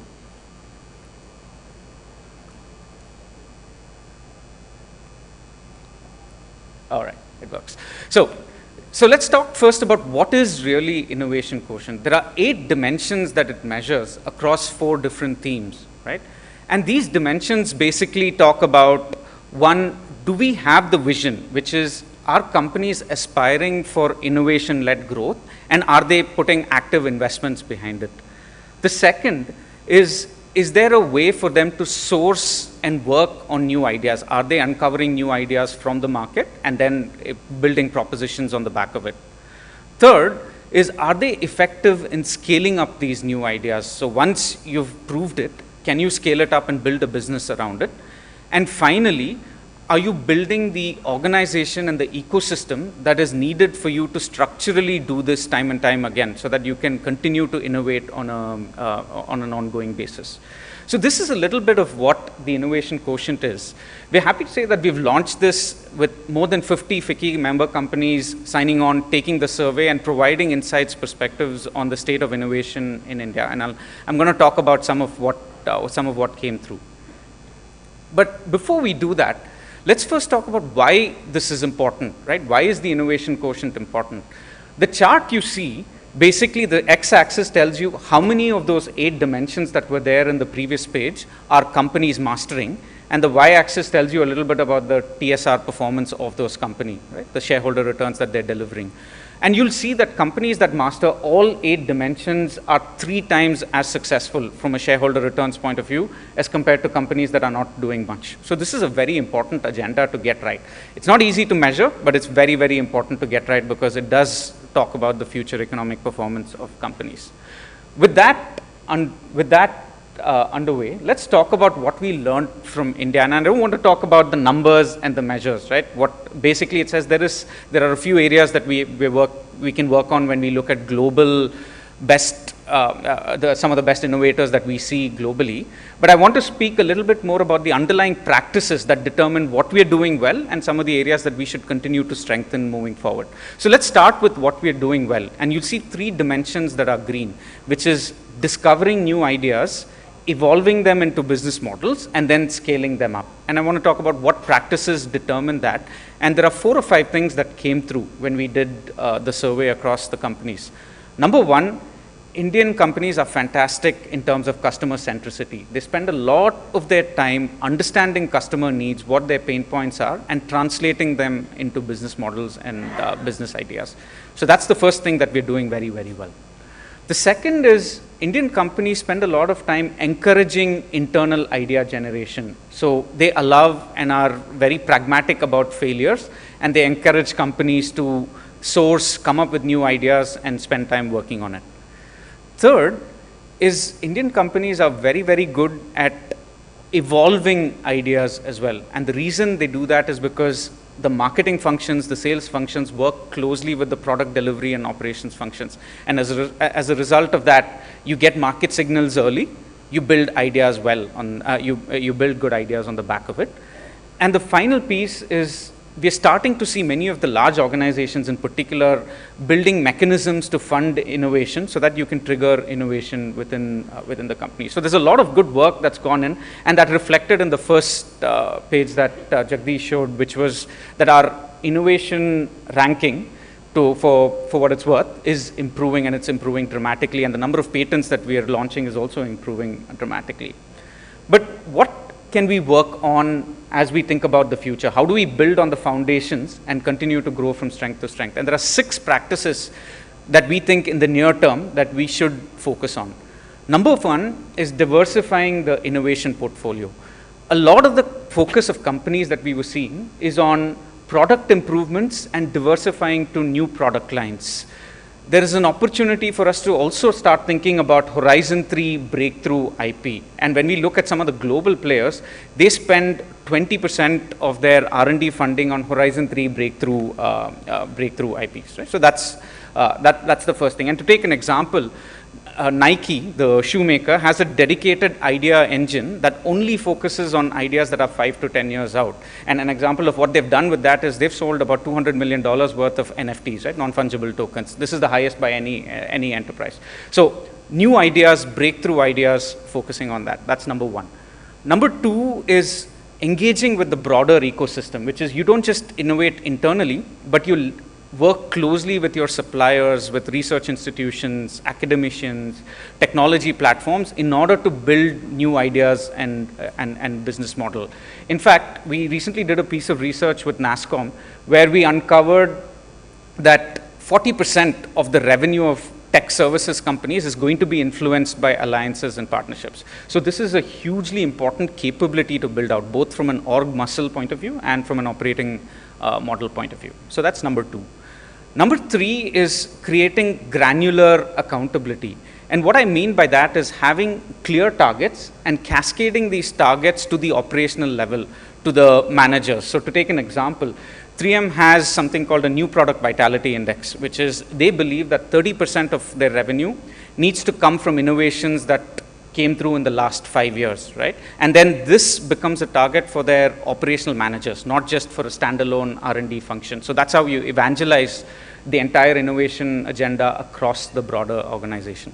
Fourth is finding mechanisms to fail fast and fail safe. Our companies are okay with failures, but how do you do this in a way where you de-risk the entire failing process? And that's to do with agile practices, scaling them up, not just in the tech companies, but in all sorts of, all companies. And two, coming up with rapid testing and rapid failure mechanisms. So as an example, a lot of tech companies have a toggle where when they launch a new feature, if it doesn't work per plan, they can quickly go back to the original state. So the downtime is very, very low, right? So that's number 4. Number 5 is having the resources to win, which is ensuring there's clearly earmarked dedicated budgets, capabilities, and talent that work on innovation. And that work not just as a standalone unit, but across the organization with the ongoing operational functions. I think that's number 5. And the 6th is ensuring that there's good governance around it, which is, do we have an innovation program management body that can effectively orchestrate various stakeholders and keep track of innovation performance? So that way we're measuring and we're ensuring that we're driving all the initiatives needed for us to scale this up into a success. So this is the overview that we wanted to provide, both from an innovation cluster point of view and an innovation quotient point of view. But I'd love to now segue into this wonderful panel we have and drive a discussion around it. We can take the slides off screen for the discussion.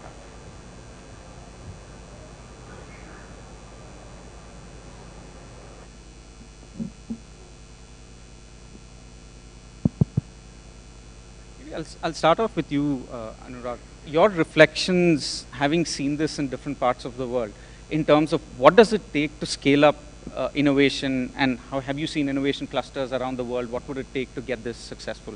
Maybe some early thoughts to start off the discussion.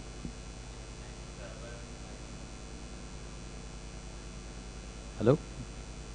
Thanks, Varun. Let me just give a very quick overview of what we do to set the stage for the discussion. So Gradient's a water technology company focused on the most challenging, most important water problems, which is industrial wastewater. So we bring together bright minds, advanced technology, power of AI, and we do this so that we can truly conserve water for generations to come. So we've been taking water from nature since the Industrial Revolution, and we haven't paid much attention to it until recently.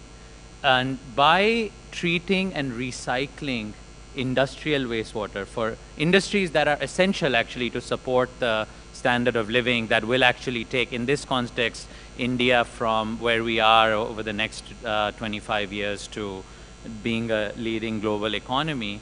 While these are essentials, they use a lot of water. And by doing this, we can reverse that clock on the status of water and give nature its water back. So in terms of scale, right, so we've been in a traditional industry, water, waste. These are traditional industries where you generally don't see much innovation traditionally. So what happens here is you need a lot of capital.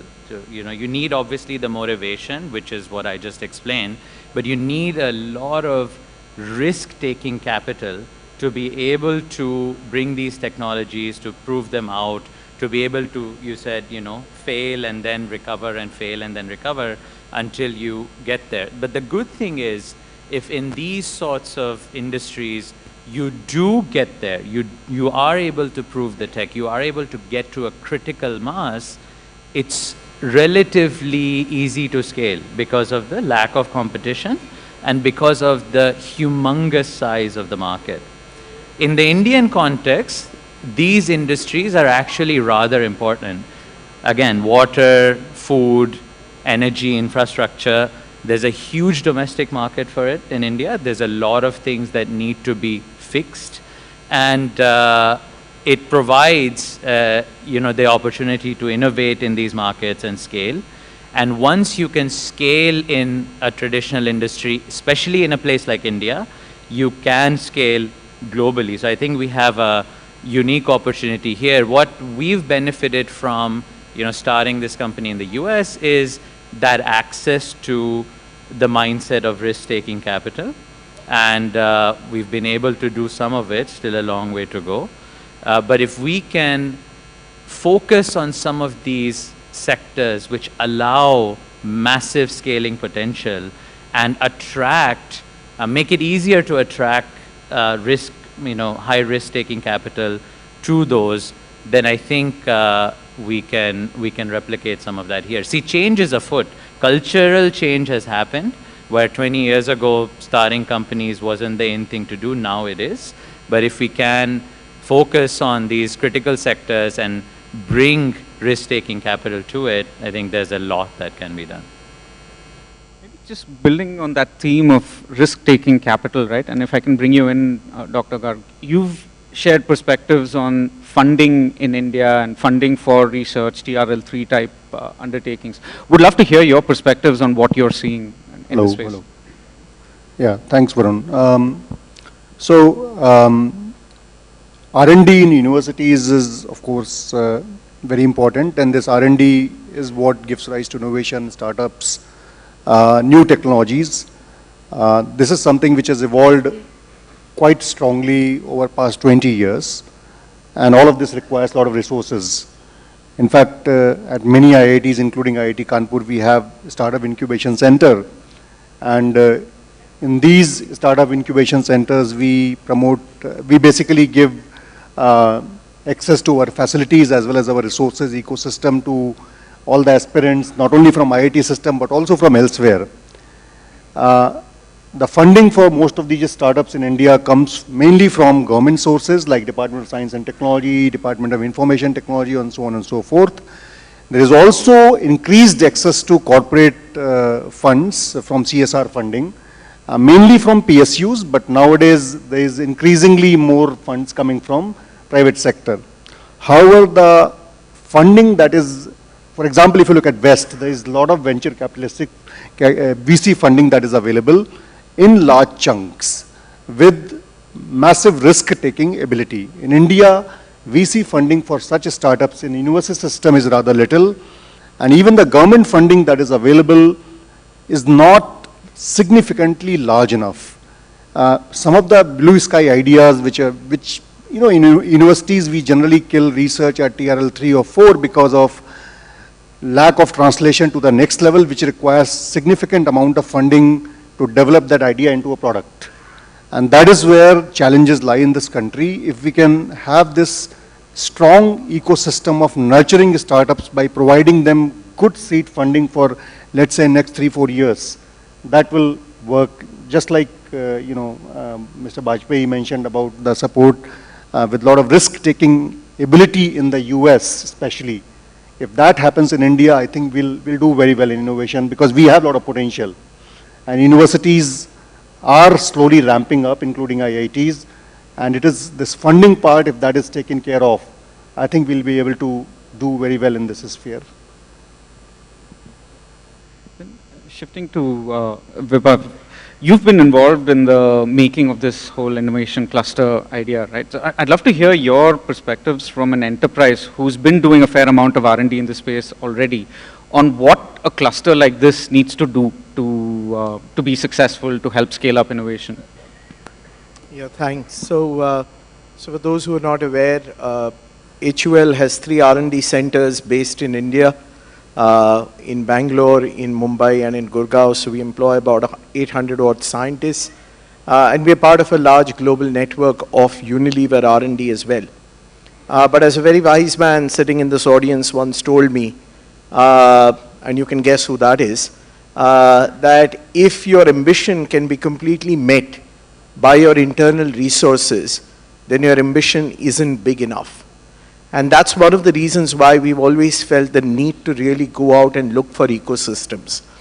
And ecosystems have really helped us in 2 or 3 ways.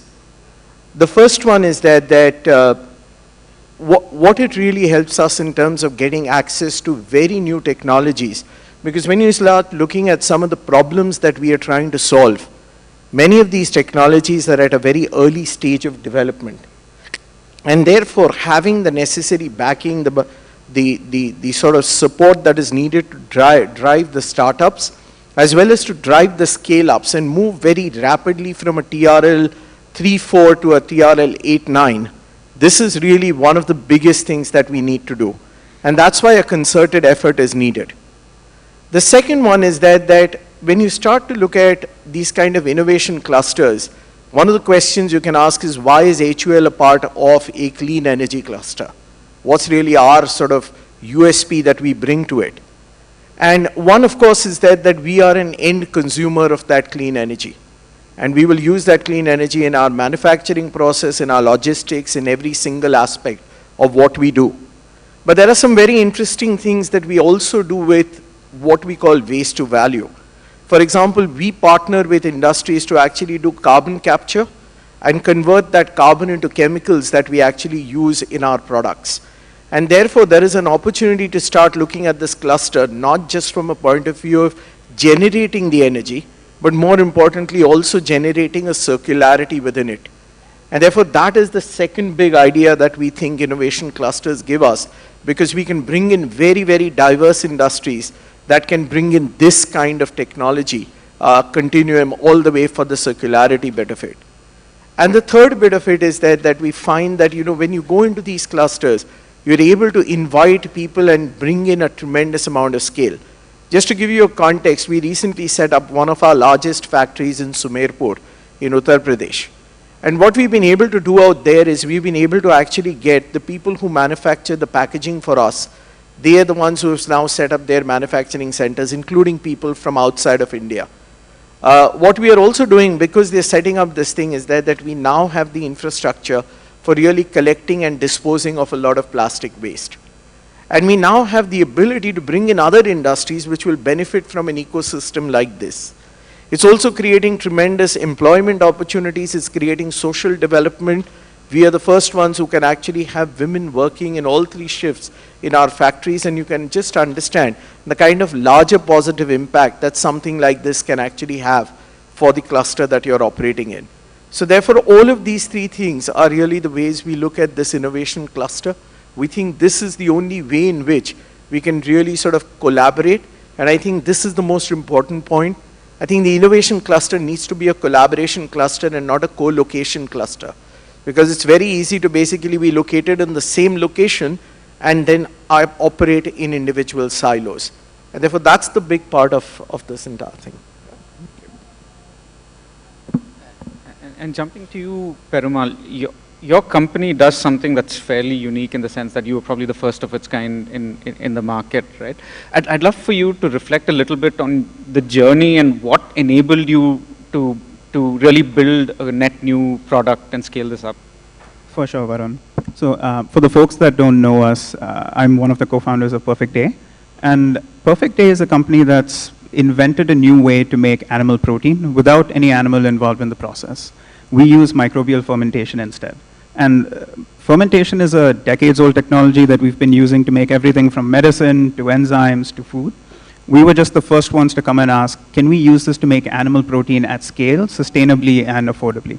So we started off with milk protein, but the platform that we've developed allows us to make everything from egg protein to gelatin. And as you heard in the morning keynote session, the population of the earth is growing, but also the middle class of the world is growing. And the first thing that people do when they start earning more is consume more animal protein. And the way we produce the animal protein today just isn't sustainable, and that's where Perfect Day really comes in. Our method of production allows us to make milk protein at a fraction of the environmental impact. We use about 90% less water, we emit about 50% less greenhouse gas emissions, and we need about 80% less energy. So it's a win-win for people as well as the planet. And that's who we are at our core. Now, coming to your question, Varun, on what the journey was like, we've raised about 750, 800 million till date, and of that, we've had to invest about 300 million into just the R&D, an additional 300, 350 into scaling up the innovation. And today, you can find our products nationwide in the US. Nestle, one of our customers, just launched a milk just this week. Bell Group just launched a nationwide cream cheese utilizing our milk. But all of that took significant investment of capital, as well as the presence of the ecosystem. We're from the Bay Area. We were founded in Berkeley. And that ecosystem has allowed us to, one, gain learnings from the industry, which prevented mistakes that many other companies would make and has allowed us to survive so long. Second, it gave us access to immense human capital. As Professor there had mentioned, academia is a huge part of, one, creating the talent base that any innovative startup requires in order to scale really, really fast. But it also creates the IP, which they have been investing over decades that we were able to license that helped us in our journey quite a bit. And such an innovation cluster, if developed here in India, will, one, not only allow for more innovation to happen, it will also ensure that of the 10 ideas that are developed, hopefully more of them will succeed than is the norm. Like in general, most startups fail. The success rate is about 1 in 10. If there's an ecosystem to support, hopefully you can improve that ratio and it slowly gets to 2 out of 10, 3 out of 10, 4 out of 10. Just staying on that thought, Jagdish, in terms of how do we develop and then scale up breakthrough new ideas, right? And innovation clusters is one part of the equation, but it's much broader than that. So maybe two questions for you. As you reflect, I think the IT services industry has been very successful over the last two decades in building a level of differentiation, building new ideas, etc. So one is, what have you seen work in our context? And two is, as you now think about breakthrough ideas, Horizon 3 ideas, what would it take for us to really move the needle on that? Sure, Varun. I think having worked in the IT services industry and taking the first part of your question, what probably has worked extensively well for us is the ability for it being driven by the industry. So if you remember when it got started and so on and so forth, there was very little government involvement. There was very little involvement apart from enabling us with software technology parks and SEZs and so on and so forth. And this allowed the companies to do their stuff, create products and services, create capability and skills, because it's primarily a services-oriented industry.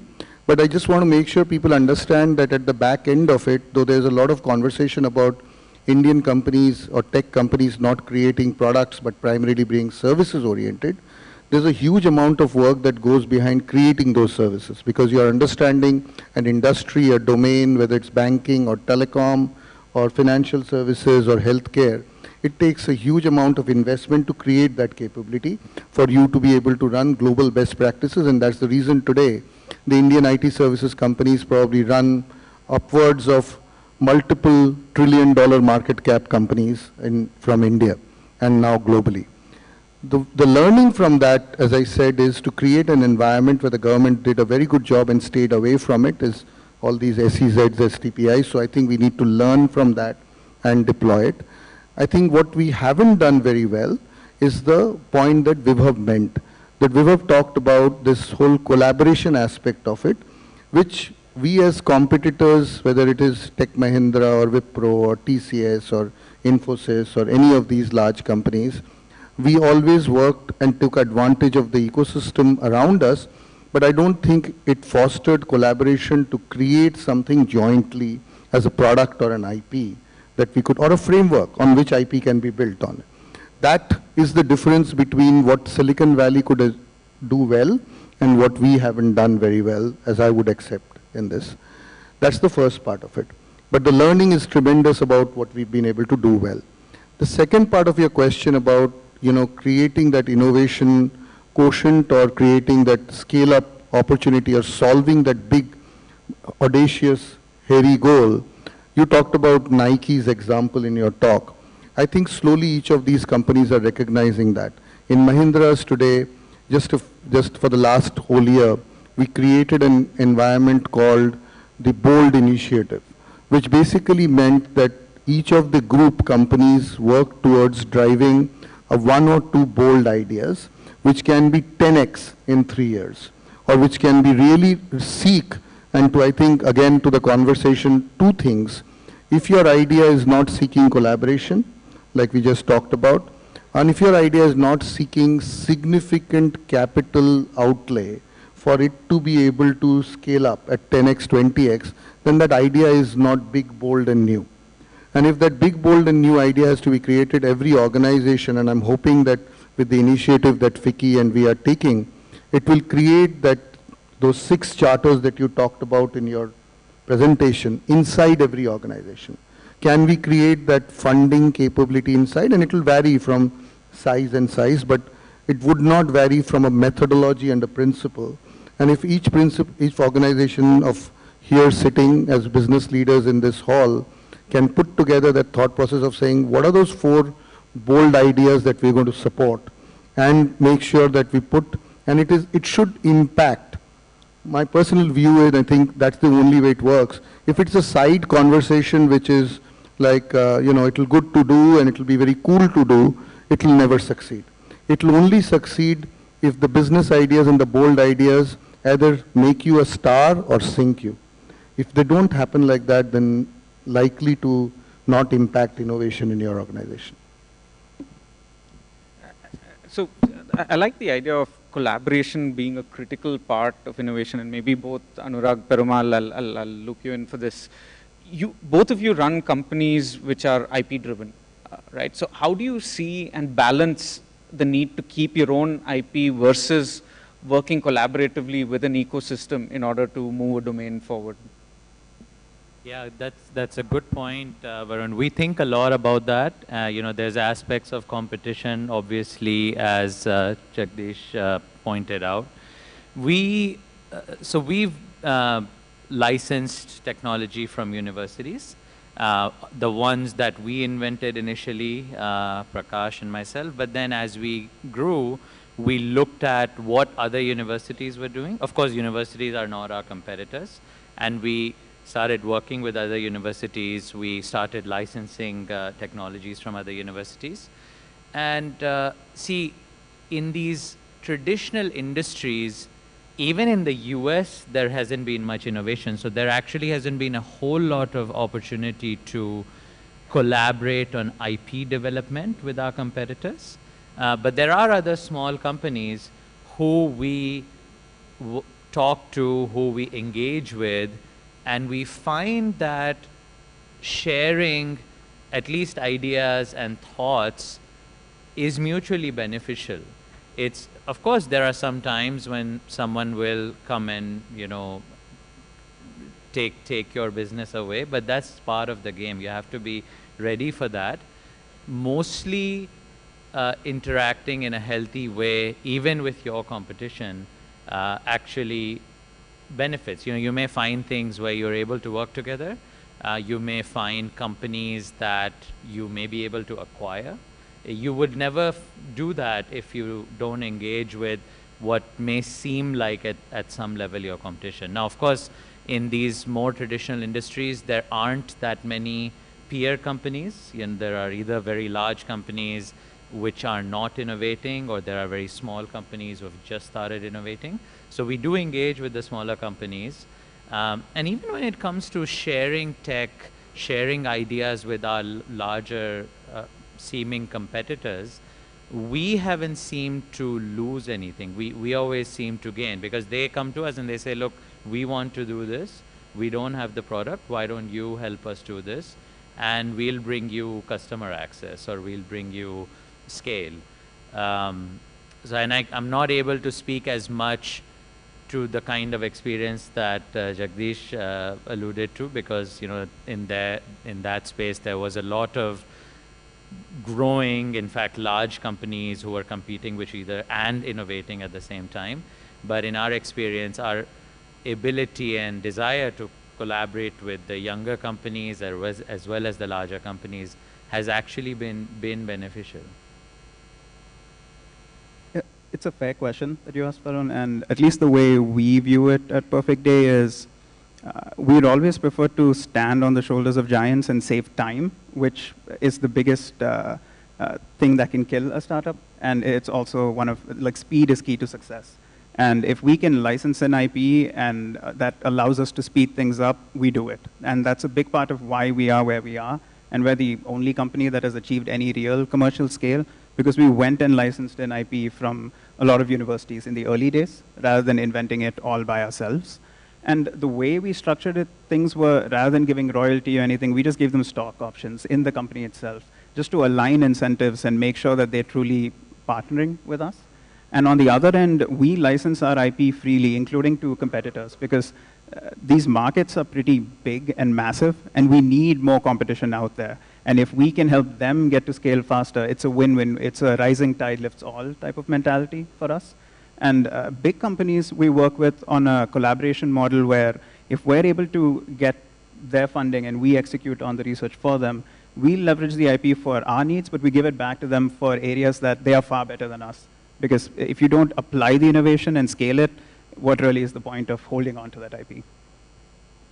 Varun, if I may just add this one point is, you can't be afraid of sharing ideas with your competition, whether it's large, small, same size. Once in a while you may lose, but you have to play the game. Just because you may lose is not a good enough reason to not play the game. On balance, you benefit, and the industry overall benefits. I think both of them spoke about the role of universities and how the starting point was licensing IP that was developed by universities. So your reflections on how that's playing out in the Indian space and the role that universities are playing in our startup ecosystem today. I would love to hear that. So look, I mean, academic research has been about collaboration, okay? So there is very little amount of research nowadays that happens without collaboration. And any device, any product that you want to make is transdisciplinary, multidisciplinary. And as a consequence, you have to choose collaborators. You have to share information. There is no second way around it. You have to do that, whether it's academic setting or industrial setting, there is no other way around it. The question of IP sharing is a critical one. And to be honest, there is no correct answer. You have to find your own solution. The way academic institutions do it is in many ways. I mean, we license our IPs and we sell our IPs. We become partner in companies. So academic institutions do it in their own ways. Some of our students who develop the technology, they themselves become the startup founders, and we are partner in those companies or mentor in those companies. So if there is a will, if there is a good product, if there is a good technology, and if we all sit together to find the solutions, I am sure there are enough mechanisms for solutions to be found. One doesn't need to be afraid of collaboration just because of, there are hidden insecurities about IPs and intellectual and, technology secrets. So as our previous speaker was suggesting, we have to give up those insecurities and work around it. We have mechanisms to deal with it. There is no one solution that fits all. There are many solutions. In academic research, collaborations are, of course, important, and especially with the industry. See, generally, when we do TRL level 1 to 3 research, we don't generally go with industry. We rely on government funding. But the moment we want to go, we want to do research which is beyond TRL level 3 and going up to prototype or product development, that is where we need support from industry. And this is where IP issues do become thorny issues at times, but universities do have mechanisms, and generally industries do cooperate with the universities to develop the technology jointly. So I don't think it's such a big issue to be afraid of in the current context. The more important need is to come together. So that is where the idea of innovation clusters, the consortiums, where industry, academia, research institutions can come together and develop technology, because remember, time is the essence. We are competing, we are running against the time. And India has lost many buses. We have lost semiconductor bus. We don't want to lose on things like hydrogen or wind energy or storage. These are the areas in which we have immense opportunity, especially in the sphere of sustainability. And collaboration has to happen regardless of IP issues. We have to find ways to deal with it, but we must collaborate and work with each other. Vibhav, maybe switching gears to something that we see as a huge strength for India, right, which is customer centricity, and in particular, your industry and your company does a fair amount of work in understanding customers and building business models on the back of it. What can emerging innovators learn from what we are seeing in the industry and what we are seeing in particularly your sector? So look, I think we tend to use the word customer and consumer slightly differently. Consumer is the end user. The customer is usually the retailer, etc., the person through whom we sell. So therefore, I'll speak about it. Probably you're asking me in the context of consumer. So therefore, let me talk about it in the sense of the consumer. And I'm sure all the companies around this table actually do this, but I can share with you a few things in terms of the way we are sort of looking at the consumer centricity. The first part of the consumer centricity is really live the life of the consumer. We spend almost about anywhere between 2.5 to 3 million people hours every year in terms of really interacting with the consumer. And this isn't conversations with the consumer. This is basically going into a consumer home and saying, right, so how do you wash your clothes? How do you actually make your tea? And that allows us to actually understand the subtle nuances in terms of saying, what is the color of the tea that the consumer is using? What kind of milk are they using? Are they using a cow milk? Are they using a buffalo milk?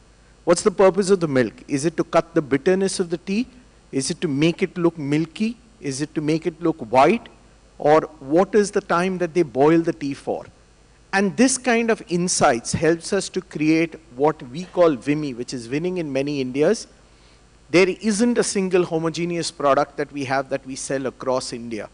We actually have different products that have been catered to really deliver to the consumer within that segment what they're looking for. So today, for example, the way you will drink tea in Delhi is going to be very, very different from the way you will drink tea in, let's say, Chennai.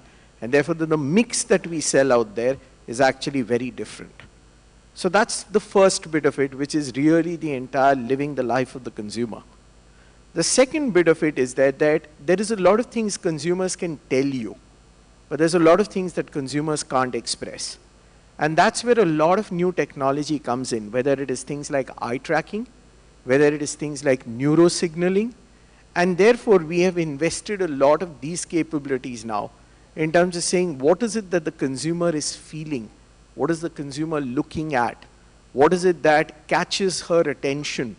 What is it that she doesn't basically notice at all, despite all our efforts in trying to make that thing look very exciting and sexy? And that bit of it is really giving us the edge in terms of understanding the bit of the unspoken bit of it. It's also helping us understand in terms of, for example, how do we design fragrances that make you feel confident. And so it's a very different way in which we're using these technologies to understand the unsaid part of the consumer. The third part of it is really how do we mine digital data. So when you start looking at what consumers are buying, what are they looking for? What are they searching on the internet? What are they doing in terms of Google searches? What are the top listed products? All of these things are things that we mine using algorithms that have been developed either through collaborators or our own teams. And this gives us an always-on insight machine. And that is really what we call as part of our Agile Innovation Hub. And the idea there is that this gives us a continuous stream of insights that's coming from consumers, and how do we convert that data then into products, claims, ideas, and solutions. What we also do is we do a lot of monitoring of how trends travel. So where do trends originate? Where do they move? Where do they mature? And then at what point do they move, let's say, into a country like India? And that allows us to very early stage track what is happening in terms of consumer trends. So this is multiple sort of approach that we are looking at. But I think one of the big things that we have done is that all of this data, when you start to look at it, it becomes too much for individuals to process. And therefore, one of the biggest things that we have done is that we have bolted on top of this a very robust AI engine. And so what the AI engine does is it processes all this information and converts it into consumer ideas. So it basically writes what is a benefit statement, it writes what is an ingredient, it writes really, sort of all of these things, and it allows us on an always-on basis to test these ideas and concepts with consumers. And this is really the way we are sort of driving the entire thing about how do we remove the hidden network of identifying consumer trends and then very quickly moving it into an innovation cycle. Fantastic. And maybe we'll bring the panel to a close with that. At least I heard 5 fascinating themes that would be important for innovation in India. One is the idea of risk-taking capital, ensuring that allows us to create the TRL3 opportunities and start to build them into commercialized products. Right? Second is the aspect of collaboration. This is not something that we can do alone. You have to engage with the broader ecosystem. And linked to that, third, the role that universities play, because a lot of the initial foundations is on the back of research IP that's been built by universities.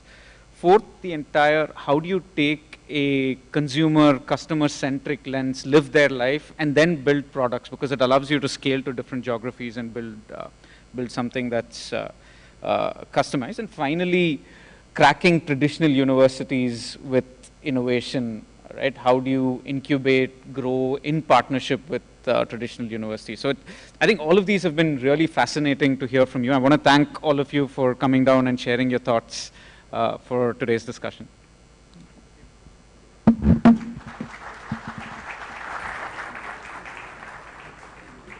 Thank you, session moderator, and all the eminent speakers for this panel on innovation. Ladies and gentlemen, with this, we will take a break now for lunch. May I request everybody to kindly reassemble back at 3 p.m. sharp for the last session of the day, which is on women in leadership. So please enjoy your lunch and see you back in time.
Hindustan Unilever is India's largest FMCG company and also India's #1 employer of choice across industries.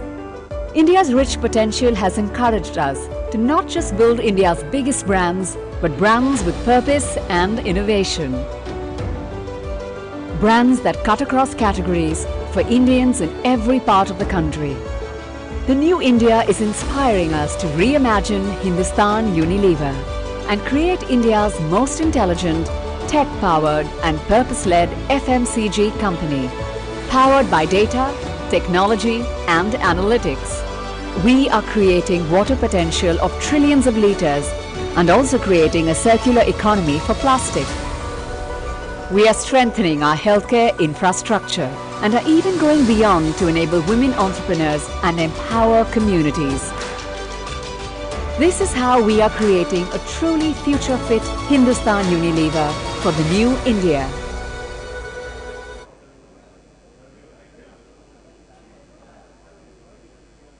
मेरी मानिए तो IDFC first bank के savings account को India के best savings accounts में गिना जाता है क्योंकि ये देता है सही इंटरेस्ट रेट, वो भी क्वार्टरली नहीं बल्कि हर महीने।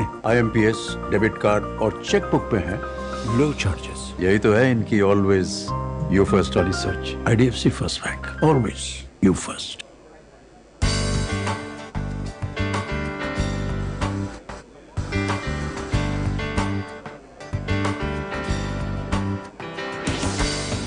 Integrated operations,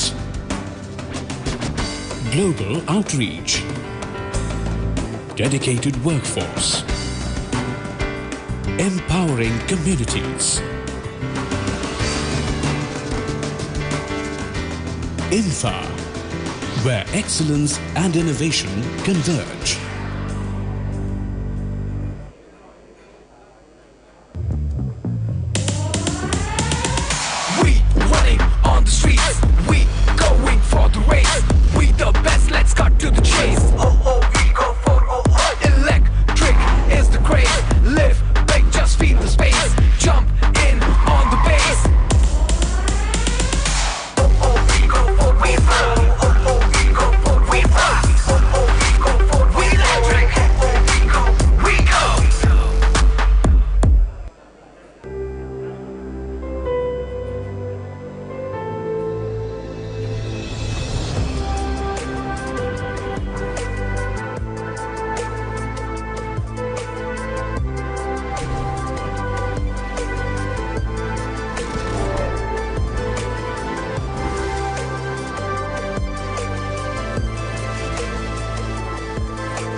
Hindustan Unilever is India's largest FMCG company and also India's #1 employer of choice across industries. India's rich potential has encouraged us to not just build India's biggest brands, but brands with purpose and innovation. Brands that cut across categories for Indians in every part of the country. The new India is inspiring us to reimagine Hindustan Unilever and create India's most intelligent, tech-powered and purpose-led FMCG company, powered by data, technology and analytics. We are creating water potential of trillions of liters and also creating a circular economy for plastic. We are strengthening our healthcare infrastructure and are even going beyond to enable women entrepreneurs and empower communities. This is how we are creating a truly future-fit Hindustan Unilever for the new India.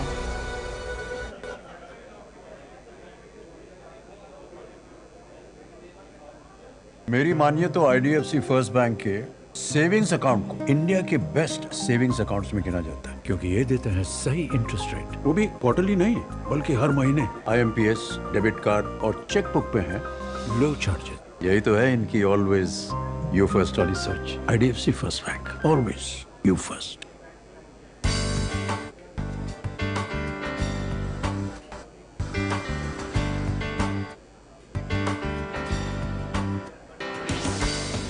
Integrated operations, global outreach, dedicated workforce, empowering communities. Infa, where excellence and innovation converge.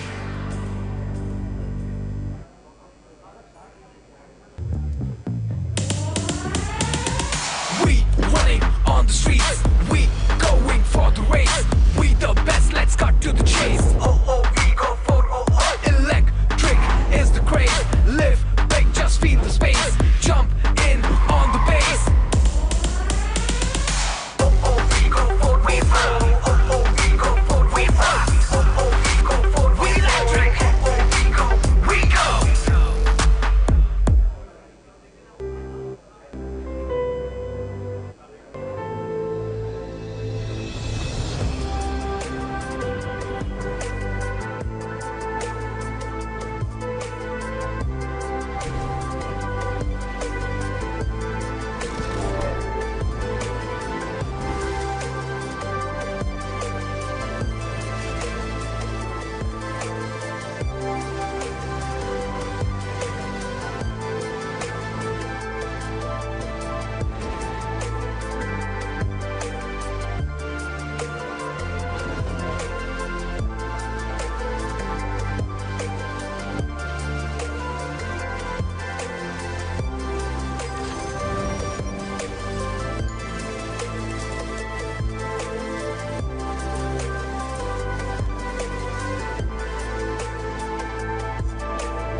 Hindustan Unilever is India's largest FMCG company and also India's #1 employer of choice across industries.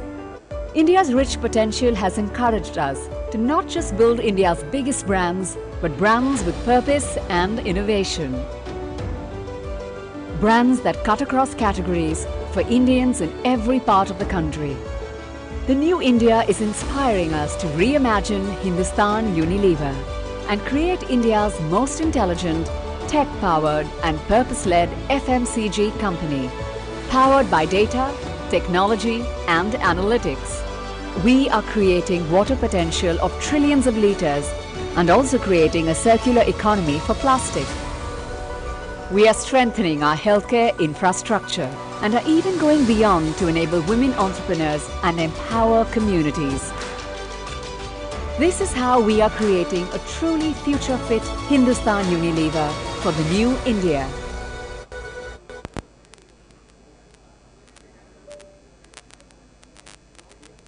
मेरी मानिए तो IDFC first bank के savings account को India के best savings accounts में गिना जाता है, क्योंकि ये देता है सही इंटरेस्ट रेट, वो भी क्वार्टरली नहीं बल्कि हर महीने। IMPS, डेबिट कार्ड और चेक बुक पे है लो चार्जेस। यही तो है इनकी ऑलवेज यू फर्स्ट वाली search. IDFC first bank, always you first.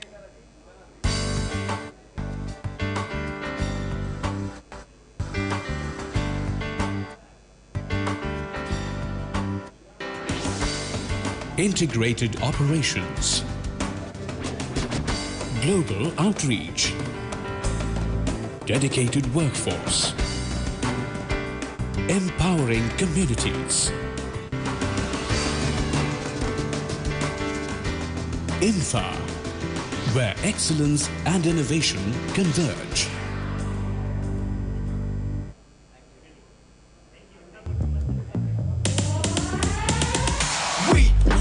On the streets, we going for the race. We the best, let's cut to the chase. We go for electric is the craze. Live big, just feel the space. Jump in on the base. We go for we fly. We go for we fly. We go for we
company, and also India's #1 employer of choice across industries.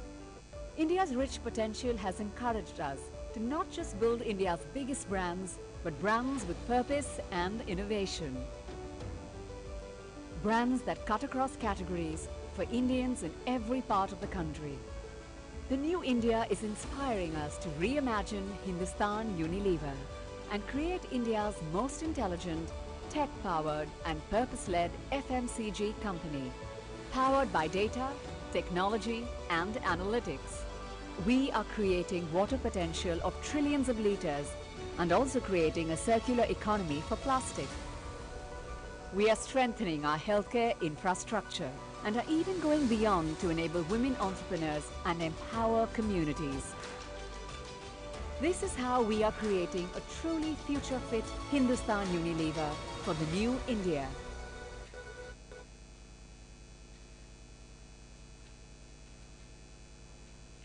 मेरी मानिए तो IDFC first bank के savings account को India के best savings accounts में गिना जाता है क्योंकि ये देता है सही इंटरेस्ट रेट, वो भी क्वार्टरली नहीं बल्कि हर महीने। आईएमपीएस, डेबिट कार्ड और चेकबुक पे है लो चार्जेस। यही तो है इनकी ऑलवेज यू फर्स्ट वाली सोच। IDFC first bank, always you first.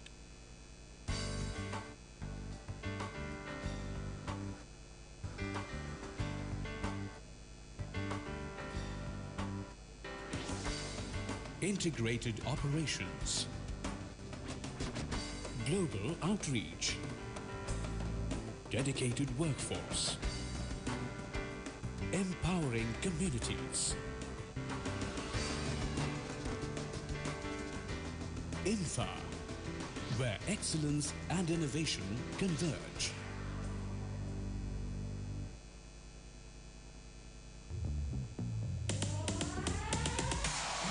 Running on the streets, we going for the race. We the best, let's cut to the chase. Oh, we go for electric is the craze. Live big, just feel the space. Jump in on the base. Oh, we go for we fly. Oh, we go for we fly. Oh, we go for we electric. White balance we करना है, बोलो कपड़े ले go. आएगा। वो camera वाला को बोलना कपड़े ले आएगा, जेक जेक सेवा वाला। White balance को फटाफट ले आओ यार। मैडम का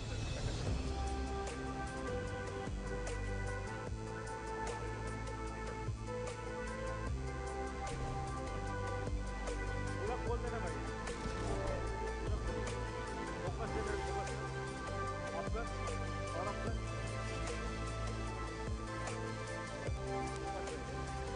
ये खोल लेगा।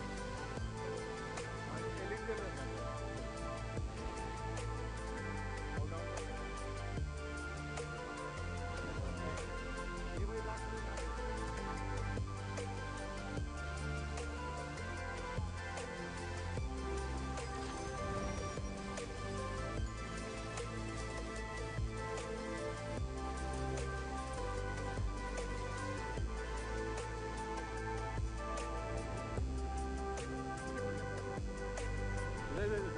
और घुमा और घुमा और घुमा और घुमा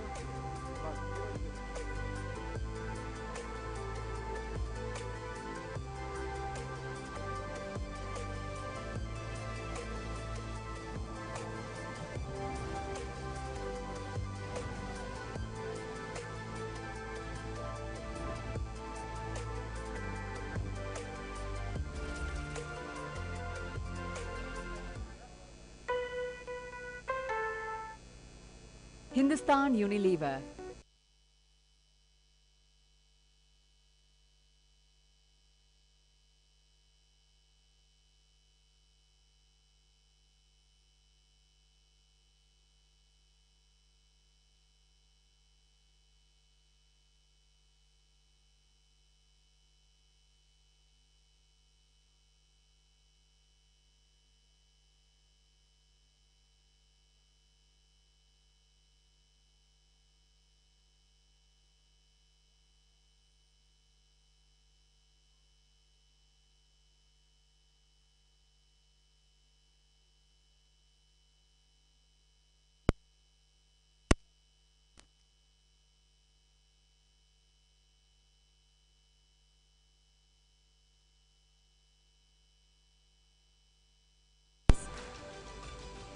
This is how we are creating a truly future-fit Hindustan Unilever for the new India.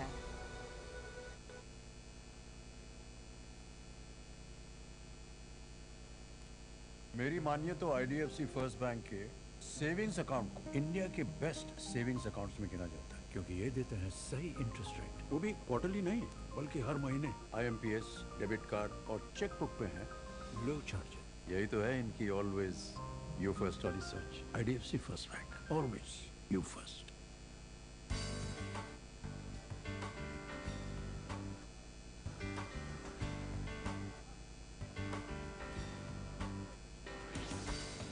Integrated operations.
Hindustan Unilever is India's largest FMCG company and also India's #1 employer of choice across industries. India's rich potential has encouraged us to not just build India's biggest brands, but brands with purpose and innovation. Brands that cut across categories for Indians in every part of the country. The new India is inspiring us to reimagine Hindustan Unilever and create India's most intelligent, tech-powered and purpose-led FMCG company, powered by data, technology and analytics. We are creating water potential of trillions of liters and also creating a circular economy for plastic. We are strengthening our healthcare infrastructure and are even going beyond to enable women entrepreneurs and empower communities. This is how we are creating a truly future-fit Hindustan Unilever for the new India.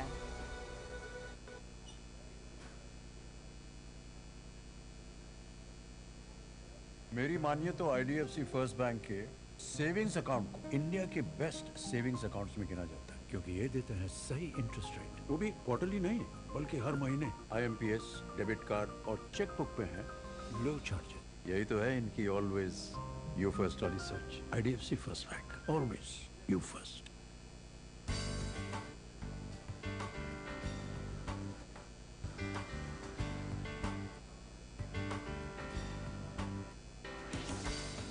Integrated operations. Global outreach. Dedicated workforce. Empowering communities. Infa, where excellence and innovation converge.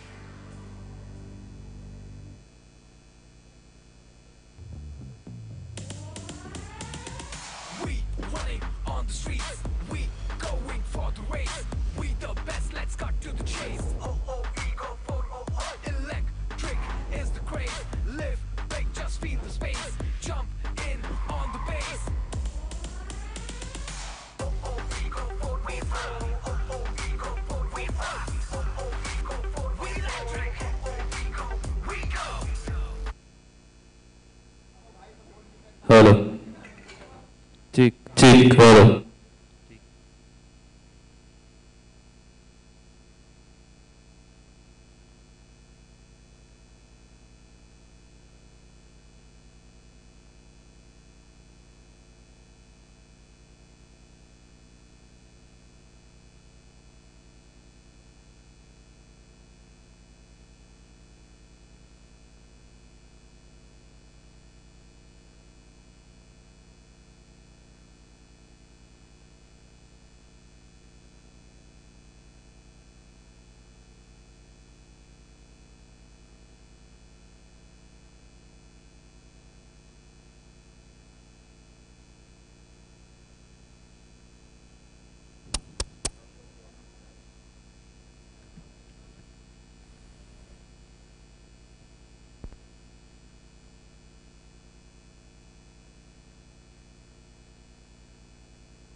Check, hello.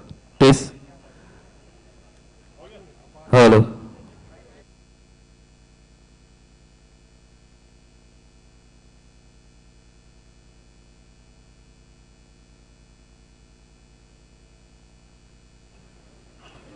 Check.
दे दीजिए।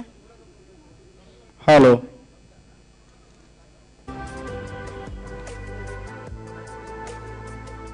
Hello hello hello hey hey hello hello hey hey hello check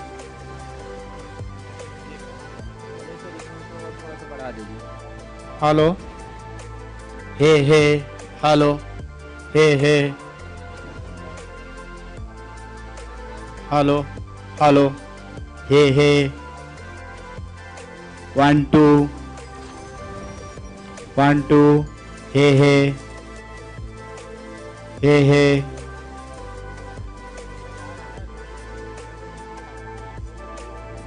hello hello 1 2 hey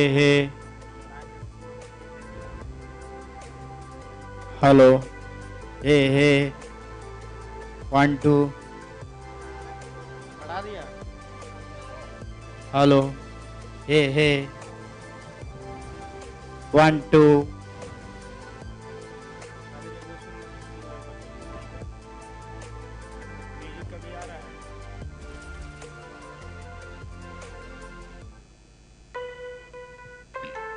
hey Hindustan Unilever is India's largest FMCG company and also India's #1 employer of choice across industries.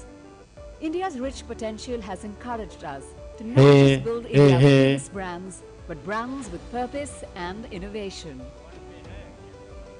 Brands that cut across categories for Indians in every part of the country. The new India is inspiring us to reimagine Hindustan Unilever and create India's most intelligent, tech-powered and purpose-led FMCG company, powered by data, technology and analytics. We are creating water potential of trillions of liters and also creating a circular economy for plastic. We are strengthening our healthcare infrastructure and are even going beyond to enable women entrepreneurs and empower communities. This is how we are creating a truly future-fit Hindustan Unilever for the new India.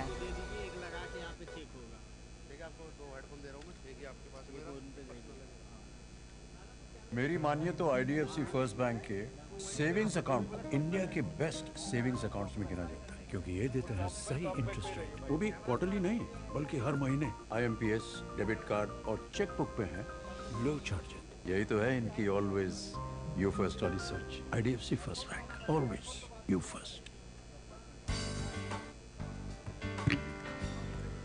Hey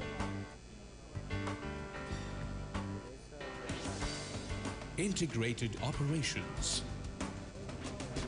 Global outreach. Dedicated workforce. Empowering communities. Infa, where excellence and innovation converge.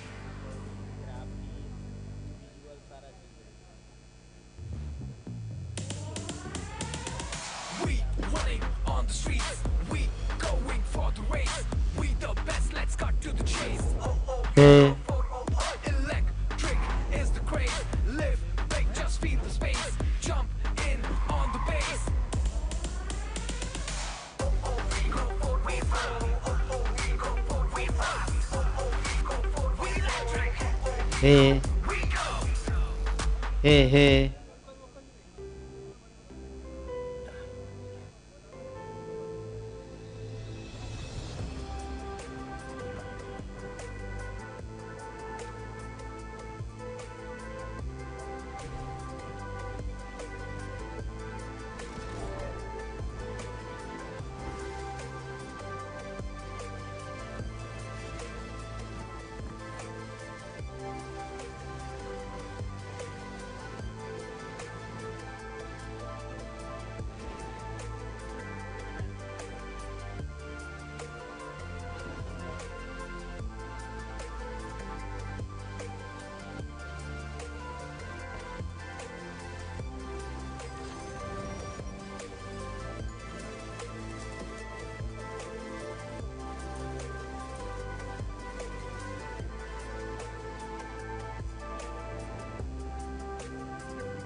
Hindustan Unilever is India's largest FMCG company and also India's #1 employer of choice across industries. India's rich potential has encouraged us to not just build India's biggest brands, but brands with purpose and innovation. Brands that cut across categories for Indians in every part of the country. The new India is inspiring us to reimagine Hindustan Unilever and create India's most intelligent, tech-powered and purpose-led FMCG company, powered by data, technology and analytics. We are creating water potential of trillions of liters and also creating a circular economy for plastic. We are strengthening our healthcare infrastructure and are even going beyond to enable women entrepreneurs and empower communities. This is how we are creating a truly future-fit Hindustan Unilever for the new India.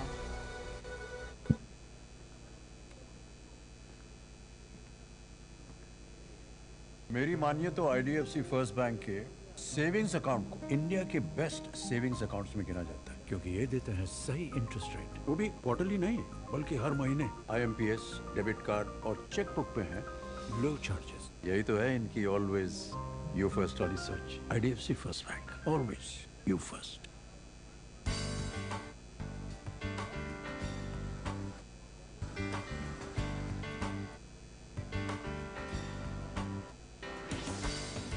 Integrated operations, global outreach, dedicated workforce, empowering communities. Infa, where excellence and innovation converge.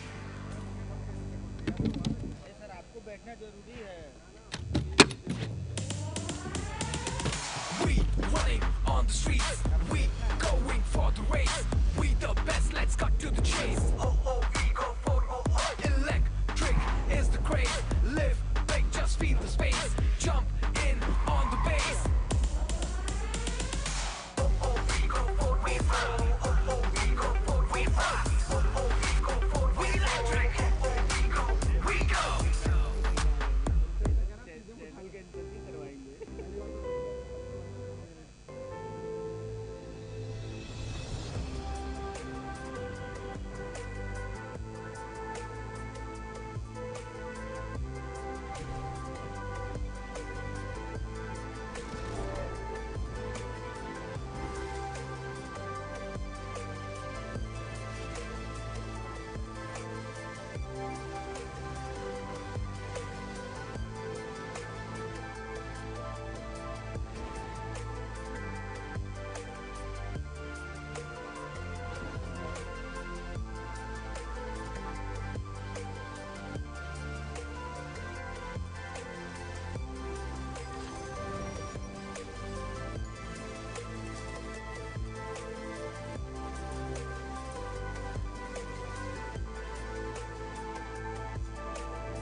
Hindustan Unilever is India's largest FMCG company and also India's #1 employer of choice across industries. India's rich potential has encouraged us to not just build India's biggest brands, but brands with purpose and innovation. Brands that cut across categories for Indians in every part of the country. The new India is inspiring us to reimagine Hindustan Unilever and create India's most intelligent, tech-powered and purpose-led FMCG company, powered by data, technology and analytics. We are creating water potential of trillions of liters and also creating a circular economy for plastic. We are strengthening our healthcare infrastructure and are even going beyond to enable women entrepreneurs and empower communities. This is how we are creating a truly future-fit Hindustan Unilever for the new India.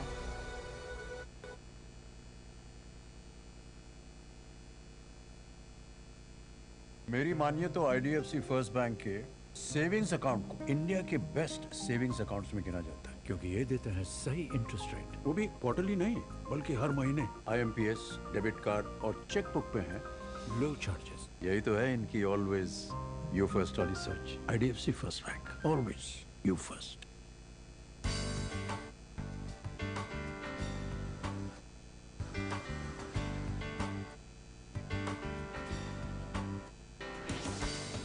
Integrated operations, global outreach, dedicated workforce, empowering communities. Infa, where excellence and innovation converge.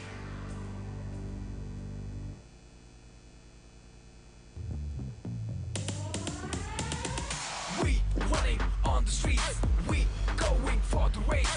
We the best, let's cut to the chase. We go for electric is the craze.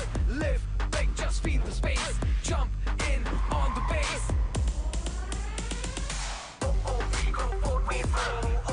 We go for we fast. We go for we electric. We go.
Hindustan Unilever is India's largest FMCG company and also India's #1 employer of choice across industries. India's rich potential has encouraged us to not just build India's biggest brands, but brands with purpose and innovation. Brands that cut across categories for Indians in every part of the country. The new India is inspiring us to reimagine Hindustan Unilever and create India's most intelligent, tech-powered and purpose-led FMCG company, powered by data, technology and analytics. We are creating water potential of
trillions of litres and also creating a circular economy for plastic. We are strengthening our healthcare infrastructure and are even going beyond to enable women entrepreneurs and empower communities. This is how we are creating a truly future-fit Hindustan Unilever for the new India.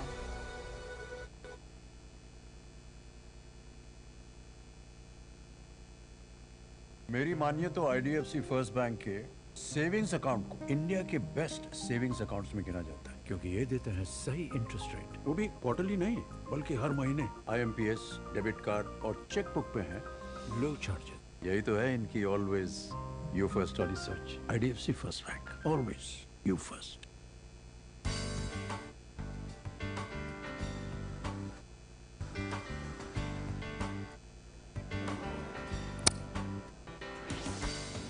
Integrated operations, global outreach, dedicated workforce, empowering communities. Infa, where excellence and innovation converge.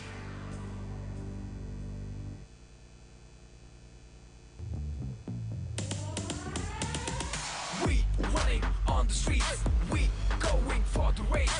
We the best, let's cut to the chase. Oh, we go for electric is the craze.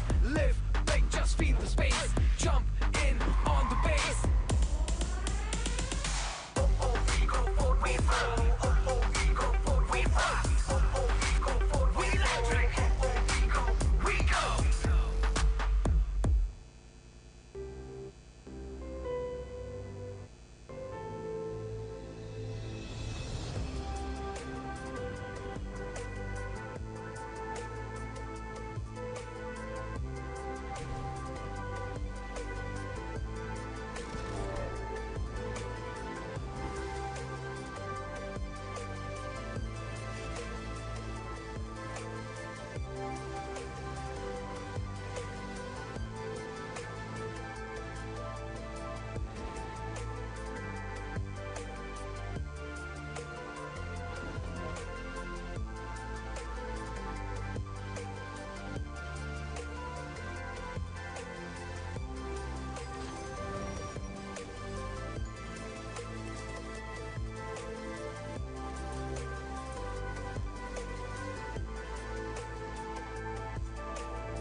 Hindustan Unilever is India's largest FMCG company and also India's #1 employer of choice across industries.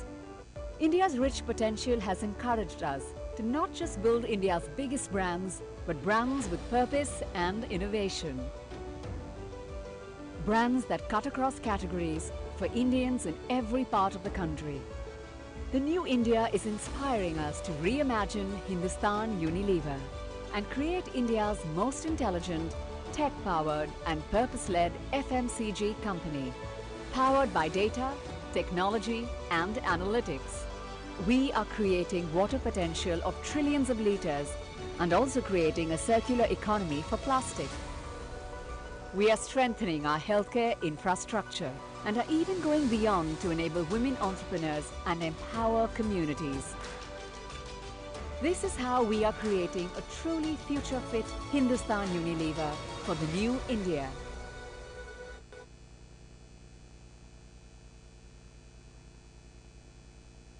मेरी मानिए तो IDFC first bank के savings account को India के best savings accounts में गिना जाता है क्योंकि ये देते हैं सही इंटरेस्ट रेट, वो भी क्वार्टरली नहीं बल्कि हर महीने। आईएमपीएस, डेबिट कार्ड और चेकबुक पे हैं लो चार्जेस। यही तो है इनकी ऑलवेज यू फर्स्ट वाली search. IDFC first bank, always you first.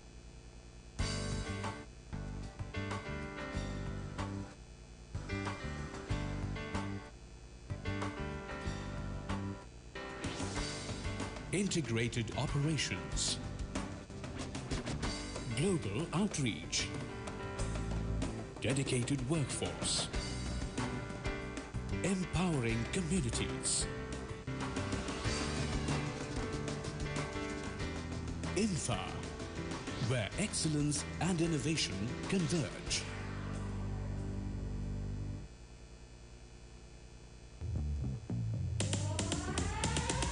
We running on the streets, we going for the race. We the best, let's cut to the chase. We go for electric is the craze. Live big, just feel the space. Jump in on the base. We go for we fast. We go for we fast. We go for we electric. We go.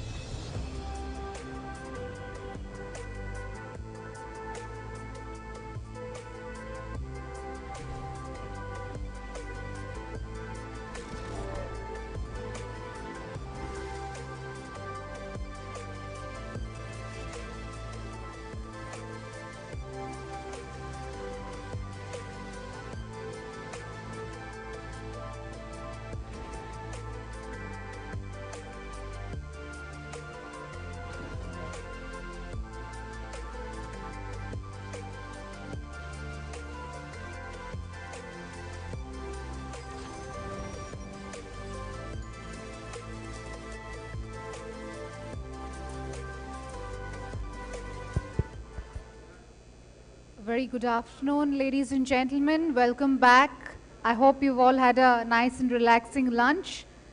We are now back with the session on women in leadership. We will be starting the session now. And may I also bring to your kind notice that we will have a session thereafter, and that will be of Honorable Minister, Mr. Piyush Goyal. He will be joining us today, and we will have the session thereafter.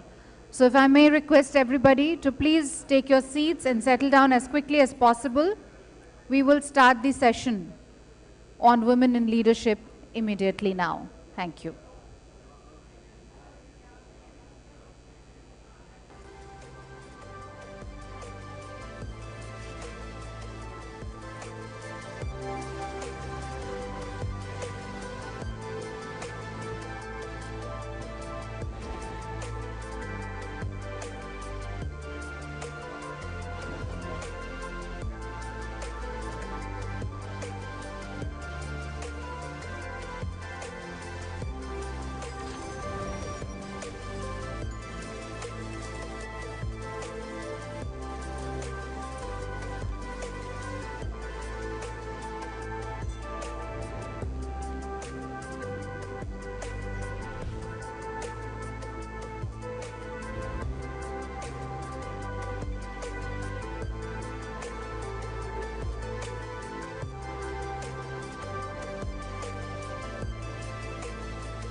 A very warm welcome, ladies and gentlemen, to our session on women in leadership. This session will draw the experience of women who have made it to the top and the unseen barriers that they have had to overcome. Women not only bring diversity and effective decision-making on the table, but women at helm have broader impact on the society. Despite this, women continue to be underrepresented at top leadership positions. This session will deliberate upon those challenges and the road ahead. So ladies and gentlemen, please join me in welcoming the women role models who have not only created a niche for themselves, but have inspired other women to dream and realize them. Please join me in welcoming Ms. Kalpana Morparia, founder and managing partner, Calmore Advisors LLP, and former chairman of JP Morgan South and Southeast Asia. Srimati Soma Mandal, Chairman FICCI Steel Committee and Chairman Steel Authority of India Limited. Ms. Naina Lal Kidwai, Past President FICCI and Chairperson Rothschild and Company India and Senior Advisor Advent International Private Equity. Ms. Prabha Narsimhan, Managing Director and Chief Executive Officer, Colgate-Palmolive India Limited. May I also invite Mr. Sanjeev Mehta, President FICCI. May I now invite our session moderator, Ms. Shireen Bhan, Managing Director, CNBC TV 18. An extremely warm welcome to our panel here. Ladies and gentlemen, I'd like to briefly introduce our dynamic moderator. Shireen Bhan is the Managing Director of CNBC TV 18 with over 2 decades of experience in the field of television broadcast, tracking corporate policy news and events that define the business landscape in India. For more than a decade, CNBC TV 18 has put the spotlight on the very pertinent subject of gender equality and economic and growth opportunity at the workplace. It has launched an initiative, Future Female Forward, to chart a path to make gender parity an inevitable reality. The integrated campaign is designed to ignite dialogues that address and discuss the challenges that women of today face. So, ladies and gentlemen, we could not have had a better person to moderate this session. And with these words, I would like to request Ms. Shireen Bhan to kindly moderate this session. Over to you. Thank you very much. Good afternoon, ladies and gentlemen. Thank you very much for joining us here on what promises to be a very interesting, exciting, and provocative conversation. You know, post-lunch sessions are always the hardest to do, but I'm going to try and make this as interesting a session as possible. And my job has been made a lot easier because of the panel that I have here with me. The tallest leaders of corporate India, not the tallest women leaders of corporate India, but some of the tallest leaders of corporate India here with us on this panel. Why is it so important to talk about gender parity? In fact, since the FICCI McKinsey report that has been released today identifies strengthening gender parity as one of the urgent areas that requires attention and intervention of the priority areas that have been identified in the report to be able to unleash and unlock India's true potential. Now, a lot has been done, but we have a long distance to cover to really ensure that we see gender parity as a reality in this country. The hard facts are, and those are facts that we don't like, but that's the reality that we must acknowledge, that we have seen a continuing decline in the participation of women in the workforce. While there have been several measures taken by the government by way of mandates, especially to try and improve representation on boards, that really is the sort of outcome side. What needs to be focused on is what do you do to ensure you can actually achieve the results, you can actually meet the targets without having to resort to things like reservation. How do you expand the funnel, so to speak, some of these issues that we will be discussing here today. As I said, I have with me the very best of India Inc. And I'm going to start with Kalpana Morparia. I don't know how many of you know this. She, of course, has been around for over 4 decades now, so her story in that sense has been retold several times over. But Kalpana Morparia, as a law graduate who decided to join ICICI Bank in 1975 in the legal department, to the many changes that you saw through the course of your career at ICICI Bank and then of course at JP Morgan. And as you sit here today and you look at India and you look at the issues that we are talking about with respect to gender parity, how much has changed, how much remains the same? You know, in some ways, if you look at the number of senior women in financial services, I must sadly admit that actually we've regressed a little bit. We have Naina here with me, and I remember at one time we used to very proudly say that there was a dominance of women CEOs amongst bankers in India. Unfortunately, that's regressed a little bit. But you know, on the positive side, what I see generally, and I've seen this over the decades, that at entry level, particularly in the services sector, I know it's different in the manufacturing sector, we end up with about 40-60 ratio, maybe 35-65 ratio. But there is a leakage at the middle. And therefore, you see very few women getting to the C-suite. Like Shireen mentioned, you know, we should not really rely on reservations and quotas. I was part of a SEBI committee which first proposed having at least one woman on boards. I strongly resisted it. And at that time, I was very proud that my resistance, actually, we had dropped that recommendation. Since then, of course, the government came up with a mandate under the company law. And I must admit to you now that I was wrong then, because probably because it was mandated, that you're now seeing not just one, not two. In fact, I'm on the board of Hindustan Unilever, and we are already 2 female members, and Sanjeev's brief to all of us in the NRC is, how can we get more women on the board? So certainly that kind of initiative by the government definitely helped. But I think all companies, and this is more about corporate India, should really reflect on the fact that what is it that attracts 40% women at entry level, but then you end up with probably under 10% at senior level. And what is it that we as companies can do to ensure that women continue to rise? What is the flexibility we need to show to them at the time of childbearing, child rearing, etc.? And so I think the onus is as much on corporate India as it is on us women to ensure that we don't leave the workplace.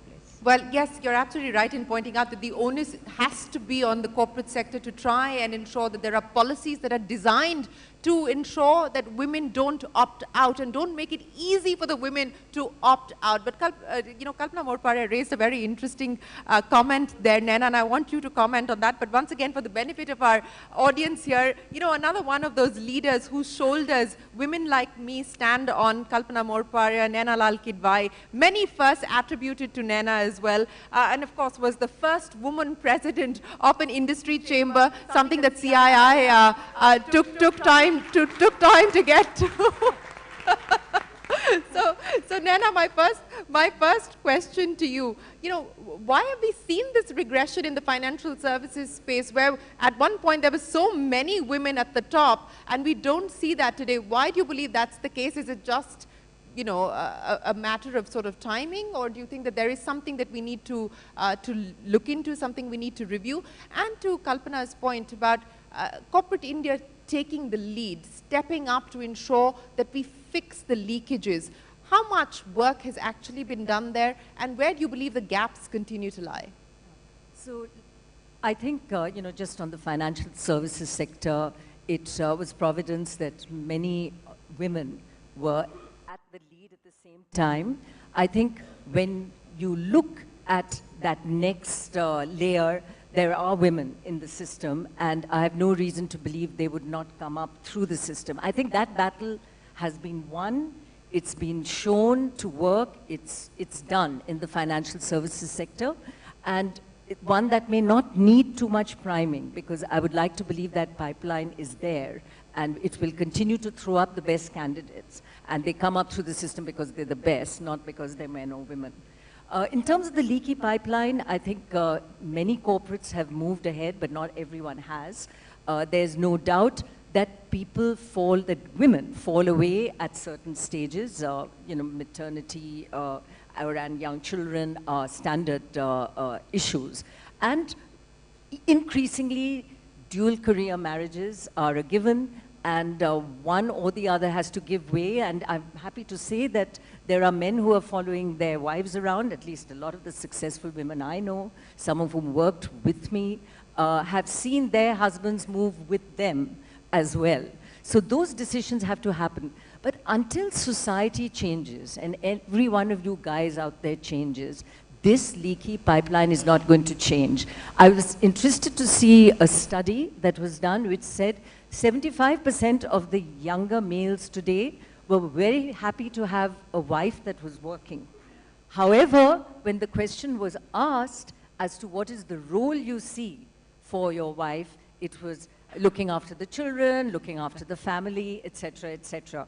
So until we can marry that society's expectation of the woman is disproportionately in favor of looking after home and family, and the dual duty is not shared as it is indeed also in the workplace, we will continue to have this leaky pipeline. And I'll just add a third point, and that is in a book I put together, the women CEOs there, every one of them drew inspiration from their fathers. So that's for all of you who are fathers or hopefully will be fathers going forward, the role you play in guiding your daughter is a very critical one in terms of ensuring that her aspirations in terms of realizing her true self and at work remain. Oh, absolutely. I think, the mindset change that you speak of, Nana, is so significant and so important. And speaking of a mindset change, this is my call out to all industry associations. Please do not club a women's session as a women's session where women are talking to other women. I insisted that we must have men on the table. And Sanjeev Mehta, I'm so glad that you decided to join this panel, because there's really no point on women dialoguing with other women about the same issues. The men are in decision-making positions at this point in time. We like it or we don't, but hence the decision makers need to be involved with the issues that we're talking about. Soma Mandal, let me address the very same questions with you as well. And again, for the benefit of our audience, many firsts to Soma's credit, the first woman chairperson of a large public sector behemoth like the Steel Authority of India or SAIL. So Soma, congratulations on that. And an engineering graduate, of course, Soma started her career many decades ago as well and has moved to SAIL from NALCO. How different or how difficult, how challenging has it been to move up the ranks in the public sector, not in the consumer-facing sort of spaces, but in hardcore manufacturing spaces, which are largely continue to be male-dominated? Actually, if you really look at it, when I joined, there were hardly any women in that sector, but since there were very few women, I think there was no distinction between a man and a woman. We all were like colleagues. The main problem which I feel in the manufacturing sector, which is less women join because it's more challenging. So like Kalpana now said, around 40% you have at the joining stage. We hardly have less than 10. And then the problem is one of the reasons is most of the manufacturing units are set in remote areas where the women face a problem after marriage, where how do they settle to wherever the spouses stay, and generally it's the responsibility of the girl there to decide to relocate to the new location. Yeah. So having said that, I think another challenge which happens is that in a manufacturing, since roles are challenging, the management, the bosses become too protective, and generally they do not give the challenging roles to the women, because of which in the long run the women lose out. So there I think I had the advantage of not being treated differently. I remember a case where maybe long back, maybe in my early 30s, I was asked to go to a remote location. I got down from the station, took a cab, and while I was going there, I didn't know whether the cab driver was taking me to the right place. So I was just looking out and looking at the milestones. If the milestones were reducing, means I was reaching the destination. So it is the trust, it is your superiors who has to trust that you should be able to take up the challenge. But more important is if the challenge is not being given to you, I keep on telling the women around, go up, speak up that you can do the job. So this is where the problem arises in manufacturing, because of which we do not have that pool of women who can take up leadership roles. Absolutely. But it is changing. Well, we hope that the change is visible, and we hope that the change happens soon enough, because this is going to be an important aspect, as I said, of unlocking India's true potential. But on the point that you made, and very often I've seen this within our organization as well, and within several other organizations also, that many policies that are meant to be well-intentioned to benefit women actually work against them, because as you pointed out, they're not then sent out to do the challenging things. They're not given the kind of opportunities that the men are, because you're trying to think about, no, let's keep the women safe, let's worry about. I think policies need to be designed and should be gender agnostic, so that there is a merit-based approach to decisions that actually happen, and women get the same opportunities, and men also get the same safety net as women. I think if you continue to provide the safety net only to women, I think then you automatically keep the women out of a large number of positions and roles that they should be technically open to, and those roles should be applicable to them. Yes, Soma, you wanted to say something? See, today we are talking about gender equality, but somewhere we need to go ahead and reach that gender neutrality policies. But that would take some time. unless the society thought changes, you won't have, it would be very difficult to go to that place, that position where we would have more gender neutral policies. Yeah, yeah. Well, Prabha, let me address this issue with you. On the issue of policies, designing policies, as a leader, how do you approach this issue? And do you believe that you're looking at this issue from a different lens because you also happen to be a woman who is leading the organization today? So I think, Shireen, that's a great question. And I think that if we go back to the leaky bucket part of it in terms of where we tend to lose women, there really are two inflection points. There is the trailing spouse inflection point, and like it or not, till date, most women tend to trail after the man because the man is seen as the primary career owner. And that is changing, and that's great. Just over the last little while, we've moved 2 people from India to the US, and the trailing spouse has actually been a man. And they've gone along with the view saying, I'll find something to do there because this is a great opportunity for you. And so that part, I think, is definitely changing, and the mindset is shifting.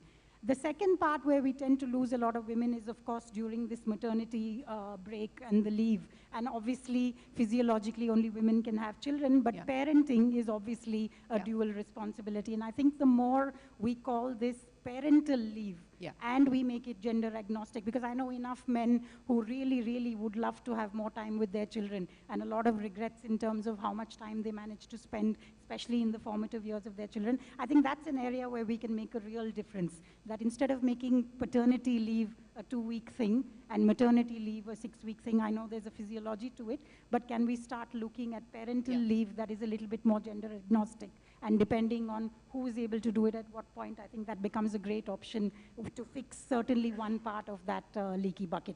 And does it mean that I think differently? I don't think so. I think there are a lot of male voices now also clamoring to be able to do both. They want to work, they want to be part of the family, they want to be part of raising their children as much as women want to do it. And the more we give voice to those voices, I think we really help the situation.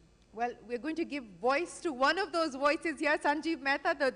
The microphone is now with you, the lone man on this panel, and this is very, very unusual. So privileged today. You should be. You should be on the company of some absolutely wonderful leaders. But Sanjeev Mehta, on the issue of what corporate sector, what the private sector, what leaders like yourself can do. And I know that you've managed to actually achieve quite a significant milestone where HUL has got gender parity, at least within its R&D division, within its R&D rank. So that in itself is a significant achievement and a significant milestone which deserves an applause. But, what are you as a leader doing to ensure that you do achieve gender parity? Yeah, thank you very much. R&D, why we were talking about that, because generally in STEM education in India, or in R&D specifically, only 16% are women. And we have about 800 scientists and technologists, and under the leadership of Dr. Vibhav Sanskiri, whom you saw in the afternoon today, we have got gender parity. Yeah, but it's not just R&D. Yeah, it's marketing, it is HR, it is legal, and let me tell you, that amongst all our managerial ranks, we have reached 45% women, and in the next 2 years, we will be gender balanced. So it's not just about the management cadre. Now we are putting a focus on salespeople and factory people.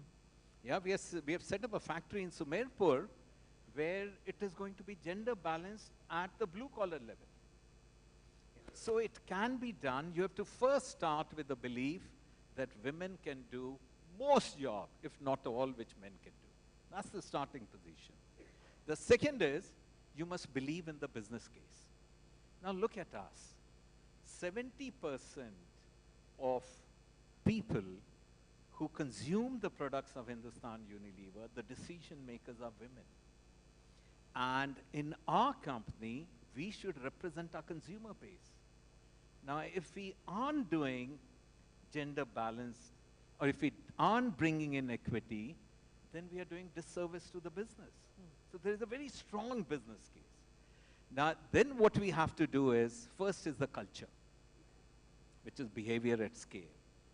And this stereotypical image that women have to be confined at homes, which is an injustice we have done to women over centuries, that needs to be corrected. The second is hardware and software. That's so important. You know, I'll give you a very simple example. You know, Prabha and some of you all were talking about that there are certain points where women take a break. And I remember when I came in as a CEO about 10 years back, we did a lot of analytics and we found out a lot of women were leaving when either they were getting married or when they were becoming mothers. And the general perception was that because they've become mothers, they want to take a long leave or get away from work. I asked my team to go back and find out, whether, are they still at home or are they working? We found out 80% of women had gone back to work. Then we reached out to them, did interviews, and we found out the reason was that when they would come back from maternity leave, we would give them soft jobs. Yeah, they've got baby at home, they won't be able to take the pressure of HUL, let's give them soft jobs. And they didn't like it because they thought they will lose in the race and they didn't want this favor from the company. Yeah. So we started a campaign, we will lose no mother. I used to follow up on every woman going on maternity leave and ensure that when she came back, she got as challenging a job as we gave Prabha Narasimhan. And we stopped losing mothers. So you need to be very clearly, now when, say, take a case of saleswomen in the field, our distributor salespeople. Now in distributor's office, they aren't used to women working. So the first thing you need to do is ensure they have proper toilets for women. Yeah. Yeah, if you don't do that, you won't be able to attract women. So it's culture, very important. It is hardware, software, and we must remember something. It is not just diversity or gender balance. It is inclusiveness. Yeah, the old saying, it's not about inviting them to a party, but you have to make them dance. Yeah, you get them in, and then you expect them to behave like men, is wrong. Let them be comfortable in their skin. That is when they bring the best to the business. That's what we need to do. Absolutely, that's when the real party happens. Kalpana Mohapari, I want to address that issue with you. In your experience, and you know, we saw this at ICICI Bank, where there was a plethora of women at the leadership level. What do you think, you know, Mr. Kama did, which was right, which worked, because clearly it did work, that can be templatized and can be made perhaps more relevant for the times that we are in today? So before I answer that, I just wanted to supplement Sanjeev in something that he said. It's not just when they come back from maternity, it's how you engage with them even in that long 6-month period when they are on leave. We found in JP Morgan that most women did not want to be cut off from the office. But the managers thought we shouldn't disturb them. They are on maternity leave. Let them have their time with the baby. So we would ask the women that would you like to continue to engage with us? And most of them said yes. I had research analysts who was on her 6-month maternity leave and she was writing research reports from home. I had to remind myself that this lady is not in office and she's doing the research out of home.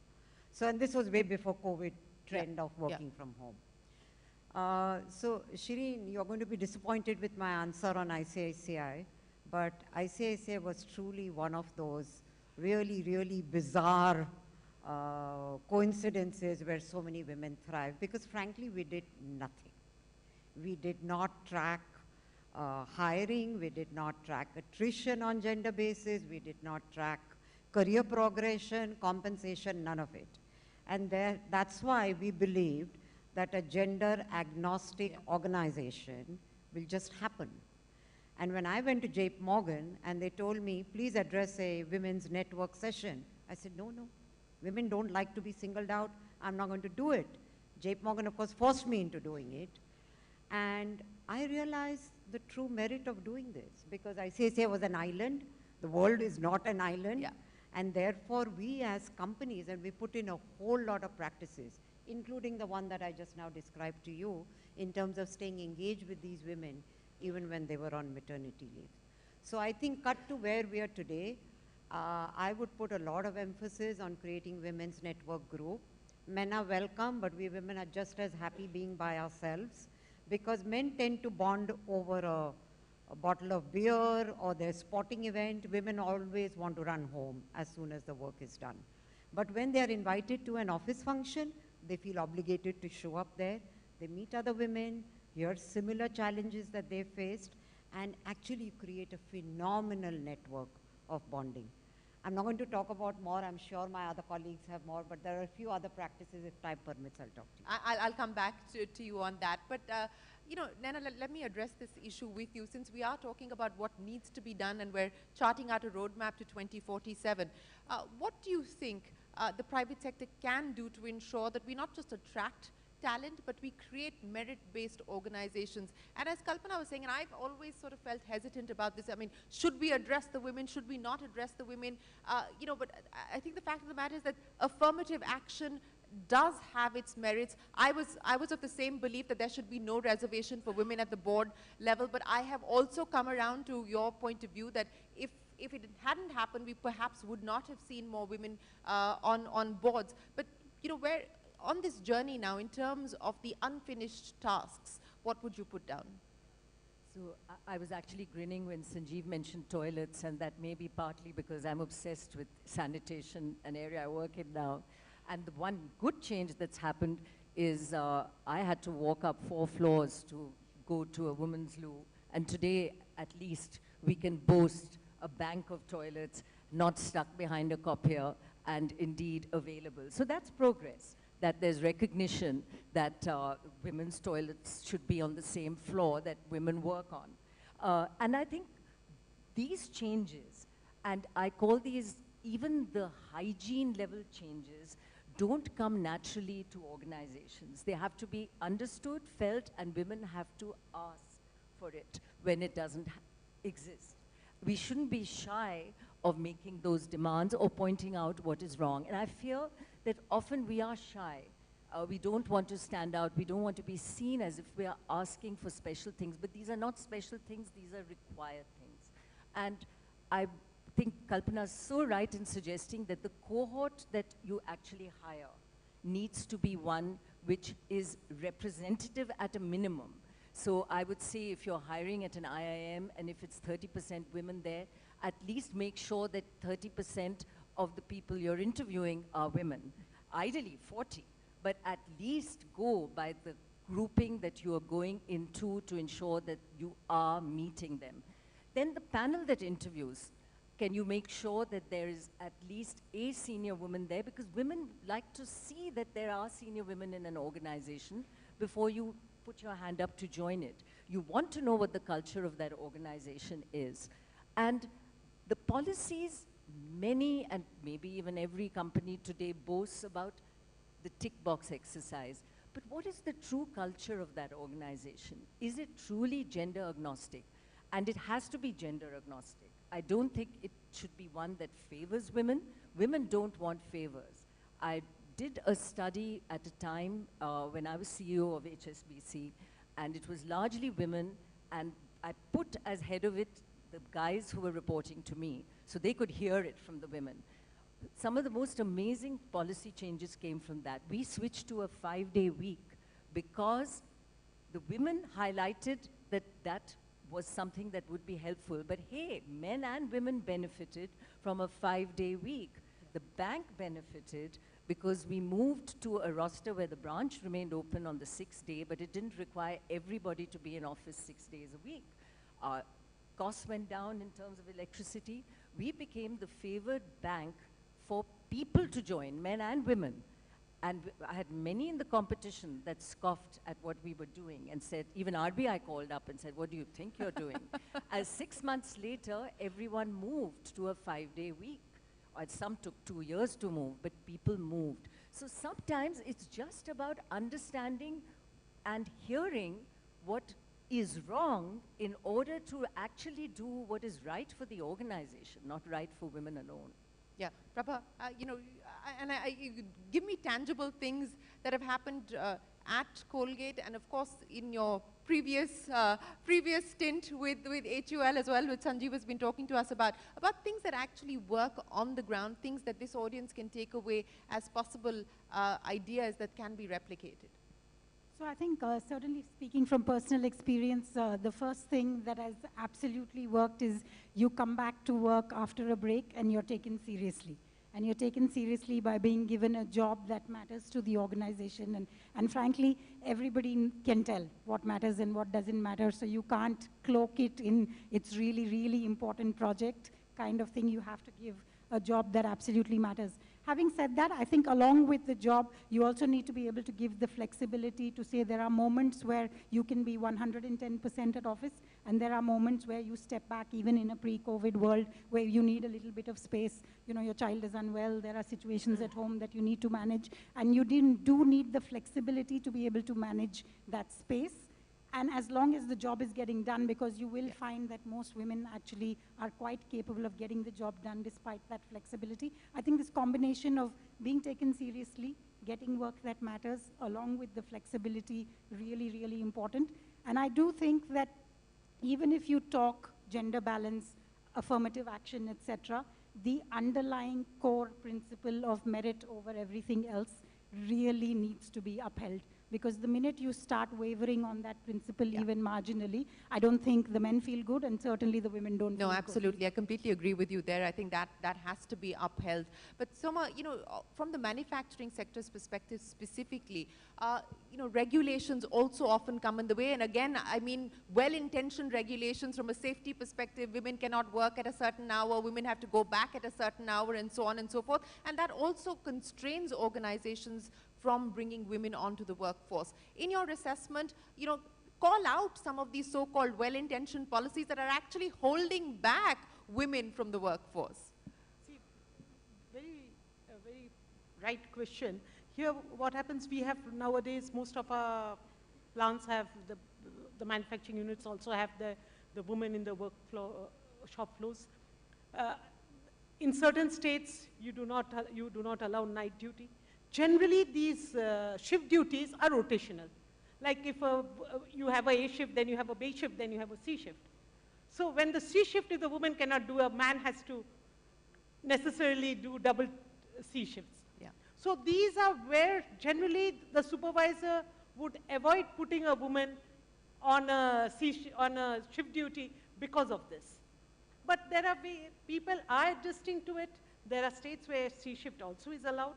So, but there are other issues also, like as you said, safety concerns, where recently they have allowed women to go down. In the last 2-3 years, they have allowed women to go down in the deep mines. Earlier, we were not allowed. So, government the policies are coming in to help women in such to take care of more women in these shop floor or other issues, but it's going to take some time, I think. And more so, my main worry is the women, the protectiveness of people, that also really bars the woman to really do well in the shop floor. Unless the woman by herself says, no, I want to do this job, it's generally avoided. Yeah, yeah. And I'm glad to hear that women are now being allowed to go into deep mines. Women are being allowed to fly fighter jets. So at least there is progress that we are seeing, albeit maybe slower in some areas, but progress is being made, and we hope that the pace of change increases. Sanjeev Mehta, you know, as I pointed out, the FICCI McKinsey report or action plan has identified this as a priority area for the private sector to work on. When we were speaking earlier, you talked about the exercise that you're doing with trying to create innovation clusters. What about this issue? What about this priority? What can we expect industry, the FICCI membership, to do specifically on addressing this? Yeah, thank you so much. I think the first thing we as FICCI have to do is, in the annual convention, there should be a better representation of women in the room.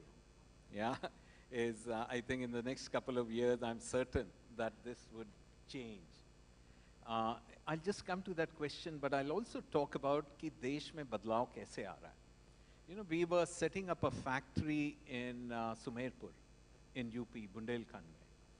And we wanted, like I said, 50% women at blue collar, but the law in UP was that after 7 in the evening, you cannot employ women. Yeah. So we went to the Chief Minister, Yogi Adityanath ji, and explained to him that we would like 50% of the blue-collar people in the factory to be women. But this law is holding us back. So he said, "Aap factory kab khul rahe ho?" So we told him we are opening the factory in May, June of 2022. He said, "Hum badal denge कानून," और उन्होंने कानून बदल दिया. So it is not that the change is not happening, but coming back to your question, you know, the female participation in work is in 20s. Yeah. And again, there is a social issue, question about inequality, inequity, but we are losing seriously when it comes to economic growth. Yes. And if we were able to double this from 20-odd% to nearly 40-odd%, this will have a significant impact on India's GDP growth per annum. And I believe that the delta growth that we are looking at from the historical growth of 6.5% that the country has delivered in the last 3 decades to 7.7% what has been built into, a large chunk of that delta growth will just come from increasing women's participation. So there is an economic angle, just like I explained, there is a business angle. And very importantly, the change has to start at every level.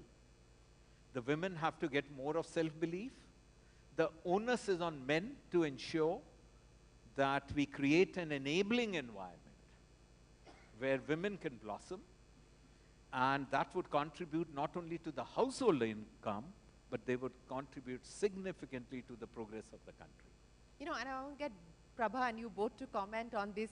Since we're talking a lot about changing mindsets and addressing stereotypes as well, you know, through the brands that both of you put out there in the market and the communication that goes along with that, a lot of the stereotyping is changing, right?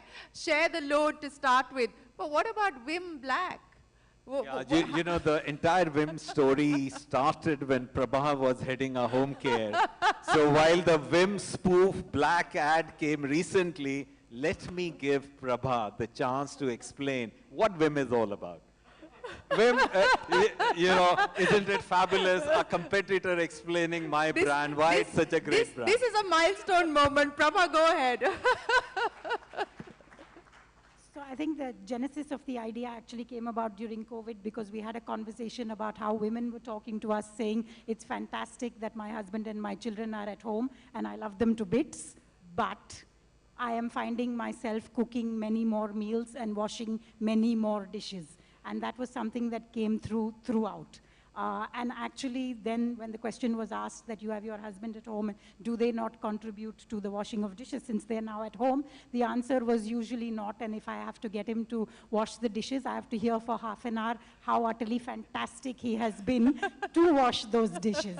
And that was really where the genesis of the idea came, that if you're going to brag, do it properly. Here's Vim Black for you to help you brag about how wonderfully you can wash dishes. Well, and as long really as it gets the job done, I'm completely on your side, Prabha, as long as it gets the job done. But, you know, I want to throw this open to the audience as well for questions here for our panel. But let me get each one of you to talk about the worst kind of stereotyping that you've experienced. And Kalpana Morpare, I'll start by asking you. You said, you know, ICICI Bank was an island, and you didn't really have much in terms of discrimination or so on and so forth. But, you know, what's been the sort of the oddest, most bizarre question that keeps coming your way, perhaps even today? I'm going to hugely disappoint you, Shireen, and the audience. None. In my 46-year corporate career, not once have I been made to feel that you're not up to it because you're a woman or because we treated you special. So sorry. No, I'm happy to hear that. I'm very happy to hear that, Soma. Same here. I'm again to disappoint you. I have not listened to a single comment like that. In fact, when I moved from NALCO to SAIL, a woman came from a fairly smaller company to a more complex company like SAIL. And I was worried I came as a director commercial, and I was worried the way my men colleagues would take me, like accept me as a leader or even as a colleague. And believe me, Shireen, there was absolutely no problem. There was absolutely, I think if I would have been a man or a woman, it really didn't matter. It is how you dealt with people, it's your, it's the way you deal with others is what ultimately you get back. Well, I can tell you, I'm not disappointed at all. I'm elated to hear your responses. No disappointment whatsoever, Nana. Well, similarly, I can't think of a case of discrimination, but I can certainly remember that there were times that without being discriminated against, I made sure I reminded my bosses that I was around. And I think maybe women don't push enough on that. And I have been at a table where men sitting with me decided or tried to decide that, no, I don't think we should offer her the job because she won't take it, because she won't move. And my response always is, it's not for you to decide if she will move or not. She is the deserving candidate. We offer her the job. Let her tell us she won't move. And lo and behold, she moves with trailing husband. So the stereotyping that can happen in men's minds is what worries me. Absolutely. Prabha? I must confess, even I don't have an example, so I think been fortunate to work in the right places, in the right environment. No, and I think, you know, while this is good news here, but this is also an acknowledgement of the fact that this is an island. This is an island of privilege, and unfortunately, it's not the story that repeats itself for a large majority of women across the country. I'm going to take a couple of questions here. If you can raise your hands, but it has to be a question, and I will give the gentleman the first go, and then I'll come to the women. If we can get a microphone across to you, please. I'll come to you. Thank you. Thank you, ladies and gentlemen. Shireen, exciting.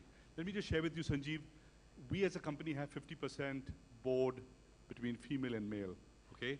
And that's a good start for a startup. And coming back from banking, I'm an international banker, Canara Bank International Division. My observation as a young man in banking was 65% of the staff were women. Now, the challenge and the question. As an entrepreneur, I really want to see, I'm as excited about having women in the team, you know. I wish it was more than 50, but humankind has got 50% women. So everything goes, roots for them, I root for them. And I'm looking, but there are spaces, and how do I handle it? That's the question.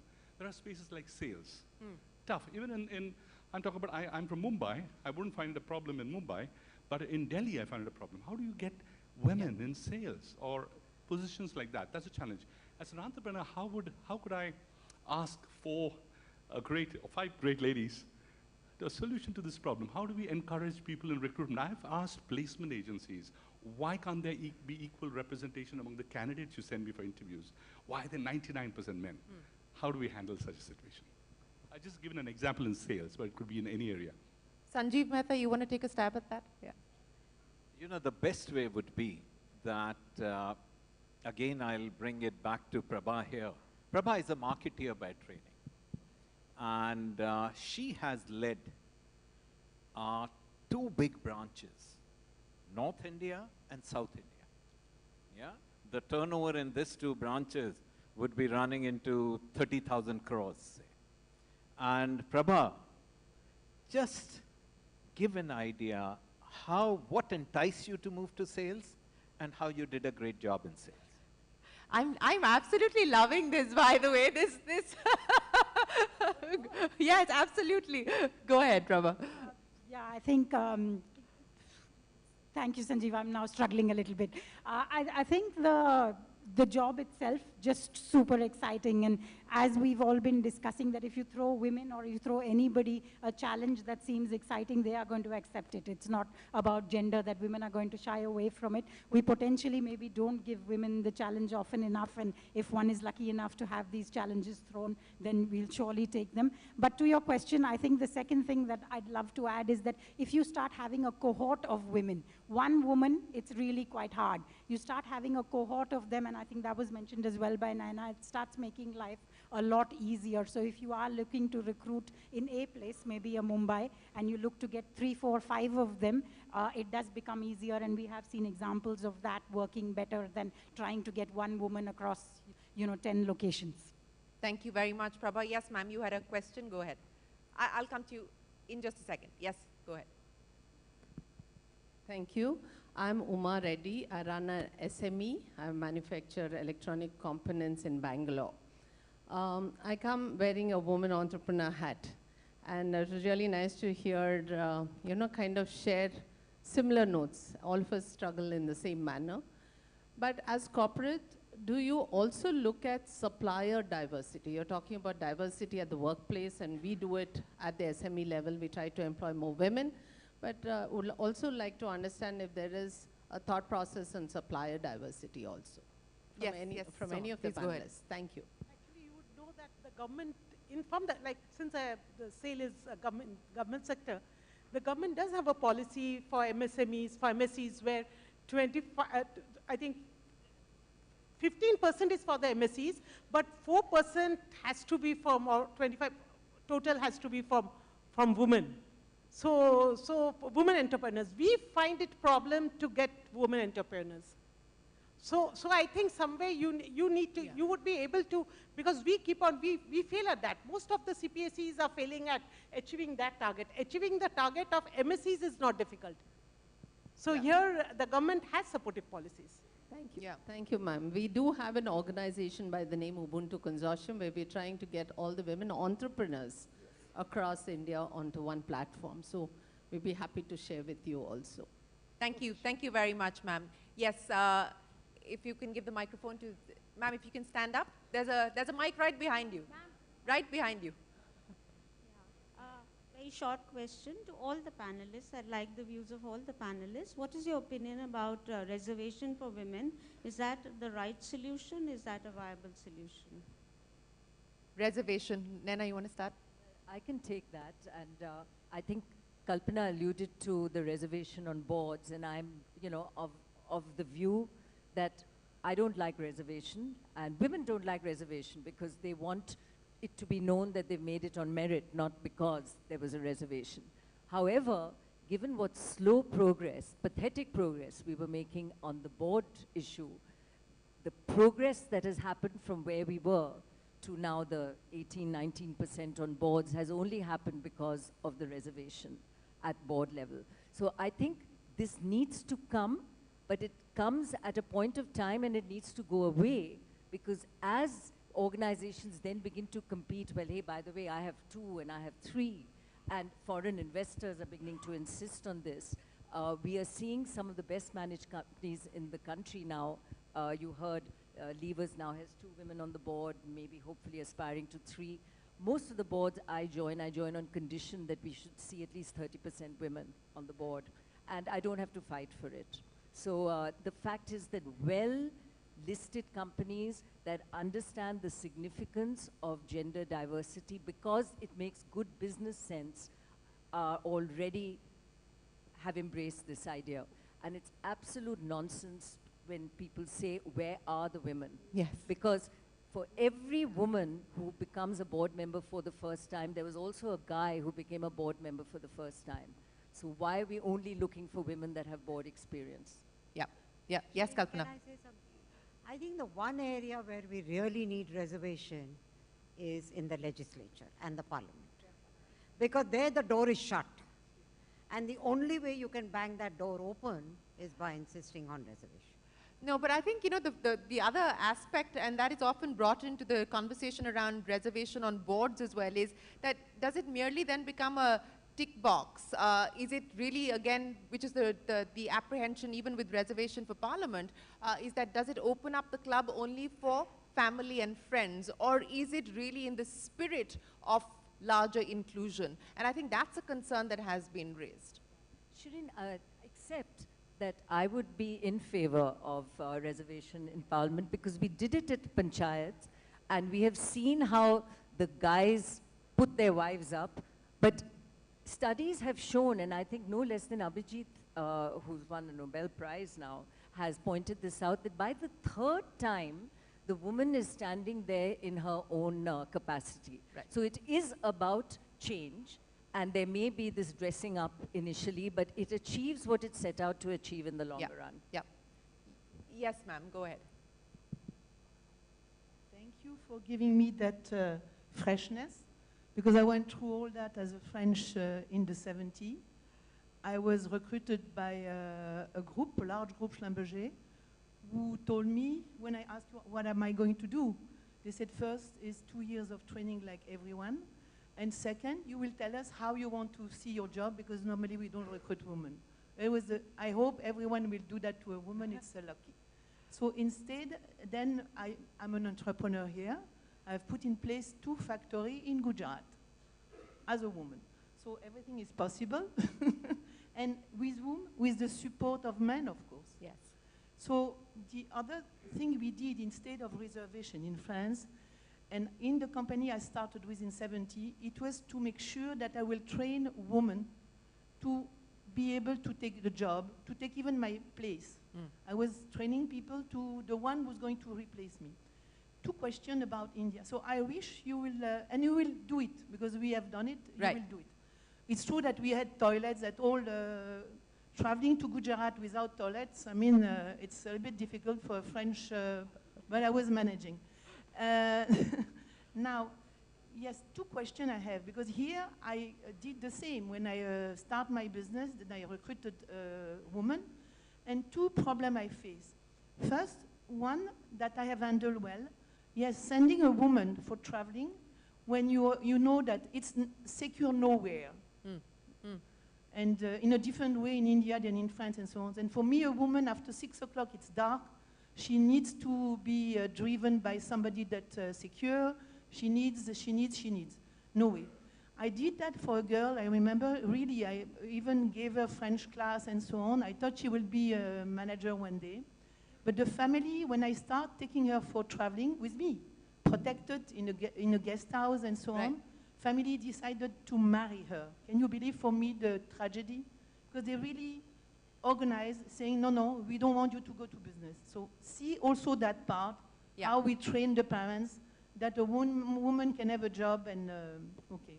That is one part. And the training by a woman or by a man, each time in a job, a manager should train the one who's going to replace him or her. Yeah.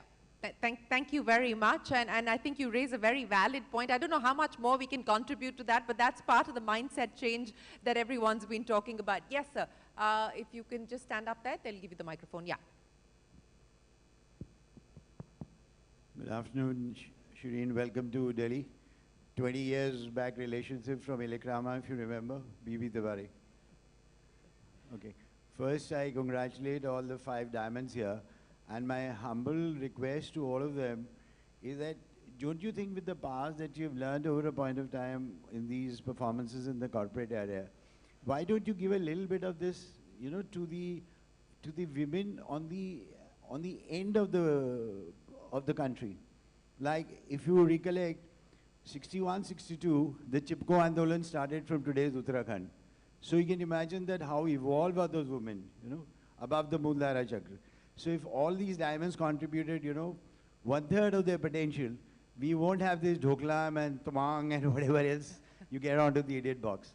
That was one suggestion. And second one was that since by nature a woman is a responsible human being, unlike an alpha male, and since you have cut all the borders, and all the glass ceilings, I think personally it is necessary that all of you and others like you should join into a digital platform, and help the rural end, because that's the only end.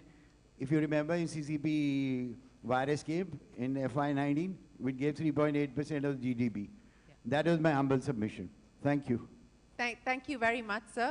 I'm sure the panel has taken those suggestions on board. I'll give a final question to the lady there in the sari, if you can stand up, ma'am. Thank you. Thank you so much. It was a real wonderful session. I am heading Amity Institute of International Studies. I'm an educationist.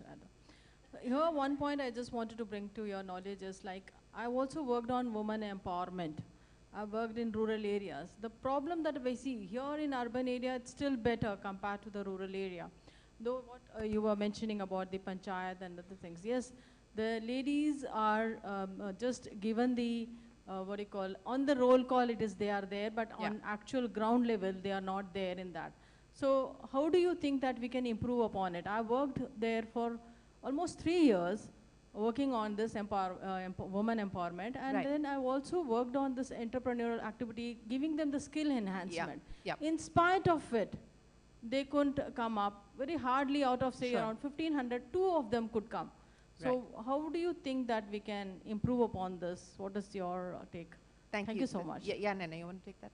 So I think one of the most significant movements in our country is the self-help groups. And a lot of government programs and a number of empowerment programs are going through the self-help groups, including microfinance. So what we are seeing is clusters of women, and it has to be in groups, come together. I'm sure you've studied in your work the Seva model and how successful that has been. It's women leading women, and it only happens when the collective becomes of a certain scale and size that women can stand up together to the change that is required at the village level. So there are many cases that are working. A lot of the not-for-profit work that I do in water and sanitation is driven by women, and hats off to some of the government programs that are running through women. Chhattisgarh trained women masons to build toilets, and these Rani Mistries helped Chhattisgarh achieve its toilet agenda as masons. So anything is possible if we get the policy right and that we actually skill, empower, but make sure it happens in large groups. Yeah, and I think this is the perfect tribute to Ela Bhatt. We lost her a short while ago, but what a phenomenal job she did through Seva to mobilize women across the country. Last minute to each of you. Sanjeev Mehta, I'll start by asking you, you talk to us about the aspiration that you have for gender balance within HUL. The single biggest priority that you intend to focus on from the leader's office.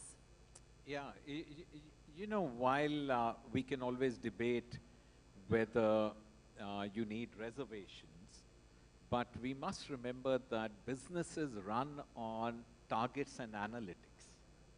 And it's extremely important for us to analyze every aspect of your gender balance journey and have very clear targets. Because at the end of the day, it is like a bathtub. It is about the intake and the outtake. Yeah, so you have to ensure that your intake is sufficient, that it corrects the pyramid and makes it into a block. And your attrition also is in a manner that your intake might be good, but then your outtake might kind of override the intake that you have done. So you need to do all that analytics. And having seen it here, and I believe India is a bit easier. In my previous job, I used to run the business for Unilever in North Africa, Middle East. We made a difference in Saudi Arabia. If you can do a difference in Saudi Arabia, I certainly believe we can do a difference in India. Well, we certainly hope so. Kalpana Mohapari, the one thing that you believe corporate India should put its might behind. So one of the things is, as I mentioned to you, I'm a convert and now actually, you know, a big champion in terms of speaking at events, helping women rise more in their careers. But the one thing I feel really the responsibility lies with the men. And I think it's absolutely important for the men to be sensitized to how their body language, casual comments actually put off women. And sometimes with the best of intentions, because I assume every human being has good intentions, they might say something that they think is being protective of a woman, but it's actually so insulting to her that she would quit in frustration. So one of the things we did in JP Morgan, and I would sincerely hope a whole lot of corporates adopt that, is actually worked a lot with male managers in terms of sensitizing them, particularly at the time when a woman gets into the childbearing and the child-rearing age, is to say, treat her like how would you treat your male colleague. She's equal to any task, just don't talk down to her. So that was one thought I'd want. Yes, and that's very important because it is part of the sort of sometimes unconscious bias that we carry. Soma? What I would want to, I'm speaking specifically on SAIL. See, our women leaders generally in the last few years have been mainly in the non-works area, commercial, finance, HR. So this is what I have told my team in the next 3 to 4 years. I would like to see a director heading one of our major plants, like whether it's Rourkela, Bhilai, Bokaro, big plants, the big cities, it should be headed by a woman, and that's where I think we all are. Well, more power to you, and we hope that we do see that happen and that dream realized over the next 3 to 5 years. Nena? Thank you. I think, yes, data, and keep looking at the data and the outcomes, not just the input, but to look very closely at the culture of an organization.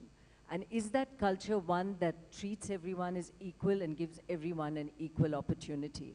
And in doing that, it's much more the softer side of an organization, but it needs attention at every level. Prabha? I just want to build actually on the culture point and say that policy just needs to support the culture by being gender agnostic wherever possible. Well, ladies and gentlemen, I think you've heard it from the very best here. And I sincerely hope that over the next few years, we do not feel the need to have a separate session to address the issue of gender parity. I hope that we make significant progress, that this doesn't remain such a big challenge, such a big talking point. But I'm glad that we are addressing it, because it is an issue that requires intervention, it is an issue that requires attention, and it is an issue that requires the collective wisdom and the collective might of corporate India for us to be able to make progress. We hope that when we perhaps get together here at the end of another FICCI National Conclave, there will be better data to support and to present, and we look forward to that. But many thanks to the panel for joining us here this afternoon, and many thanks to the audience as well. Thank you very much, ladies and gentlemen.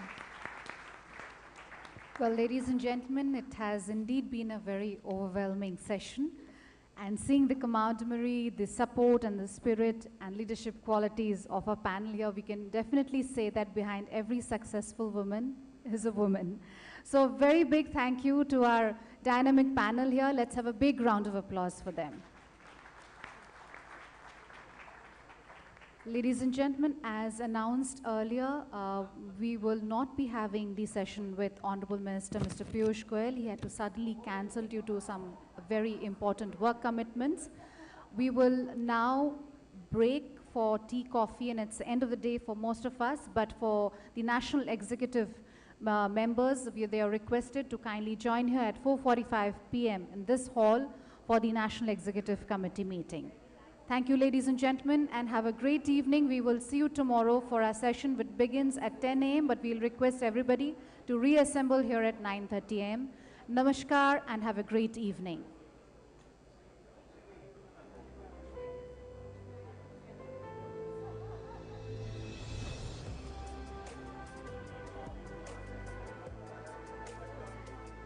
Ladies and gentlemen, slight change. National Executive Committee meeting will be held here at 4:30 p.m. and not 4:45. So kindly, NEC members are requested to join here at 4:30 p.m.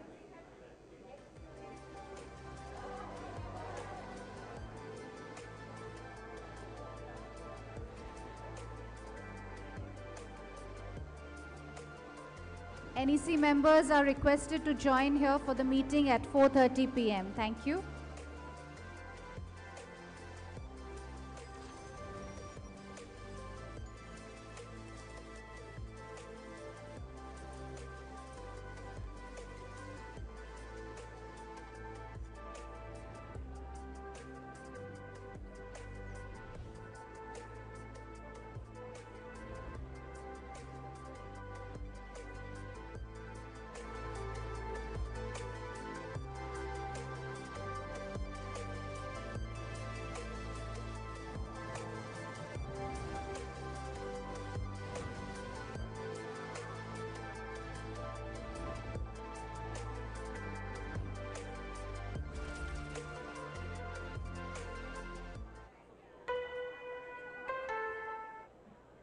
Hindustan Unilever is India's largest FMCG company and also India's #1 employer of choice across industries.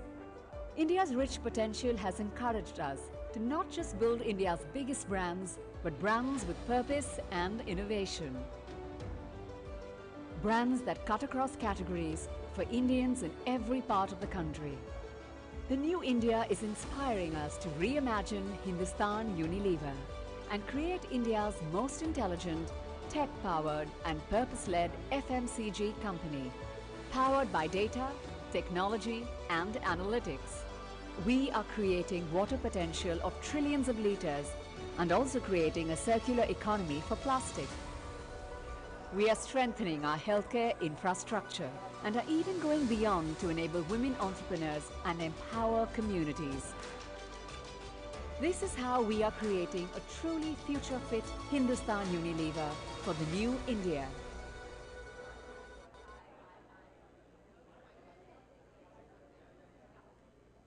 मेरी मानिए तो IDFC first bank के savings account को India के best savings accounts में गिना जाता है क्योंकि ये देता है सही इंटरेस्ट रेट, वो भी क्वार्टरली नहीं बल्कि हर महीने। आईएमपीएस, डेबिट कार्ड और चेकबुक पे हैं लो चार्जेस। यही तो है इनकी ऑलवेज यू फर्स्ट वाली सोच। IDFC first bank, always you first.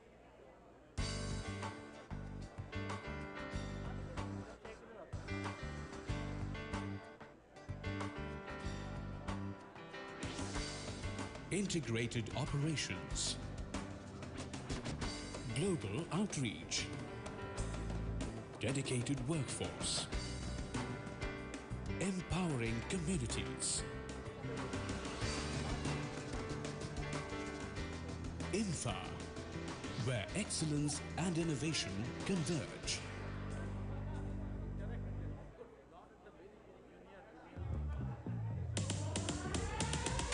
We running on the streets, we going for the race. We the best, let's cut to the chase. Oh, we go for electric is the craze. Live big, just feel the space. Jump in on the base. We go for we fly. We go for we fly. We electric. We go.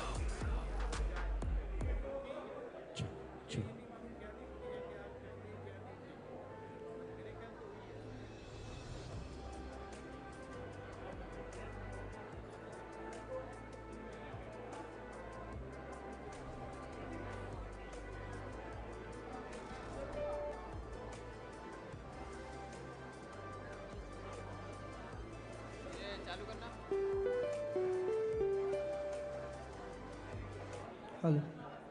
Hello. Check. 1, 2.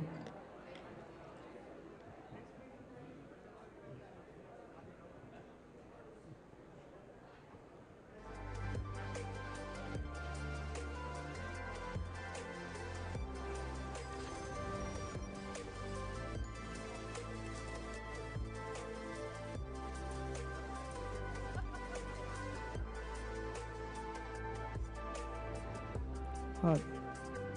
सुन रहे हो?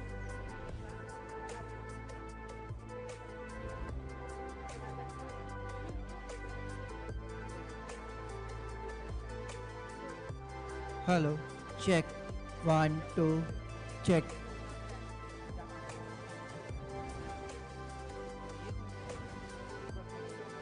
Hello. Check. 1, 2.